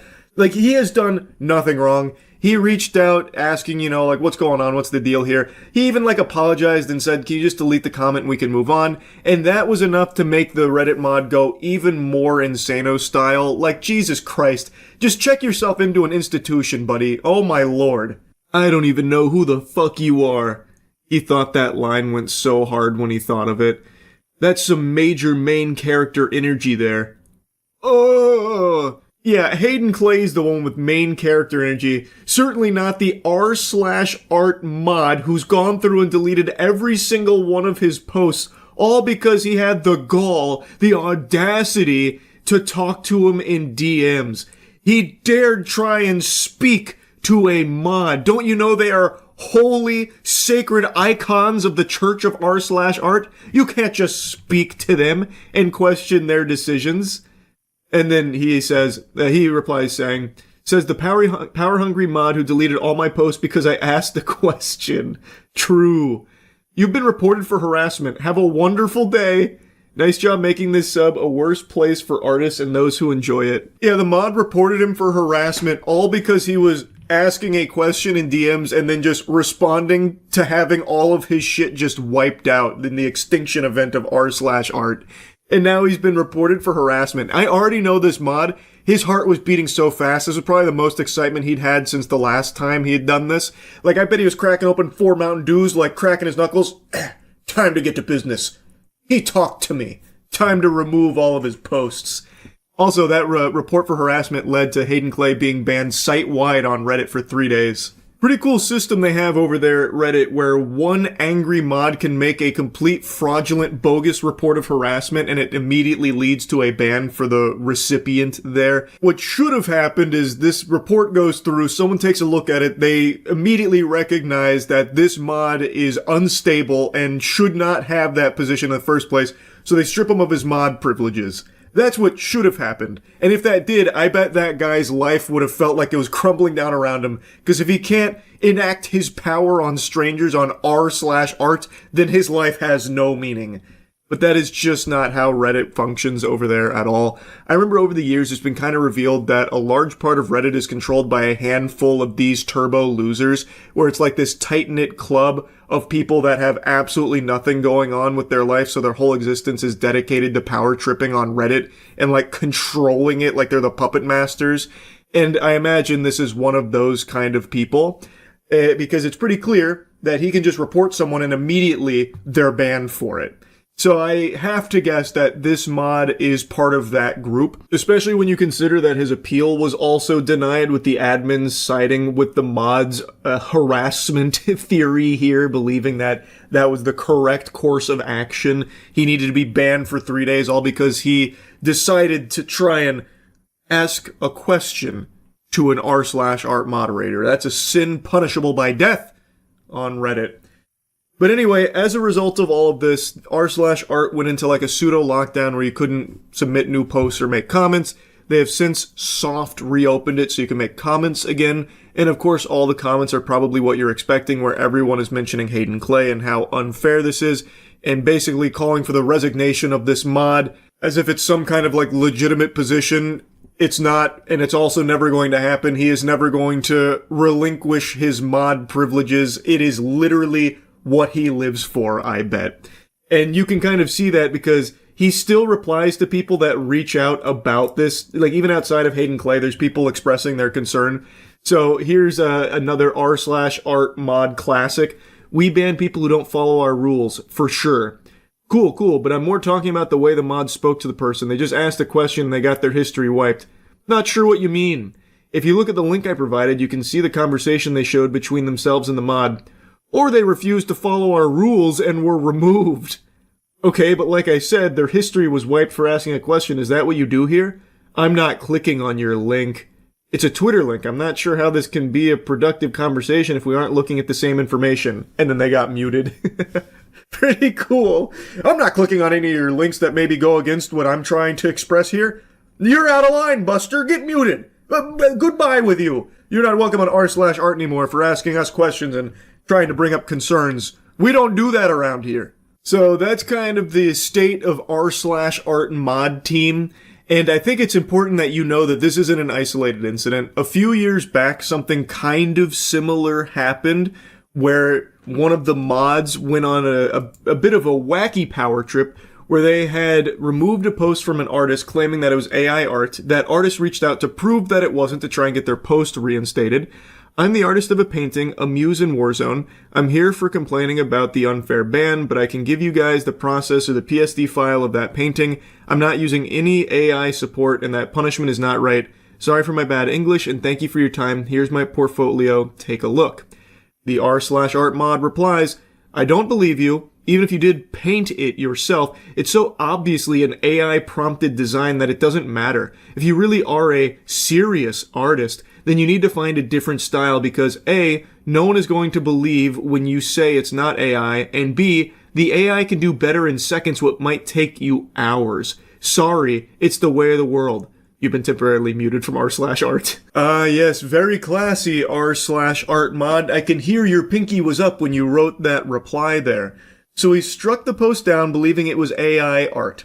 When reached out to and challenged with proof that it wasn't AI, he instead goes, okay, so even if you did paint it, and even if you are a serious artist, I still don't like it. Also, AI can do what you did much better in a matter of minutes, what might take you hours. Sorry, bub, that's the way of the world. Also, you're muted. This happened a couple years ago, and when it happened, this was also a pretty big deal to the r/art community, but nothing happened. This mod, as far as I know, is still currently a moderator on the subreddit. Who's to say it's not the same mod that just had this meltdown with Hayden Clay? I think there's a very real possibility, especially judging by the cringe way that they communicate with other people. So I think it's very possible it's the same culprit. Regardless, though, it is so pathetic. Whoever is responsible for this shit here. It is unbelievable to me how often this seems to happen with Reddit mods. Like, this stereotype has existed for a long time about being like this sad, lonely loser who power trips as a Reddit mod, and yet it keeps happening over and over and over again. There is no self-awareness and no fucking shame from some of these Reddit mods. It's tragic. What? It's just so stupid, man. Unreal. Anyway, that's about it. See ya. I've seen some bad ideas. I've had some bad ideas. I've had some really bad ideas. For example, probably one of my favorite terrible ideas that I cooked up is where I wanted to test body armor by shooting myself in the chest while wearing it to see how much it hurts. Obviously, I recognize why that's a horrible idea, but you can't convince me it would be a horrible video.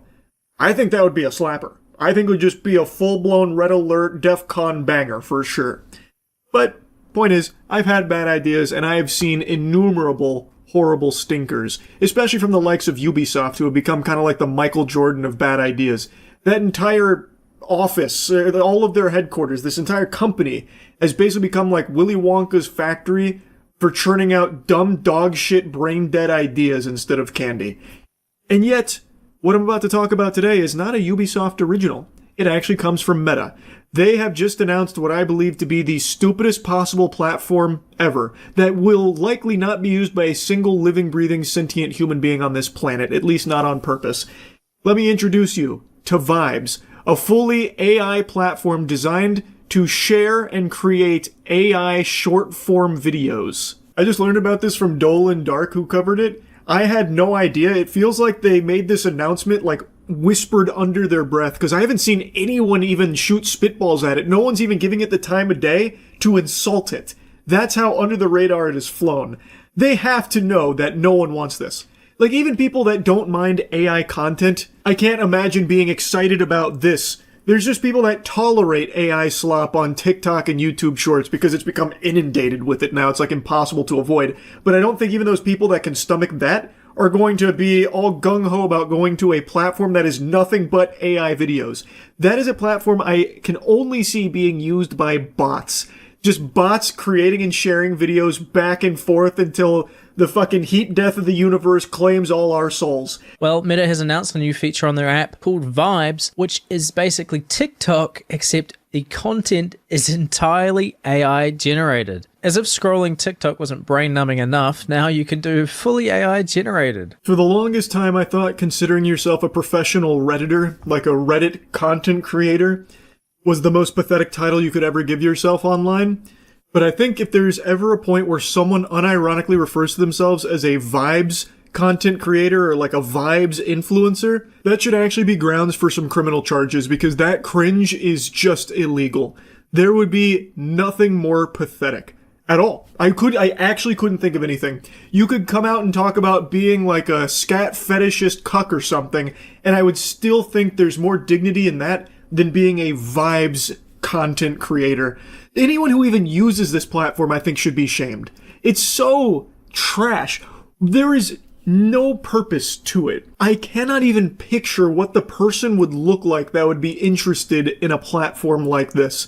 Like, maybe some kind of like out-of-touch marketing octogenarian who thinks this is like a good way to promote a product or a brand, so they'd be like dumping endless advertisements on there.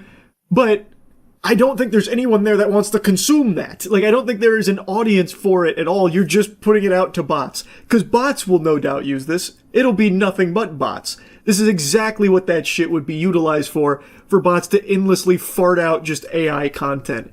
But as far as like an actual platform people would use, there is no value here. There is nothing at all to gain from it. Not even slightly. And I know, and Dolan Darkest also talks about it, that Shorts and TikTok have become just completely ravaged by AI content now, just out the wazoo. Like, there's some of the most viewed videos on YouTube are just AI YouTube Shorts, which aren't even really being consumed by people. It's just bots also watching it. shorts. Some of the most viewed shorts being this nonsense where a cat's watermelon car is crushed by a female transformer. And then this one with 50 million views with 2 fat people sitting in the mud and a train's behind them. And that's it. And the baby gets up and starts running and there's a watermelon there for some reason. And despite it having 50 million views, it has about 30 comments, and this is what the comments say. This video is really helpful. This deserves recognition. Bunch of emojis, and then this tutorial is very impressive. I did not expect it to be this good. Yeah, you know that short was a turbo hit. Just look at the comments going ballistic for the big old man milkers running from a train with that woman and her baby joining along for the ride. They love it. This video is really helpful. This deserves recognition. I love cat. There wasn't a cat in the video, but they're just making a bold statement. They're not afraid to tell it like it is. They love cat, goddammit. What are you gonna do about it? Big whoop. You wanna fight? And then, of course, the one Dolan Darkus also mentions about the tutorial, which this is not a tutorial. It's clearly bots. It's not people watching this. It's just bots. And Dolan Darkus also went to that channel, and they have, like, actually 50 different variants of that exact same AI video. Just with, like, the different ethnicities, as well as, like, different trains. It's such a mess. So now it's an entire platform of that. Who is going to watch it besides just bots who also aren't watching it, obviously? It's a waste. Meta is so out of touch, it's laughable. But here, you know what, maybe I'm just a big old sourpuss here who can't see the vision. Here's the key takeaways. This was the first step towards a new way to discover, create, and share AI videos, which everyone has been begging for new ways of being able to discover AI videos. It's hard to find them these days. You don't know where to look. They're just so hidden, and there's so few of them. So this is a really great service. We're rolling out Vibes, a new feed of AI videos at the center of the Meta AI app. You can bring your ideas to life with new AI visual creation tools or remix an existing video by adding music. So I already love that they're encouraging, just go ahead and steal other people's videos because, I mean, it's AI. They don't even own anything anyway. They didn't actually create anything. So why don't you just take that video and add some different music to it? Or, like, maybe put it through a Studio Ghibli filter. Like, there's so many different options to remix that video. It's so good. They're just immediately just encouraging that shit. Vultures. Parasites. Anyway, though, they're rolling it out. I really like the images they show here for this little section. Good morning, Alex. Create an image of tiny treehouse for squirrels in the forest. Restyle my photo as cyberpunk. Create a video of a dog playing jazz. Holy shit, that's a game changer. This guy's a visionary. AI is giving this genius the tools to bring out-of-the-box ideas to life, like a dog playing jazz? What? I've never even heard of something like that before. This is crazy. This guy's going places. He's able to see things that no other man can see, and AI is allowing him to share this creative vision with all of us, from inspiration to creation, just as advertised. Holy shit, thank you, Vibes.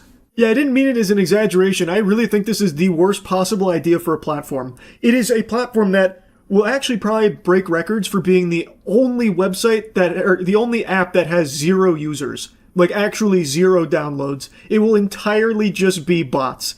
It's so fucking stupid. Like, Jesus Christ, Rate My Poo from the early 2000s was a more valuable and better platform than Vibes. And that was a site dedicated entirely to strangers rating pictures of people's shits and toilet bowls.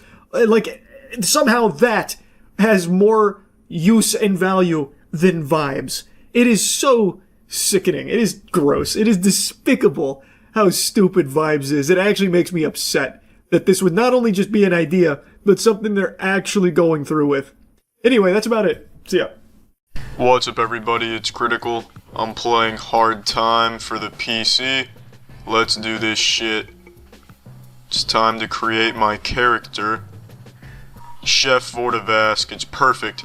He's gonna be strong as an ox, stupid as ass crack hair. His only crime? Cooking delicious meals for all who are hungry.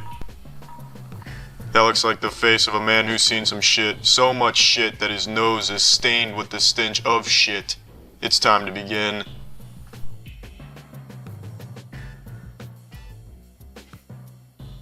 Chef Vortivask, this court has seen you accused of terrorism and heard your defense. Why the fuck is Bill Clinton reading an encyclopedia? And what the fuck is wrong with this dude's mouth? The trial has gone on quite long enough, so I'd like to take this moment to deliver my verdict. I find you guilty and sentence you to 60 days in Southtown Correctional Facility. Well, fuck you, you tuxedo-wearing son of a bitch. That may not be a long time, but it'll be hard time. You'll be lucky if you survive.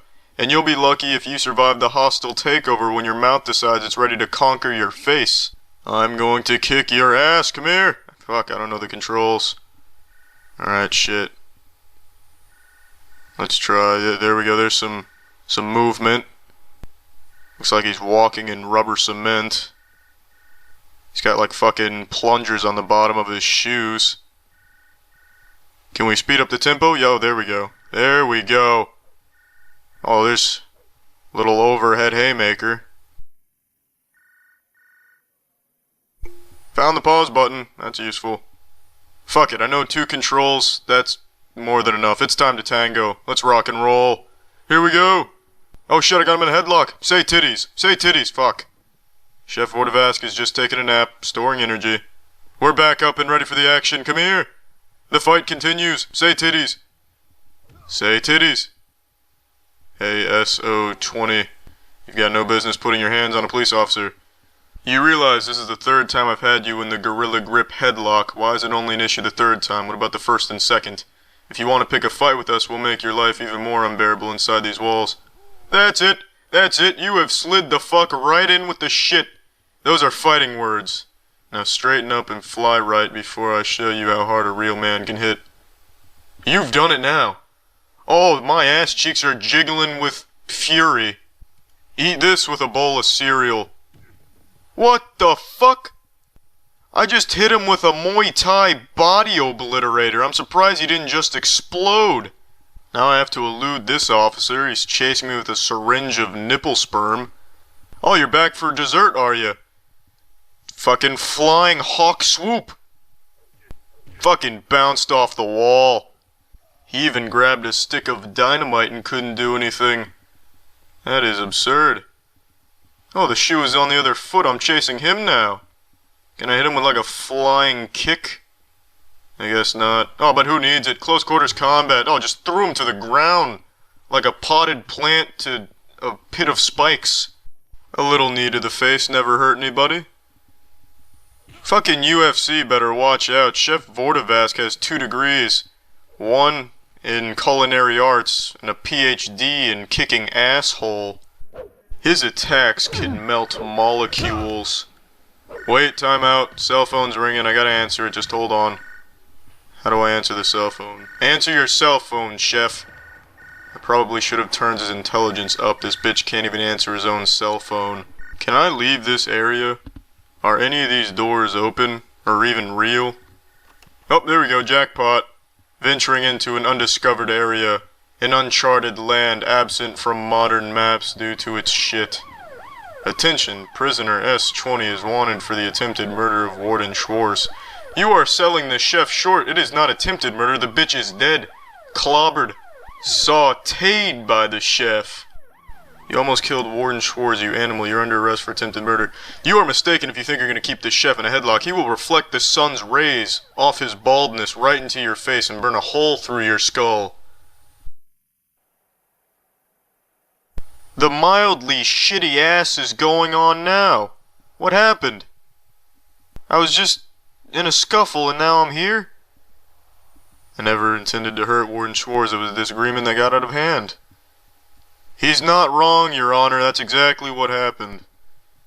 Okay, you can both stop bickering. I'll settle this. Just give me a minute to think over the facts. Take all the time you need, but you're just beating around the bush. Warden Vesey cannot wiggle his finger like a Twizzler. I can. So, ladies, please form a single file line. This court rules in favor of Chef Vordevask. There's no need for the suspense. It's clear that Chef Vordevask is innocent. Holy shit! I like my justice the way I like my steak. Raw. You're being a drama queen, Warden Vesey. Warden Schwartz was never in any serious danger. Exactly. Exactly. I couldn't agree more with that statement. It sounds like nothing more than an accident. Just try to deal with it better next time. Yes, it is your fault. You let it get that out of hand, Vesey. It was just an accident. Have you never had an accident, Vesey? Have you never seen a lonely tree and then accidentally blast ass juice from your anus? All in all, that was a successful day at the courtroom for Chef Vordevask, and really, all human beings. Oh, what is this? Attention, Warden Schwartz has been found dead. Why is this breaking news? That was a few days ago.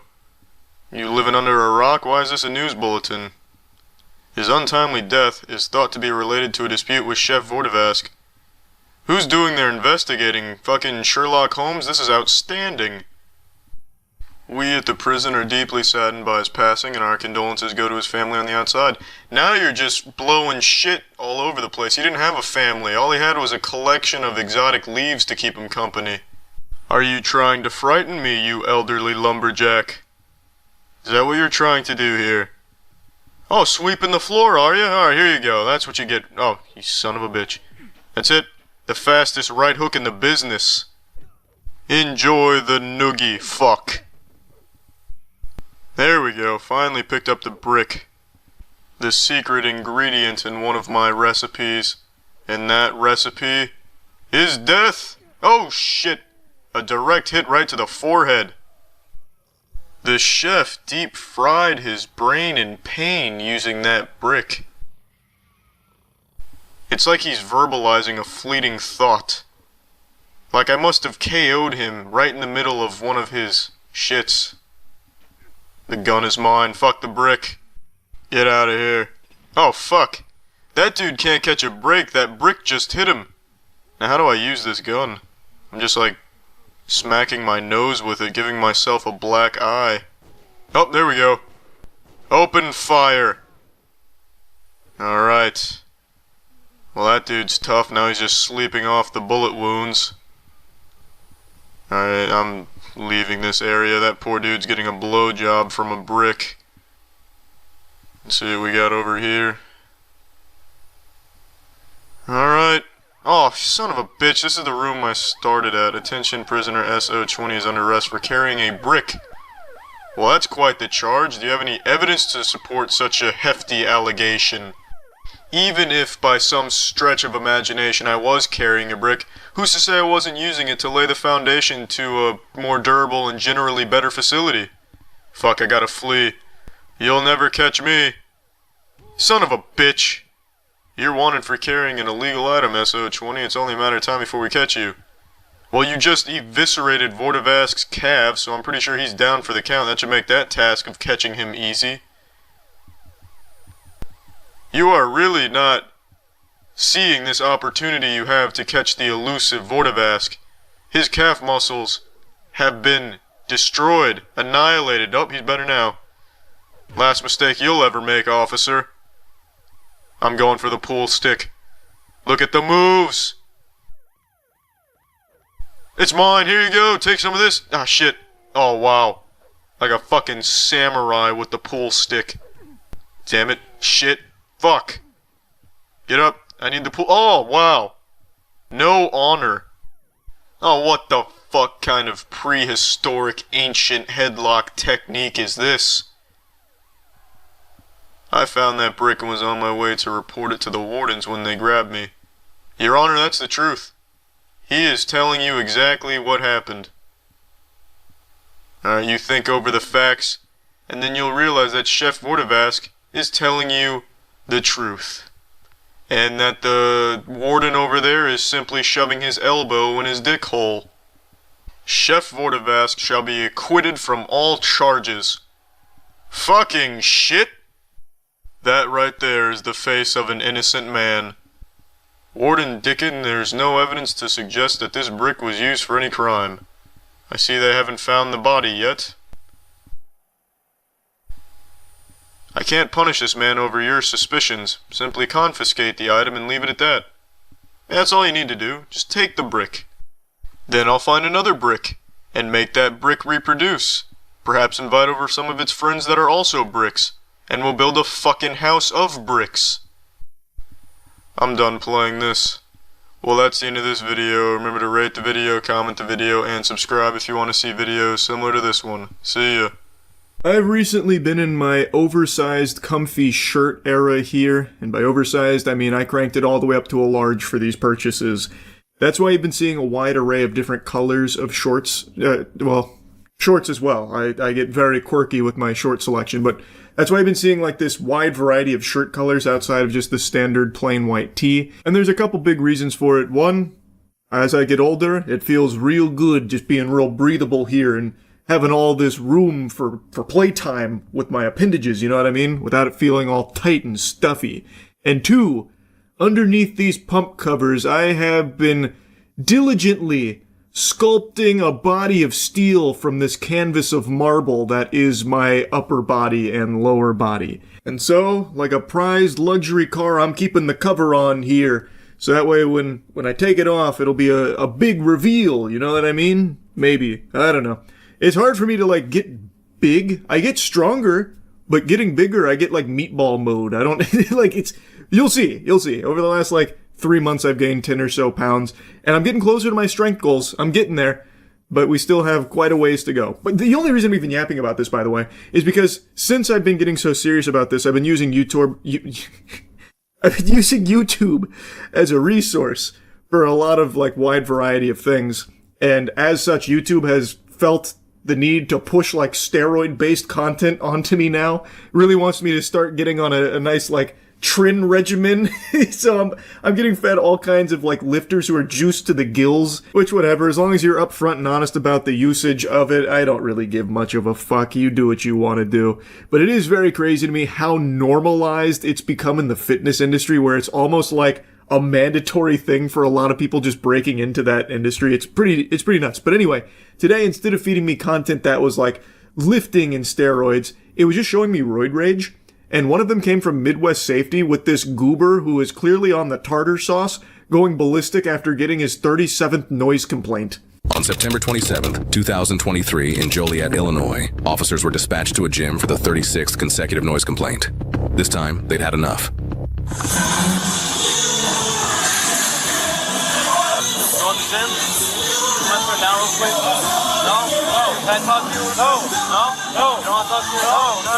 Sounded like a fucking Offspring concert in there. That is some loud music blasting in there. And if you look at the time on the recording, it's pretty early in the morning. The early bird is not getting the worm. He's getting a fucking injection into the butt cheek there. Holy. So it is very loud music. But, you know, noise complaints oftentimes are just kind of a nuisance, like a headache. They're not like a super serious thing.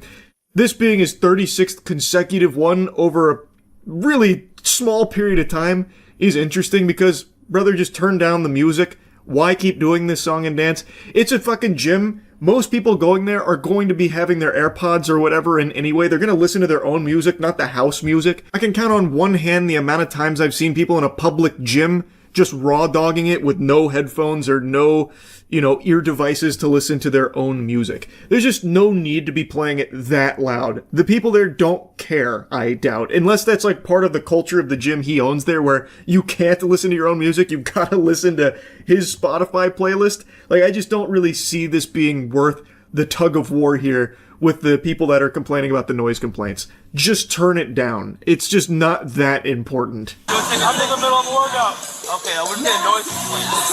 So you're okay with that? Whatever you gotta do, man. You gotta try ID with you? No. Not gonna give me ID. You're not welcome in here. Not gonna give me ID? Get the f*** out. You wanna do it like this? I wanna do it like this. Okay. I'm in the middle of a workout. Whoa, gentlemen, hold your horses. He's in the middle of a workout. Did you not know that? That means you gotta pack your bags and go home. You no longer have any authority in this domain here. He is in the middle of a workout. I love the way he says that, like it's Pirates of the Caribbean when parlay gets said. Like everything has to stop, like full halt right now. Also, I was reading an article from a lifter. I already forgot who it was, but it was like 4 or 5 days ago. They made a mention about like being barefoot in public gyms and how like easily it can transmit HPV. I didn't dive deeper into it or like look at the research behind it, but seeing him barefoot in this gym here and then walking outside barefoot, it just immediately made me remember that. And again, I don't know, all of the data behind it, but looking at him with his fucking barefoot stompers out, his fucking tootsies, his little piggies running wild there, that does seem a little gross. So I would let you want to talk to him. It's up to you. And then pushed you out? He kind of like nudged me out of I opened the door. You fucking sued for harassment. This is private fucking property. You do not sit here in front of my motherfucking gym and cause fucking disturbance. No, you. Don't fuck with me. Don't fuck with me today. No, yeah, you are. Yes, you are. You guys are sitting here fucking staring at my shit. These guys don't pay $50 a month, Jim. Brother, they're not sitting outside your gym for the sole purpose of just looking at the clientele. Them paying $50 a month has nothing to do with your own personal behavior, man. Again, this whole thing could have been avoided by just turning the music down one of 35 other times, 36 times. Like, it's super simple. And now, one of the officers showed up, he asked for ID, that was it. He immediately blew a gasket, having a conniption about it. So now they rolled out in force, and now it's escalated to a much bigger deal. It's all his behavior, because he can't control his fucking emotions. He's now in just full tantrum mode here. He is now having roid rage, and it's only going to get worse from here, when it didn't need to. It has nothing to do with how much your members are paying to be at that gym. You're the one that's making it worse for them. I don't give a fuck. I think she's a fucking... That person is known for fucking having a mental disability. It is in court fucking documented. That's right. So you go it's no, I already did. What the fuck are you gonna do to me? You ain't gonna do shit. What the fuck are you doing rolling 4 deep? Shut the fuck up. All I was asking for your ID. You ain't getting shit. You're about to get fucking sued for harassment. You're disrupting my motherfucking... You are disrupting it. You are causing the scene. Well, that wasn't a very tough statement. He's using the weapon of the enemy, the Karens that often throw around frivolous lawsuit threats. Come on, man. Though, I'm not gonna lie to you, sports fans, I'd be very curious to see how a harassment lawsuit would have shaken down in this instance here. But he's saying that the person who reported it is known for having a mental disability or something. I don't really know what he thought that would change. What did he expect the officers to do? Just be like, oh shit, we are so sorry, sir. We didn't know she had a mental disability. Sorry to have wasted your time. We're actually going to go arrest her for having that mental disability and, filing this false report here on the noise levels. She is right. It is really loud. Is that an annoying thing? Yeah. And it's also a really simple thing to just turn down the music. It's not like she made a false noise complaint. You can hear that this shit is deafening through the body cam. It is loud as fuck. It's not like she was wrong or anything, so I don't know what he thought would change there. He blew this way out of proportion, because again, all he had to do was just slightly turn it down. That's it. If you give this officer your information... You're not allowed in here. You're not allowed in here. You're not allowed in here. Relax. You're not allowed in here. You're ripping my fucking shoulder. Get off. You're ripping my fucking shoulder. Yeah, so it escalates. It ends in a big old scuffle there with the gym owner. He's like a kaiju right now. He's holding all of them back. He's got one guy pressed against the glass. He does end up getting tased, and then one of the gym patrons here comes up and is giving them an earful, a stern talking to. Don't know who he is or his relation to the gym owner. Maybe he's the spotter for his nutsack when he's teabagging the members' wallets. I really don't know why he's so personally invested in this guy, because again, he was the one causing the scene. He immediately blew up the second one officer arrived, just asking him, hey, can we get your ID and, get this solved real quick? Fuck tasers in. Okay, hang on.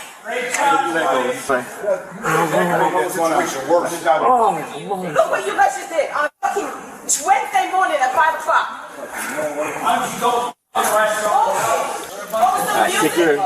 While they're arresting the guy, pretty much all of the gym members come together to insult them, and that one guy, the initial responder there, even gets on the horn with someone to complain about the officers. I'm guessing he tried to get in contact with their manager or something, I don't really know. But yeah, they all come together to start insulting them. I literally was just gonna ask you for your ID, bro. That's it. We're gonna have to do all this. Oh man, it's been fucking. I just had to go through court for all this shit again. I get it, man, but like, you know, when I first got here, I was cool with you. I was just trying to talk to you, and right away you start screaming at me, okay? He simmers down a lot in the back of the cop car there. He really takes a chill pill there. The high wore off and he's coming down from the roid rage. Anyway, though, this just got fed to me by the YouTube algorithm, that enigma, and I just wanted to yap about it a bit. That's it. See ya.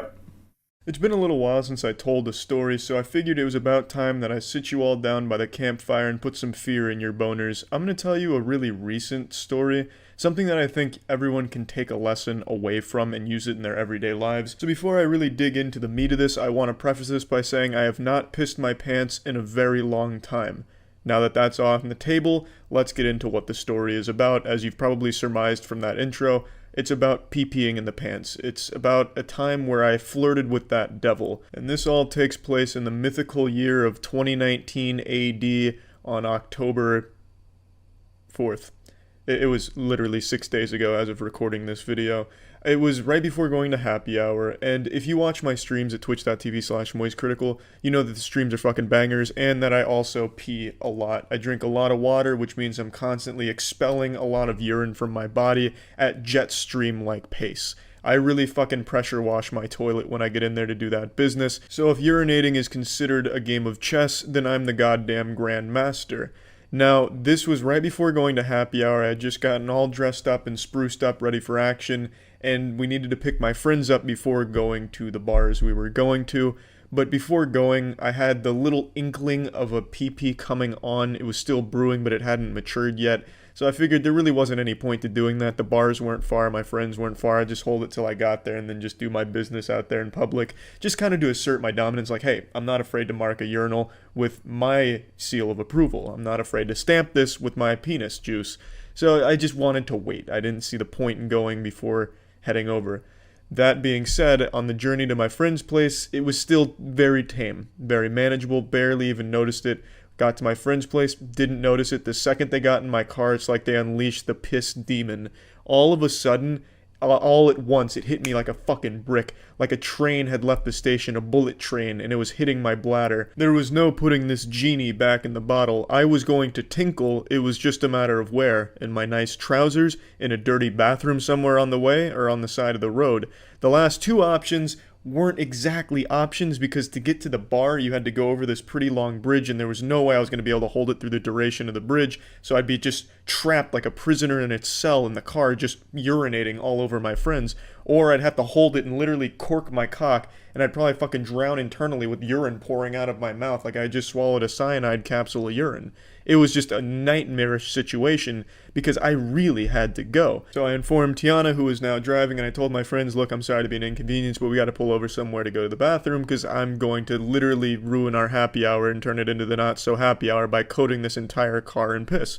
So they understood, but the problem was there really wasn't anywhere to stop. There was no real gas stations on the way to the bridge, so we'd have to go out of our way to find one for me, and my friends didn't really want to do that, so they're trying to encourage me to just go piss somewhere next to a dumpster around some of the dilapidated buildings, because the area on the way to the bar looks like it's been hit by a nuclear missile, but I didn't want to take that chance, because a friend of mine got put on the sex offenders registry for public urination. He got caught while peeing next to a building, or on the side of a building, and I just didn't want to roll those dice at all. I bet if I had just went down to take a piss by a building, a fucking cop would have popped out of a bush in a ghillie suit and said, gotcha on me. I didn't want to, risk that at all. I'd drop trow for 1 second, just unzip, and all of a sudden a police car fucking drift in sideways, just sirens blaring, and then take me down just for public urination, and then all of a sudden, bang, I'm a sex offender. I just didn't want to risk that at all. I didn't want to take that chance at all, so that was not an option for me. We were going to go out of our way to one of the gas stations that I knew of, and it wasn't that far out of the way, so it wasn't a huge inconvenience, but I still felt bad. Unfortunately, the gas stations were of no help, and also the gas stations look like something straight out of the Fallout universe as well. But the first gas station we go to, everything looks okay. There's a bathroom there, which is a plus. It's one of the bathrooms that's on the outside, so you need a key to get into it. So all confidently, while I'm like basically grabbing my cock, just trying to keep everything where it needs to be before I explode with urine, I go in there waddling in and I say to the guy, hey, look, I've got to use your shitter. Can I get the key to that bad boy? and he's not all there. He sounds like he's one Xanax bar away from just total overdose and collapse. So I couldn't understand most of the words he said, but he kept mumbling about the hot dog man. I didn't know what that meant. I thought he was making like idle conversation. Maybe there was a hot dog vendor outside that he wanted me to go buy from before he gave me the key. I didn't know, so I asked him, what are you talking about? The hot dog man? Who's a hot dog man? I love hot dogs, even though I fucking hate hot dogs. Just anything to get that fucking key. Felt like it was a mission in a video game that I needed to get that key to complete the quest. But so I'm making this small talk, and his answers make no sense to me. He's like, no bathroom, hot dog man. So then I'm starting to connect these dots in my head. Okay, so the hot dog man, no bathroom. Hot dog man must have gone in there and wreaked havoc. He must have just fucking tore that bitch down and lit it on fire with an explosion from his ass or something. So this bathroom is decommissioned is what you're telling me, right? You know, bathroom is not working because of hot dog man. He just shakes his head, no. Hot dog man. I felt like I was in a goddamn horror movie, as if like the hot dog man was terrorizing this area like the fucking Slender Man. I didn't know what he was talking about with the hot dog man. All I knew was I was not getting that key from him. So I walked out all disappointed because I knew I wasn't getting the key, and it's all because of this menace, the hot dog man, who I'd never even fucking heard of in fairy tales. So I had to waddle back to the car disappointedly, and even in more of a rush, the sense of urgency was overwhelming. Felt like the entire universe was collapsing inside on me. Also, as a side, there was no hot dog vendor outside. There wasn't even the remnants of what could have been a hot dog vendor at any point in time. So I don't know who the fuck this hot dog man is. But anyway, we go up another maybe mile up the road where I know another gas station is, and it's just as decrepit as this one. And this one was like a goddamn orgy of weirdos. There was one guy who I am 100% sure was on spice, because he was just fucking fumbling around. Luckily, he had hit just enough spice so he wasn't totally nude and dragging his dick on the floor, but he was at that level of spice where he can't really stand up properly, and he has a football that he's throwing against a wall and hitting himself with in the face off the rebound. So that's the kind of place we were at looking for this bathroom, and I knew it was going to be gross, and I'm a bit of a germaphobe, but I was throwing that aside because I needed to be strong, because I didn't want to piss myself, because I hadn't pissed myself in at least a long time. I don't know, I was trying to think of like an exact time I pissed myself, but it's been a long fucking time. I have a pretty clean streak there, and I wasn't about to have that collapse on this night. So we get to this disgusting gas station, and it's another one where the bathroom's on the outside, so I need to go in to get the keys. There's a guy in there playing the lottery, and he's taking a long time scratching it off. That's fine, that's not his fault. He doesn't know that I'm about to explode behind him like an IED of urine. So I'm not mad at him at all. He was none the wiser, not his fault or anything. When he's finally done, I go up to the counter, I say, hey man, can I get the keys to that turbo shitter? I gotta go do some business over there. He's super cool about it, gives me the keys, and I'm on my way. The guy who's throwing the football now fixates his eyes on me, and he wants to get me involved in his game. I can tell because while he couldn't really get the words out properly, he was making motions like, I'm gonna hit you with this spiral real quick, Tom Brady style, and I just, I'm putting my hands up like, please, no, thank you, politely, I've got to use the restroom. Finally get around the corner to where the bathrooms are on the side of the place. There's a man asleep on the curb in front of the bathrooms. I don't know if he was passed out or just really tired. Maybe at one point he was the gate guardian of the bathrooms, but now that he found bath salts, now he just sleeps there. I really don't know. But, I go not over him because I was already on the side. I go around him, and then I finally put that key into the bathroom, and a sense of elation and jubilation just fills my whole body as I finally turn it, and I open it, and I'm greeted with the most unholy smell this world has ever concocted. It smelled like a fucking hate crime. It was the most repulsive, revolting smell I've ever smelled in my life, and I've smelled some shit. I've smelled some serious shit, but this was something else. This smelled like the hot dog man had gone there, killed somebody, and then took a shit all over the corpse. And it's really weird because the toilet itself was pristine. The toilet was clean enough to drink out of, eat off of. It was a fantastic looking toilet, not a speck of dirt or poopy in sight. But the bathroom itself was tainted with the remnants of 1,000 angry spirits that were all shitting in unison. It's no doubt the work of the hot dog man. There's not a single doubt in my mind. He must just be like a serial bathroom shitter. Just goes around shitting in all the bathrooms, fucking terrorizing them, ruining them for people that gotta pee like me. But I really don't know. Anyway, the smell was so overwhelming. For just a brief moment, I relaxed my penis sphincter, and a little bit of urine dripped onto my boxers. I don't count that as pissing my pants because it was just enough where it only dribbled out, and I was able to once again voluntarily collapse the muscle so it didn't squeak out anymore as I finally approached the toilet, and I finally released the sweet relief into the toilet, and I finally peed. I couldn't breathe. It was fucking hazardous to my health, no doubt, with all the shit particles floating around in the air, but god damn it, I finally peed. So the lesson to take away from here, just when you feel like even like the smallest amount of pee building inside of you, just piss. It's gonna get worse. You're gonna just need to pee. don't try and hold it. Don't be a hero like I was, because you might find yourself in a similar situation where you dribble on yourself and you visit a really disgusting smelling bathroom that really just ruins your sense of smell for like a good 2 hours. But anyway, that's the story. The lesson to learn: pee when you feel like you have to, even a little bit. Don't try and hold it, because that is just absolutely devastating and leads to this domino effect of unfortunate circumstances and a lot of stress. That's it. So yeah. You just go. Yeah, just give him one of those. What'd you say about my mom on Xbox Live? Bang, bang, bang, bang, bang, bang, bang, bang, bang, bang. What's that? I didn't like that tweet you posted. Some arsehole stands in front of you and tries to rape you and your kids. Whoa! Who's just gonna try and rape me and my kids on the sidewalk? Alright, I'll start throwing some mean meat out there in that case. Someone's there cussing off your wife, dragging her by the hair. You go. So, hey, let go of my wife's hair is what I'm saying. He doesn't let go of her hair, yeah, I'm coming in wailing. It doesn't take much force to break his jaw, and you don't want to hurt someone. But he's trying to rape your kids. So Hey, yeah, stop trying to rape my kids. Yeah, don't rape them. And you don't give a fuck. Yeah, let go of my kids. Pull your pants back up. Yeah. Or just simply, someone's trying to abuse you and grab you by your cock. No, hey, let go of my cock. Yeah, give him one of these. So you chop his I'll grab him by the cock, see how he likes it. Give him one of these. Yeah, and then maybe some of this. Then maybe on myself too, a little bit. Maybe. Someone's trying to put your kids on drugs. Just simply go. Put those drugs away. Backfist him in the fucking. Yeah. Get those drugs away from my kids. I'm saying that would be an option. I didn't walk down this back alley to get drugs for them. Right? Those drugs are mine. Someone's trying get them away from my kids. Trying to. What's he trying to do to me? When someone's coming at you expecting you to be the prostitute. Whoa! Whoa! And they're the pimp. I'm not the prostitute. When someone's trying to use you like a cheap condom. No, I'm an expensive condom. Yeah, no. Pay money for me. More money than that. I'm no prostitute. Someone's talking shit. Yeah.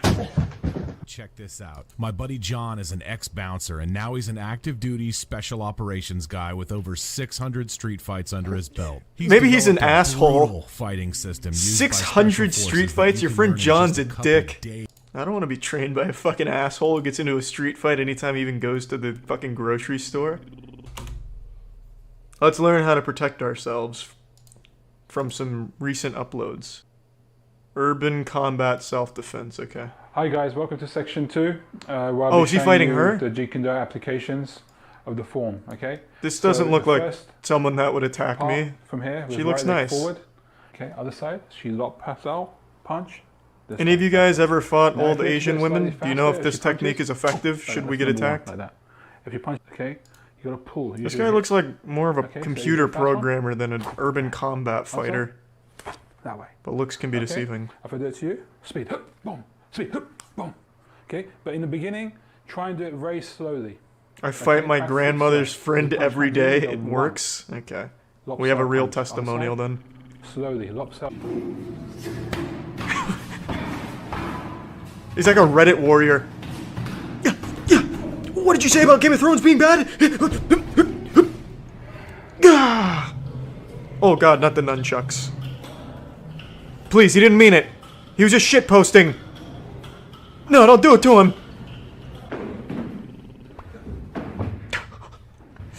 I swear, this guy's just coming up with flashy moves. Nothing that works.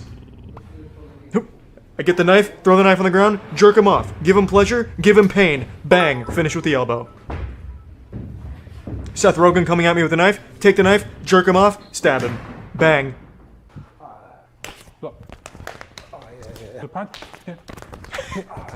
I will say it's at least flashy. This guy could definitely be the protagonist in like a Western Ip Man. Like if they wanted a computer programmer Ip Man, this guy could play the lead. Like his speed is nuts. It's just I like it. Huh? No, you don't want any of this. Your eyes can't register his speed. You're at a huge disadvantage.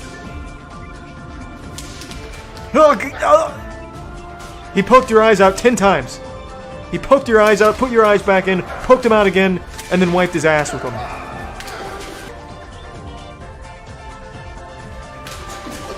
Oh, he's potato sacking him.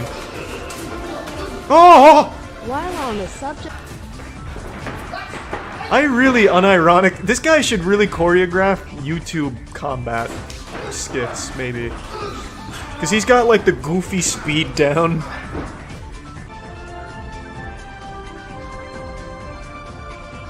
Never try and get the number up.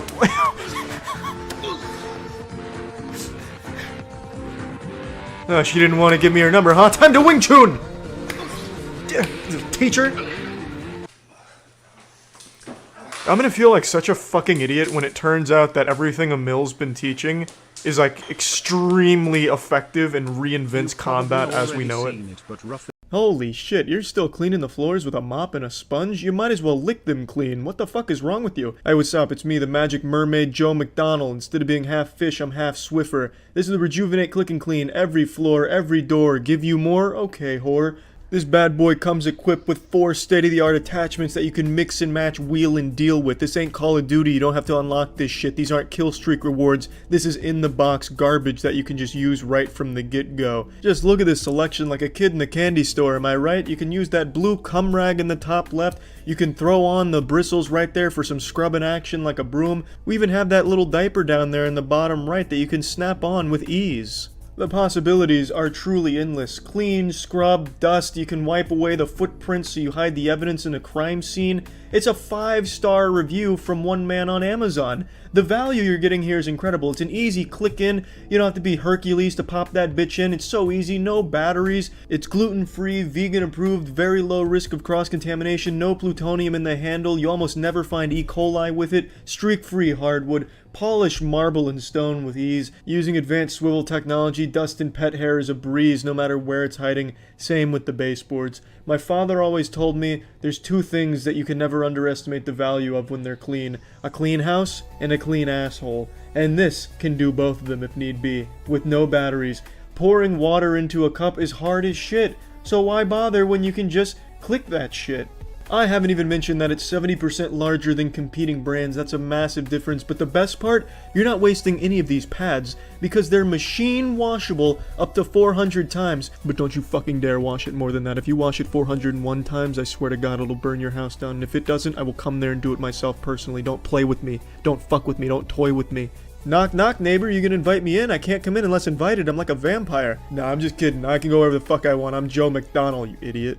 Wowee, Carol, look at all these shit stains. Maybe if you stopped dragging your ass on the floor, this wouldn't be a problem. Yeah, you already know this bad boy's clocking in at a cool $19.99 like everything else, so what are you waiting for? I love cryptids. I think most of you know that. I've made a lot of content covering cryptids. I even went on a full-blown cryptid hunt using the latest and greatest in cryptid catching technology. In North Carolina, when we hunted the, what was it called? The local cryptid there, the Jim Google or something like that? The Boojum, that's what it was called.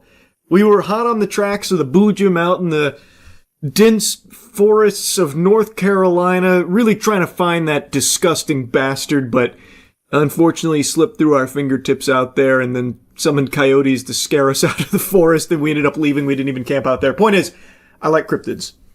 Now, do I believe they actually exist? Dropping the sarcasm, no. Absolutely not. But I really appreciate the people that do believe in them. It is so fun to watch content from true cryptid believers. Unfortunately, now the community's been hijacked from people just fucking farting out AI cryptid videos all over the place, unfortunately.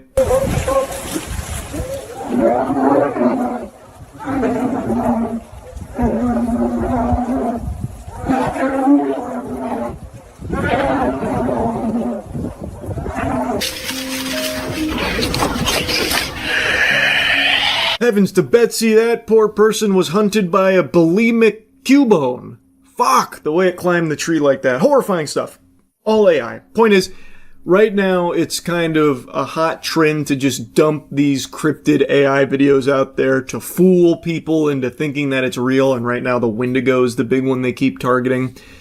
So I've been inundated with that because on stream, we did a little cryptid deep dive onto some that I'd never heard of, which is rare because I love cryptids and I've familiarized myself with most of them, even like the really obscure ones that no one gives a fuck about or has ever even heard of, like hairy hands. For those that don't know, hairy hands is a disembodied pair of hands with a lot of hair on them, real fucking fuzzy hands, that on a certain stretch of road, I don't even remember where, it's in some rural area where some drivers report seeing a pair of paws come out and yank the wheel of their car off to the side, causing them to crash in the nearby ditch. Now, using basic logic, you can probably surmise that the actual explanation for why so many cars crash into the ditch on that stretch of road is probably because the drivers are tired. It seems to happen at night exclusively, so they perhaps got tired and imagined it. Plenty of reasonable explanations, but the fun one is hairy hands. And there's just so many wacky cryptids that I just find a lot of joy in learning about. It's a lot of fun. So, unfortunately, it's being fisted by AI right now, but I don't want that to overshadow the whimsy that cryptids can offer. So I want to show you some of those stream highlights going over some of these cryptids that you probably haven't heard of either. Cryptid sightings disappeared when 4K cameras came about for some reason. Are you insane, brother? There's cryptid sightings every day. Don't you remember the whole giant thing? Where people on TikTok were convinced that giants were real because they saw the top of a fucking antenna on a mountain? Flatwood Monster is cooler. Who's the Flatwood Monster? I do not recognize this at all. The terrifying true story of the Flatwoods Monster. Give me the cliff notes. West Virginia's Flatwood Monster. The Flatwoods Monster. One of West Virginia's most popular legends is from the small village of Flatwoods. The story is that back in 1952, 3 boys all went up to check it out. What they found not only terrified them, but shocked the entire village for decades. They found a monster, described as having a bloody red body and a green face that glowed. It was huge, about 10 feet tall, and had a head shaped like a spade. Its hands were clawed and had a very distinct hissing sound. News of the story spread far and wide, and because of the panic it caused, the US Air Force had to do an inquiry, specifically a UFO inquiry, which they called Project Blue Book. The project came to an end. No shot that's where that comes from. Flatwoods Monster lives on. No shot that's where the Project Blue Book comes from. Is that actually the origin? No, yeah, I was surprised you've never heard of this one. Nah, it just doesn't ring any bells. I've certainly never seen that image of the Flatwoods Monster. Looks like an Adventure Time character. The Sandown Clown is the most terrifying cryptid. It's another one I don't know. Hit me with the cliff notes. Did you know about the alien clown? The Sandown Clown is a humanoid entity that was seen by 2 children near Lake Common, England. That shit's the amazing digital circus. Children heard an ambulance-like sound and came across this being, which was described as a mix of a clown, robot, and alien. Standing over 2 meters tall, the Sandown Clown was thin with a large head, blue triangle eyes, a flat brown nose, and yellow lips. It had a tall pointed hat, a red and green clown suit, and wooden antenna extending from its body. Despite its appearance, the Sandown Clown was friendly and spoke to the children for almost 30 minutes. It spoke through some kind of microphone or speaker system. It identified as Sam and claimed to be all colors and non-human, providing cryptic responses to questions about its nature. When asked if it were a ghost, it is reported to have answered, "Well, not really, but I am in an odd sort of way." After this encounter, the Sandown Clown vanished and has never been seen again. Whether it's true or not, the tale of the Sandown Clown is another odd mystery of our world. No, it's not. How is that an odd mystery? Some kids lied. The end. How is that an odd mystery? I'm always interested in the real cryptid stuff. The goat mans. The hairy hands. That kind of thing. Not the fucking Sandown Clown where the only thing is these 2 kids said they met a weirdo. That's not real cryptid shit. That's fraudulent. That's stolen valor. These I spit on. This is a bunch of hooey. Black Knight Satellite is no stolen valor. What the fuck is Black Knight Satellite? That sounds like a character from My Hero Academia.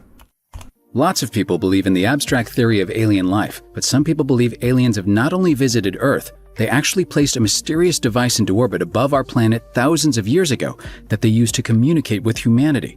Sounds crazy? Here's a look at the mystery of the Black Knight satellite. In 1954, the New York Times ran an article saying that Dr. Lincoln LaPaz had discovered 2 satellites orbiting the Earth. The reason this was news? In 1954, no country had managed to launch any satellites yet. Whatever LaPaz saw, it was enough to worry the Pentagon for a while that the Russians might have beaten America into space. LaPaz later said he made it all up, while the Army said no such satellites existed. Okay. Still, many people believe the satellites were there, but Time magazine announced it was just an innocent piece of space junk. However, thanks to declassified Black Knight documents, satellite. we now know that it was a cover-up, as it was actually an American spy satellite doing reconnaissance on Russia. But is that just another layer to the deeper cover-up of the Black Knight satellite? Probably. This isn't even encrypted, by the way. You have provided me with something that's not even encrypted. Unless the Black Knight satellite then came down to fucking Florida, grew legs, and now haunts the forests of Apopka or something. Puckwudgies are my favorite. They're pretty creepy and believable. Know of them? Puckwudgies. Are we making up words? We're fully in fucking Poppy Playtime Society now? Puckwudgies? Holy fake cryptid fan. Is this something that's blowing up right now? Puckwudgies?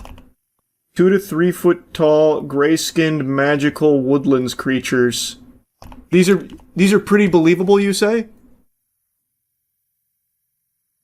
A Pukwudgie is a fascinating mythical creature deeply rooted in the folklore of Native American tribes, particularly the Wampanoag and Algonquian peoples of the northeastern. Man, that is an unfortunate looking little guy. Yikes. Oh man. That's gotta be awful. They are also associated with a range of mystical powers, including the ability to create fire, shapeshift. This is just Dungeons and Dragons shit. Where's the evidence of the Punkwudgies? Oh, it's this guy again. This is the guy that keeps finding fairies. He's just there. Ah, you see? That was a quick glimpse there. What? No. Bring his little ass out here and make him dance for me. No, he's not there.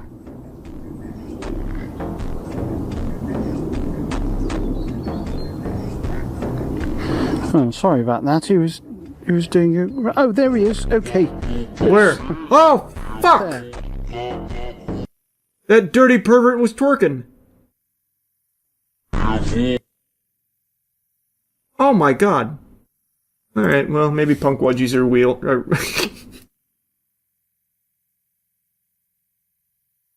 They exist. I'm a believer now. Can't argue with the facts. Next he's gonna say he hasn't heard of the Fresno Nightcrawler. That one actually somewhat sounds familiar. At least that one rings a bell. Can't say I've seen the Fresno Nightcrawler. The name sounded familiar though, but I do not recognize this SCP.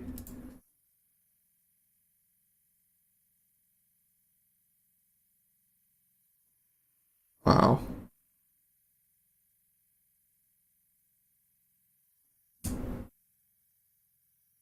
That does give me a lot to ponder. Just when I thought I had seen it all. I know all about Mothman. See, Mothman's a real cryptid. That's an interesting cryptid. Initiating moisture.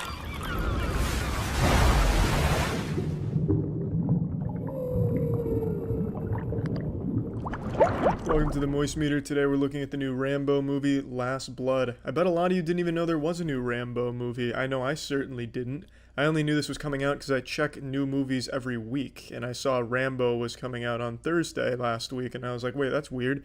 That's Rambo. That's a pretty powerful franchise, and I hadn't seen a single preview for it, and I go to the movies once a week, and I hadn't seen anything, which is really surprising to me. And I know action movie heroes, action stars, kind of a thing of the past, which is a goddamn shame. We still have a couple like John Wick and, well, I guess just John Wick. He's like the last action star. I guess I can't even think of another one, like maybe the Fortnite default character. I have no fucking idea. But even still, I figured Rambo would be kind of a big deal.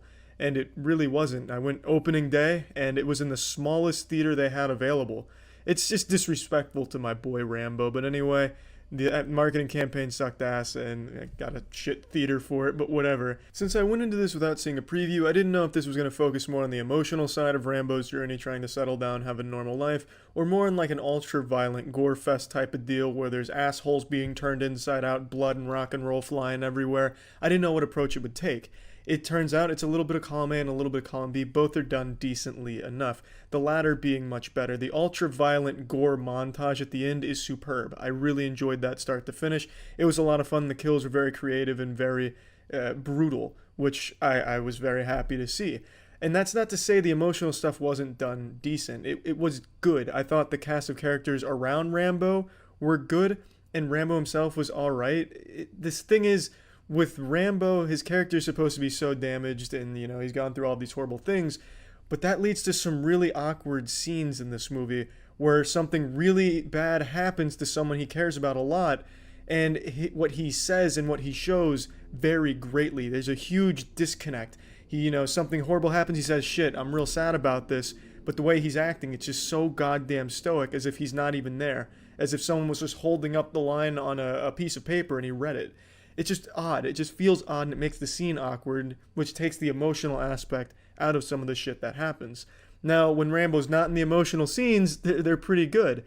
And I don't think it's his fault or anything like that. I think that's just supposed to be how the character is, but it still makes it feel odd to watch it happen. And it makes the audience feel a bit awkward, because it's like, well, what is he really feeling? Does he even care?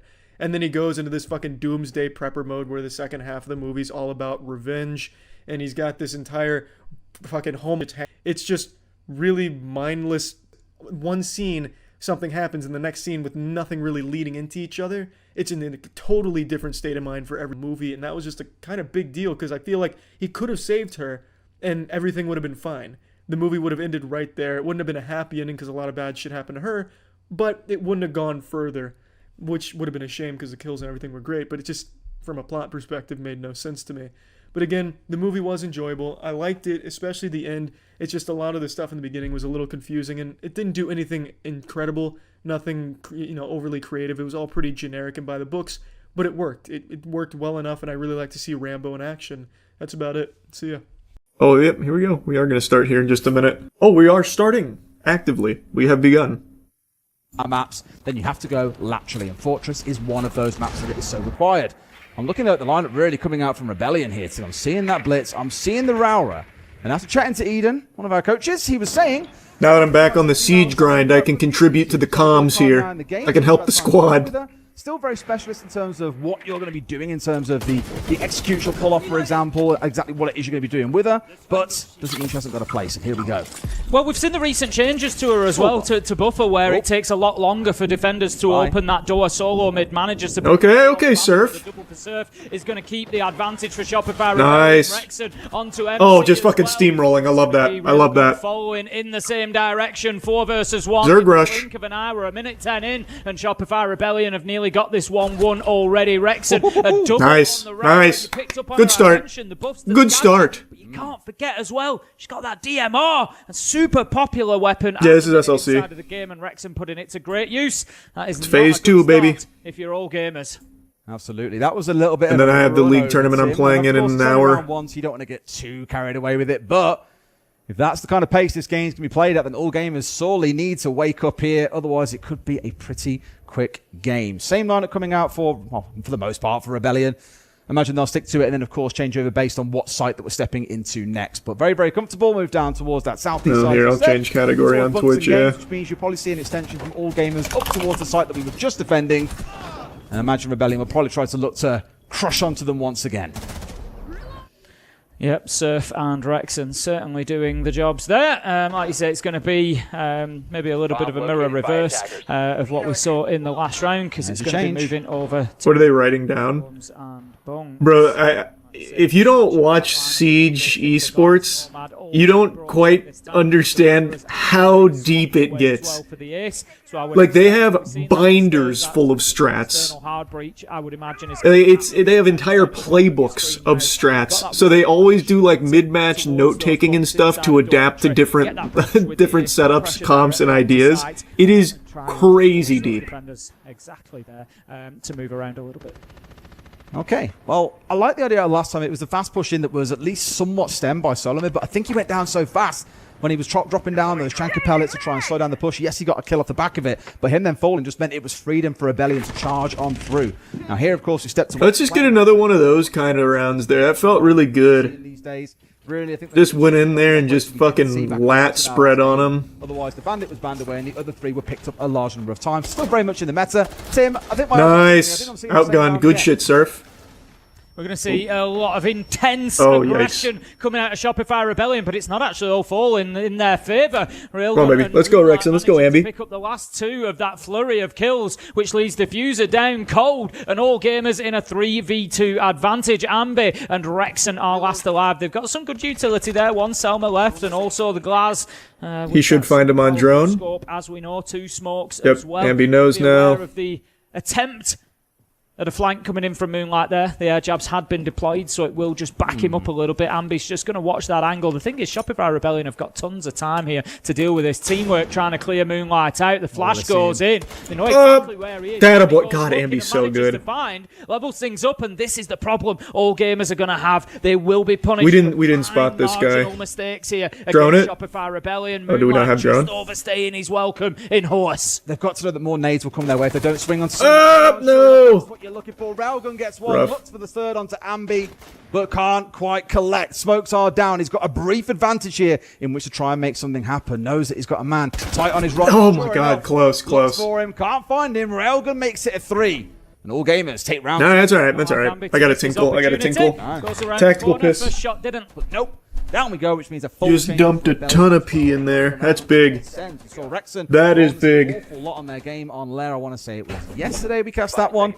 So more of the same here, along with the Dockery coming in, just in case there is any craziness coming out of the other side. And when I say craziness, Tim, when we saw Moonlight play in his first round here at the tournament on the Vigil, he netted a 4K. So I think there's a little bit of consideration for what he might achieve. And here we go. Ooh, scary. Certainly being a high risk there, trying to stay and look for a shot back onto Ambi. But Ambi doesn't find his target either. Yeah, we did see Moonlight able to put that Bosch G to good use yesterday, and just gives it another whirl. Not going to find Come on, gentlemen. Time, but sure that more opportunities will prevent themselves. Canadian goes in aggressively on the blitz, just looking to take ground here and start pushing through, claiming that space above the site if he can by getting inside of games.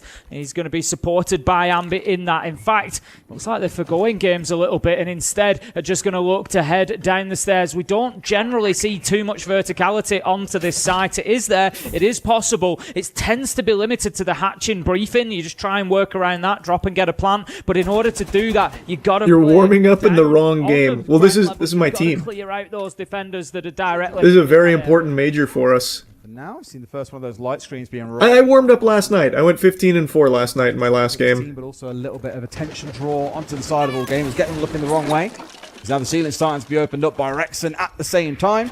So always the problem when you don't have this vertical control of a site is you are forced to then move around a lot as a defender.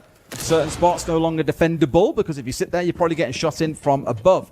But of course, keep your eye on Canadian. He's the one with the diffuser in back pockets him. So he's the one looking to get this done. Yeah, out go the smoke. There you go, Ambi. Attaboy, Ambi. Goes MC as Ambi manages to find that long-range kill, just supporting his shield, making sure that he's got the space that he needs. We're going to see the smokes fly. Nice. Now it's not a good spot to be in for Railgun.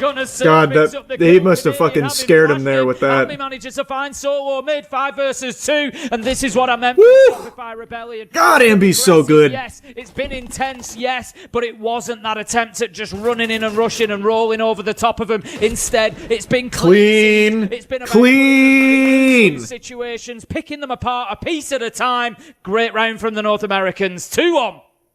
I want to know who's kicked Ambi's dog. He's on like 7 kills here after 3 rounds. He's been absolutely flying, and that one especially found himself a 4K. And it does feel, Tim. Yeah, I'm top lane in the tournament today. A bit too much for all gamers. It's only been a quarter. It's still very early on. But you're seeing here how they are rolling over them with absolute confidence, and there's been very little so far that all gamers have been able to do. I wouldn't be shocked to see a Tachanka ban come out here, truthfully. That's been the one thing that we've seen them trying to crutch onto. Nope, going to be the Goyo instead that we saw back in round 1. So they'll leave that on side and say, you know what, you want to keep running the Tachanka that's nice and slow? That's fine. It's a bigger target for us to go after. Did you watch them play FaZe yesterday? I did. We could have absolutely won that. Nadian wasn't having the best series there, but we were overall playing extremely well against FaZe. Repeat from all gamers on defense. Going to be over to Commanders and Bathroom. I really thought we had that, man.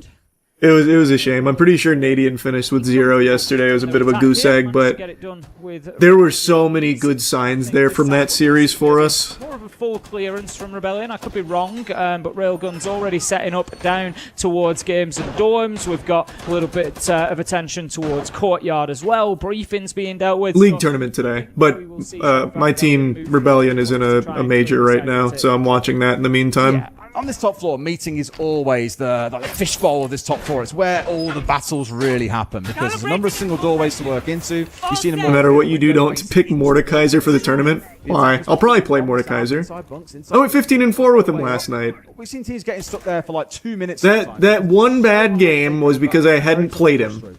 And then I learned him, and then I fucking asserted my will. Try and free things up, create pressure elsewhere to let your team move through a little more comfortably, or as many teams have done historically, lean in towards shields instead as a way of getting control of it. Of course, Rebellion could bypass all of that and instead just push their way in from the top side of the map. But I'll probably be looking at Malphite or Mordekaiser, some south side clearance to do maybe Trundle. Ambi just easier picks. Utility from the stairs, just giving him the option to push onto and pressure those Eagle stairs. It's going to be solo mid that is tasked with holding on to this location. It was something that we actually saw all gamers clear out as an attacking side really well yesterday. They used the Rotero drone of the Flores to go on there and just dislodge the Warden, and then pushed up against Furia with the shotgun of the Deimos, pretty much as the sort of aggression that we're seeing coming in from Shopify. No. It's not going to work. It's a double to solo mid. You can't just push into a shotgun like that. Ambi, Canadian, both down. Deimos, Grim. I don't know about that call. Really, you need that utility to do the job for you, to make it hard. Think about pushing into blue stairs. All right, Spoit. You can't just charge. We got Spoit, Surf, Rexing up to do the work for you, and Grimby's an attraction. So it's definitely not over yet here. So for the first time here, feels like Rebellion might find themselves a bit on the back foot with a lot to do to recover this round. I don't think the nade placement helped them. I think they were hoping for a little bit more from that. Railgun will manage to pick up spots as he goes. Come on, Surf. One's knocked. He's going to leave Surf with it all to do. Manages to find one onto Yaz, but he's got 4 still ahead of him. Going in with a shotgun, but will be taken down by MC. And that is going to be all gamers leveling things up 2-2. All right, okay. Good round from them. Admittedly, more of a mess, I'd say, from Rebellion on clearing out Eagle. That should have been a free kill onto Solo Mid. I know he sat there with a shotgun. I know he's got thorn traps around him.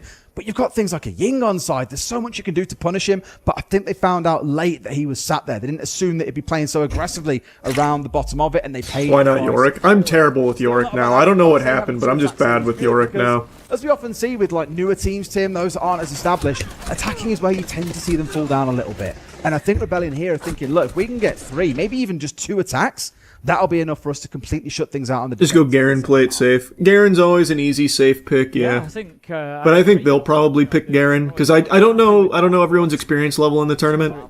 My guess is they'll go like brainless champions like Garen. To that bottom side, all gamers going to be going to bunks. So I'm thinking Malf, Mordekaiser, Trundle. So, briefing going to be important. Solo mids out there at the minute, setting up with the Thorn. Railgun inside of Commander. Just looking to make sure that they've got this north side covered off and cleared.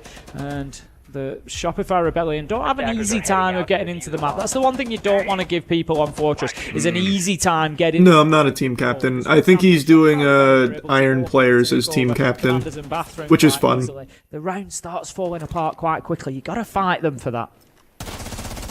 It would be a little bit silly if you could very easily walk into a map called Fortress, Tim. I mean, it would kind of defy the name a little bit, wouldn't it? I mean, in my opinion, there's not really enough protection and security on this thing. They're just strolling in there and doing what they want a lot of the time. They're vaulting in windows. Certainly doesn't seem to go be Gangplank to freak them out. Exactly, yeah. Brother, I suck major ass with Gangplank. They can turn it back into a decent Fortress here in round 5. Leaning once again into that Chankra, suggesting Let's go, Spoit. You win these. You see the red dot. You win these. Operator for all gamers to lean on. I think with the smoke being banned away, they're bringing it along as the alternative here. Probably smart. Option they've got to slow down the attacks of Rebellion. It's why you've seen them coming in at quite some pace. I think this round could be the same. Canadians on that shield still, and they've got the double intel operator. They're going to want to run at these boys here and not give them a chance to react. Canadians going to go straight into Horse on the blitz, getting aggressive and taking ground, as he's done with that shield so far. He's going to be joined by Ambi at the top of Central Stairs. Canadians actually worked his way. You just see his silhouette off in the background. He's gone through into Bathroom, taken that ground, so now it allows them. This is what I said, you don't really want to give this area up if you are all gamers. Okay. They're going to be able to breach into Briefing. That's going to force Moonlight back, and all of a sudden you're trying to defend deep from within sight. Briefing is like I spoke about in the last round, though, the real hard piece to break open on this map. I mean, MC, interestingly, has just reinforced it off entirely, so the only way they can challenge into it now is from the doorway where Moonlight's currently sat on a shield. Typically, you'd leave one of those walls open and be able We're to... slow rolling this one here. A bit of a 2 versus 1 onto the doorway or onto the breach. That's not an option, so I'd actually say things just got a little bit easier here for Rebellion to start their push on fours, but even now opening up that wall so they have a fast way through, it could be opening up for a bit of Canadian aggression. Yeah, Moonlight has been forced deeper into sight now, and everybody from the side of all gamers is within about 20 feet of each Master other. Yi top so lane. Oh boy. Just been forced in that a boy, in. Spoit. This That attack a boy. is constricted around them, forced Good them challenge. together, and now that they are pooled inside a sight, it's about picking them off one at a time. MC is the first to go. DMR goes with him. A big loss for the defenders. 5 versus 4. Probably but wide at the time, swing. there's 35 seconds left to go. Shopify Rebellion. They need to think about how and where Canadian is going to deliver this diffuser. This is what I was on about, being able to get into a good spot. Nice. A free kill on a great angle there, leaving scary. himself not exposed off towards Railgun. C4 comes on through, but it's ineffective. Doesn't finish him off, and at the same time, Rebellion find 3. No! To a second, Yaz. Okay. Going a bit big.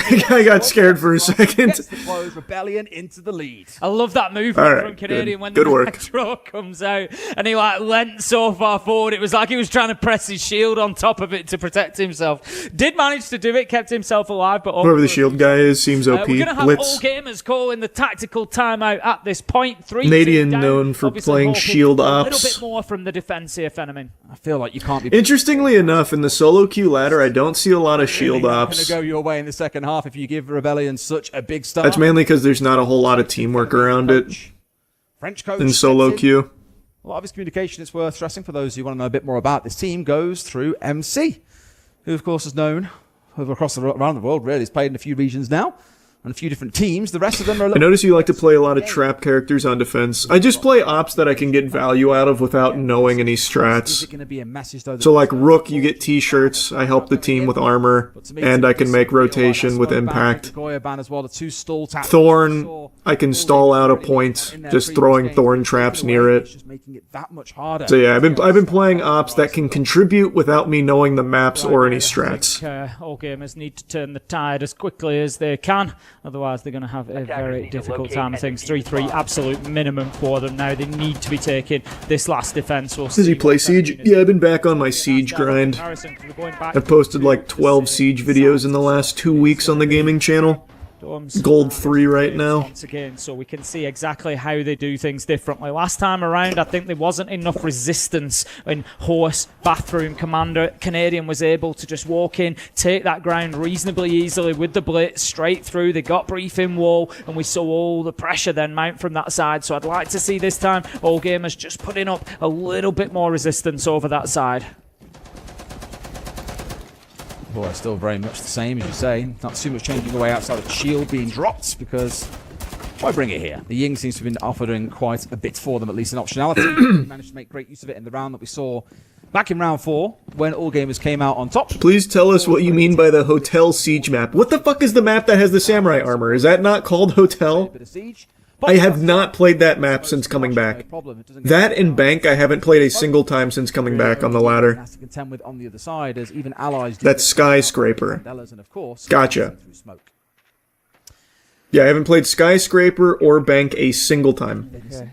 Shaping up outside of the external wall. I was just watching on our top down here to see exactly where this attack was kind of shaping up. There isn't too much pressure at the minute towards the other side, but I think we are going to see them now looking to move in through Horse. Rexon has managed to get that external wall open as well, so I think rather than seeing the bathroom briefing push, we're likely to see more down towards this door, in towards bunks. We saw them try it previously when Ambi tried to walk in with the glass. I think that's where more of the attention is going to go. That's why they've opened that external wall this time, so that the player, it was Railgun before on the Bandit, was sat in behind there because they hadn't managed to open that, and he was a bit. Oh, we know he's there. And yeah, as expected, good grenade. Pushing yep. towards this Push door him back. Take space. Looking good. Yeah, so you got the shades on as well. Methodical. That's how I would have done it. Off the back of it. Instead, it was a frag grenade headed his way. Our second Twitch drone being removed from the round. Those electro claws, Tim, as you've seen, have been safe for the most part as well. I think he was holding on to it here, MC, for the majority of the round to finally electrify off the wall. But now both shock drones are gone. He could drop those down, and these walls would largely stay closed up unless nades could follow on through to clear them away. It's much slower and controlled by Rebellion so far. All gamers have got to hold on for just 75 seconds. Yeah, second Selma goes in to try and take out that internal wall, but Yaz is going to have absolutely none of it. Takes it out. That's a big mistake. Yikes. Drops down, taken out by Solo Mid, as Rexon was also floored. Oh, baby. All right, there you go, Surf. There you go, Ambi. One apiece, though, to keep the advantage effectively. No! Versus 3, cut down by the big LMG of Railgun on the Tachanka. Crosshair placement was a little low. Now 3 versus 2 with Rexon. All right, Spoit Ambi up, though, so we're still very much alive here. Oh, and Rexon. I thought Rexon died. I thought I saw him in the kill feed. All right. Oh, Rexon does get picked up now, manages to drag himself to safety, but there's nobody really anywhere near this diffuser. Spoit's on his way to try and collect it, but needs to be cautious. And he's giving himself away by dropping down the Grim Beast. They know that he's coming from this position at the same time, so they got him on the backstab, the other two on the front, but Rexon's been... Yikes, that fell apart. Railgun, another... Not bad. A bit of a recovery being shown there, Tim, but I think there's a lot of work to do still in the second half. Yeah, really good from all gamers. Just to close that out, tactical timeout obviously doing its job from Phenemy. Anything haven't played Siege in a while, but looks like Smoke is still a must ban. Remain calm, okay? And solo queue is really not that bad. The must bans in solo queue are Mira, Ace, and Snake. Calm, okay. Those have been like the perma bans in solo queue. Alright, good job on the defenses. It's in the past now. If they won 3 rounds on attack, we can win 4. Okay, that's the mentality. 防守已经过了，他们能赢3把进攻，然后我们能赢4把。Okay. It's a team that can fight. Okay, so don't be surprised if they try to hide, if they are aggressive. Okay. 他们是一个很会去对枪的队友，所以不要很惊讶他们。What do you think about the From Software new pirate game leaks? I haven't seen it. If we don't see there is much trap, okay, on the Cursed Child draw, there is only like Degenerate. 没有这么多陷阱的位置，我们可以 run。Go smoke. 没有这么多陷阱位，我们可以 run 那个庭园。Yes, there is also a Degenerate on your window and a barbed wire. Okay. Yes, 那边有个电线跟那个。And most likely someone will be in meeting, so you can fight that guy first. 新闻应该会站一个人的时候，你应该可以跟他先对上，这样子。You can play Wall Deny. It's simple. Have you watched Witch Hat Atelier? Yeah, I started it. Borders like going. This was basically on the roof, just clearing. For bunks, they 4-man blue with Deimos under, and he walked up the staircase. They do go for the ace on the wall immediately if they're doing that take, which we talked about. And they just try to play the cut. He eventually did try to jump in the soda window, so if they go for that, just be aware. When they did that, it was quick. So just make sure that if that's what we think we're doing or they're doing, we're ready to react. Do you only solo queue? Pretty much, yeah. In the game, but I assume it's the same as their command, where it's basically them just 5-man. All right. Let's pop off again. I found the start of that really interesting from All Gamers, where it was very much a breathe and just silence for 10-15 seconds. I thought at first he was going to do what a few teams have done just not gaming talk. Things a little bit, yeah. Yeah, but then obviously the talk then broke out after that, and it was completely fine. On the Rebellion side, it was also, again, quite tactical and specific, I suppose. The smoke ban coming through here, same as we saw from Rebellion alongside the Goyo. So really looking to remove those operators that support the bottleneck we've come to know from Fortress. Okay, oh, a very evenly split first half. If I'm honest, I think that suits Shopify Rebellion down to the ground. I think going on to the defense, I would expect them to now really start to take control. Yeah, let's put the screws to them. To say that all gamers cannot come out and surprise us, come out and have those big attacks. We saw them do it yesterday against Furia. They have got some serious gunners on their side. Who's your favorite operator? I know he doesn't really prove my point at the minute. Probably Callie. But my point is on the attack. I love playing Callie. Great things over the last couple of days. Definitely one to watch out for. Railgun quietly getting the job done. You know, this is a player that's played a lot of support through CNL if you have a look at his numbers, but he is coming out and delivering here at the minute. He's doing fab. And also on the other side, I want to talk about Solo Mid. 3-0 on entry on this map so far. And that's in a map where we've seen a lot of fast aggression coming out from Rebellion. And yes, some of those entries were secured off the back of the Chakra. Fine. It's more the fact that he has been able to stem the tide a little bit and get his big defense time. Where he found the 3K, found the entry, and of course, let's lock in the round for his team. But let's see how they fare on the attack. As I've said, my concern with newer teams, Tim, is on the attack is when things tend to look a little bit misaligned. Because if you're even half a second to a second out of step with each other, that's enough time for a defender to spin on their heels and get a real nasty flick onto a second player. Canadian just in that position to try and stop the push up Eagle stairs. We'll just continue to hold that on the long angle. Interestingly, he's got the rotation available into sight, so he can't really give up his position too easily. Just having a look, a couple of reinforcements are left in pocket, so if he does rotate back in through there, there is the option there to be able to reinforce that wall. Because what you don't want to do is lose control of Eagle and then have them come down there, take control of that corridor. Is Queso in the tourney? I have no idea. He's kind of bouncing back in and out, as you can see here, but he has allowed, as you say, Moonlight to get up to the top of here, and you can just sit and wait for this fire to burn out for the time being. I did worry more fire would come and would see him burnt out at top Eagle there with nothing. Is he going to try and challenge that? About it. He'd have to run through more fire to get he just got droned. Oh, fuck. Run to his death, and no! A seized timing moment! Just as Canadian turns away. He saw the drone, right? And the big problem, there's now no opportunity to reinforce that wall. The breach has been done for all gamers. Yikes. They're in control of the area, so they can now push through and use that for access to site if they choose to. MC manages to pick up another with a headshot, 5 versus 3. I said that they might have attacks in the locker, Des, and they certainly do at the minute. We see Moonlight collected back up onto 20 HP, so we are at, full effectively, 5 versus 3.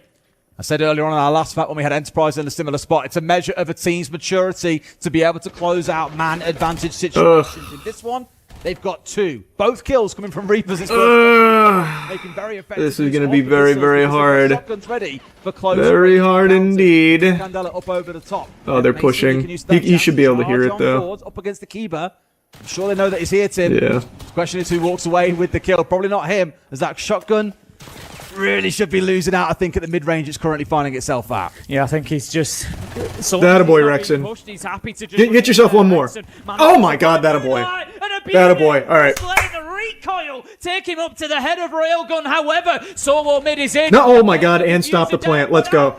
Is there once again when Shopify Rebellion need him 3 versus 2. Down on the floor, does he know? Yes, he does. Huge, huge. Trade off the back of it. Now he has 2 kills to his name across those. Just don't peek. We don't have to peek. We don't have to peek. We got the few. Nice. Yeah, nice. Yeah. Fuck yeah. Good play. We did it. We got him. A pretty special no. We don't need to do that. Spoke about, by the way, gets the 1, has a whole 2 seconds to spin onto the ace inside of blue, who didn't step out for the trade, and that arguably has cost them here a 5 versus 3 squandered. Good work. Good work. Yeah, and this is the difficulty that all gamers are going to have. That attack actually shaped up really well at the beginning. I loved the aggression out of Moonlight. He saw his opportunity. He knew that the next Shamika canister was going to be launched. We needed that one. That's a great opportunity to attack a Tachanka, because we definitely needed that one. That would have been a rough momentum swing there. It was brilliant stuff, but they just didn't do enough with what they took. It was exactly this, the double from Rex, and that's a beautiful shot, just sprays all the way up the body of Rail. Rexon absolutely saved our bacon there. Of that recoil from the Vector, love to see it, and Shopify Rebellion managed to get themselves around on the defense, 4-3, and all gamers back to the drawing board. Ambit didn't really have to move his position either. They knew that he was around. We had the yellow pings coming in on the other side of the hard wall down from that long museum corridor. They knew that he was there somewhere, just weren't 100%. Are you a Rebellion fan because of Spoit? Bro, this is my team. Like, I own the team. What do you mean? I'm a Rebellion fan because of every player. Guy is dead. They can't get that diffuser down. So not having control of Horse was the big misstep there for all gamers. And arguably that, including the botched 2v1 onto Rexon, is what has cost them the round. Small mistakes make a big difference at this level. We'll see if they can recover it here in round 8. Okay, so we're going to head over to the bottom side. It's going to be Domes and Games. Spite has the rotation out. We see that quite often. Little rotation out. You can just peek out onto the old tower drop. Just kind of playing in and around that vending machine. I don't know the map at all. No, brother, you're asking the wrong guy about map knowledge here. I do not know this map. You've got the option to close it up if you need, sometimes not. No fucking clue. Deployable shield, for example. Also If it ain't in the ranked ladder, I don't know it. And I have not seen this in any of my ranked games yet. This bank and skyscraper haven't got a single time since coming back. Other than that, I think mostly they are just on the drones and still in that intel phase. Yeah, no rush right now. You want to know, it's more about like on a cafe, right? You get yourself up on the roof, you get back on the drones, you figure out what's going on, you start your push down in towards red, you start challenging around Skylight. It is kind of the get to the building. It is in ranked ladder, but it gets perma-banned. Nice. Ambi is a seriously overlooked player. I don't think he's overlooked. Pretty much everyone puts him in top 5 in terms of fragging. He is like a unanimous top 5 fragger in the scene. This time round, he's got it down in good time, and he's keeping the aggressors at bay. Going to see that external wall open, so not a bad start here. Just coming up to the halfway mark. That's going to put a little bit of pressure on Wrexham, but it's something Railgun needs to be aware of because Wrexham is taking that peak on quite aggressively. Yaz, he's just going to move himself towards Horse Door there. Look to try and put a little bit of pressure onto this top side of the Shopify Rebellion defense. It's actually Railgun. I mentioned that fight. It's him that comes away. Okay, way to trade it, way to trade it. Do we know he's here? Do we know he's here? There for the trade. Something Yeah, we do. Shopify Rebellion have done pretty well so far. Oh, nice. Good shit, Surf. They will in style. Surf. Nice, Nitro. Over the top. Finds his man. Moonlight down. 4 versus 3. Yeah, 2 of them pushing in here as well. You're going into that a boy, Spoit. The C4 could come their way.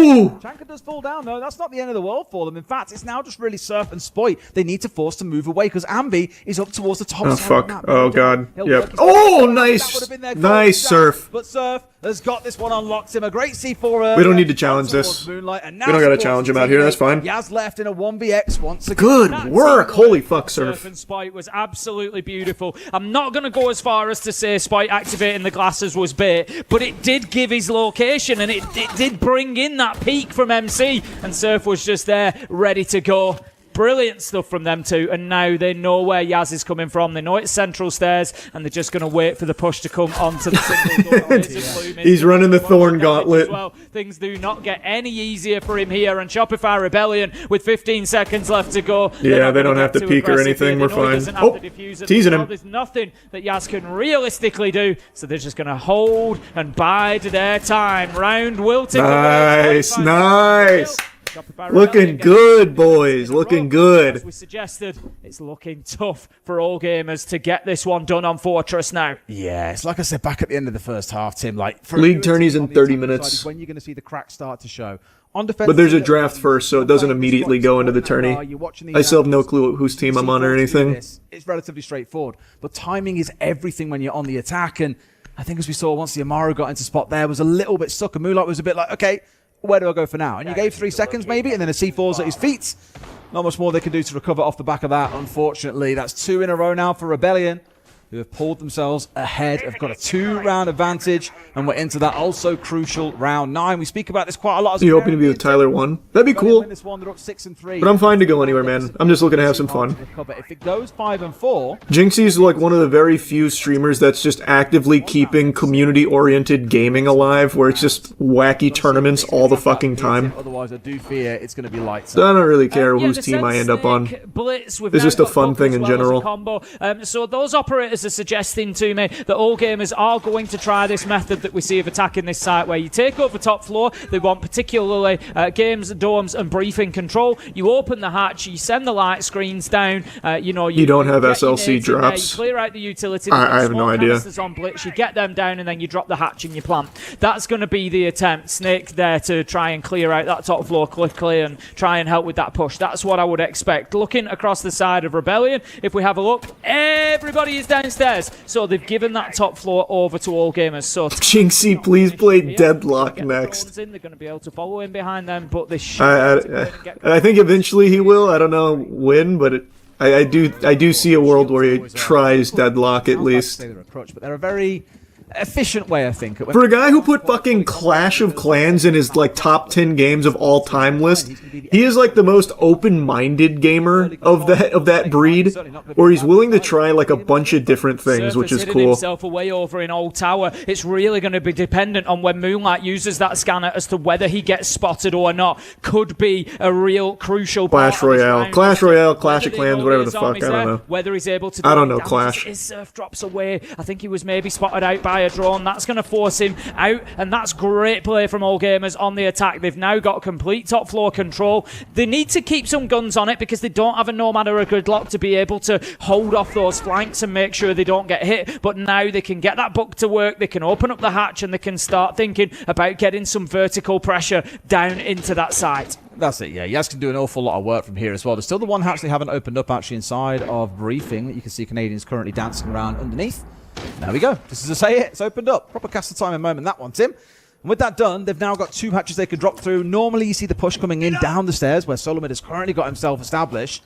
They'll look to work their way through, and same as we saw from Rebellion back in the first half, aggressing towards that site. Punish those who were sat a little bit out. I haven't really seen what we're playing here. Okay. All moved off site here, moved out. We had the vertical cam. I couldn't quite tell where we were. So we'll wait for you. Yeah, this is the problem with verticality on this site. If you're ever wondering why do we not see more verticality, why do we not just see these complete vertical approaches? It's because it is possible to avoid it inside a site. Light screen comes out, trying to get themselves down and established at the bottom of those stairs. Surf, he's going to continue to just hold his position here. Will be picked up by the Grimbees. That was a checkmate right there, unfortunately. 5 versus 4 now as All Gamers start the push. He got a little damage in, so that's something. Scan coming in as well to that was just tough to play from. They knew where he was. They flushed him out to push them forwards. Yeah, Moonlight's on alert there. If he can distract them from behind here, and sure enough, that scan will have done a little bit of that job for them. This is when they can try and look. This could be a big pick here, Nadian. Careful, the Canadian is ready and waiting. Lets his man go by though.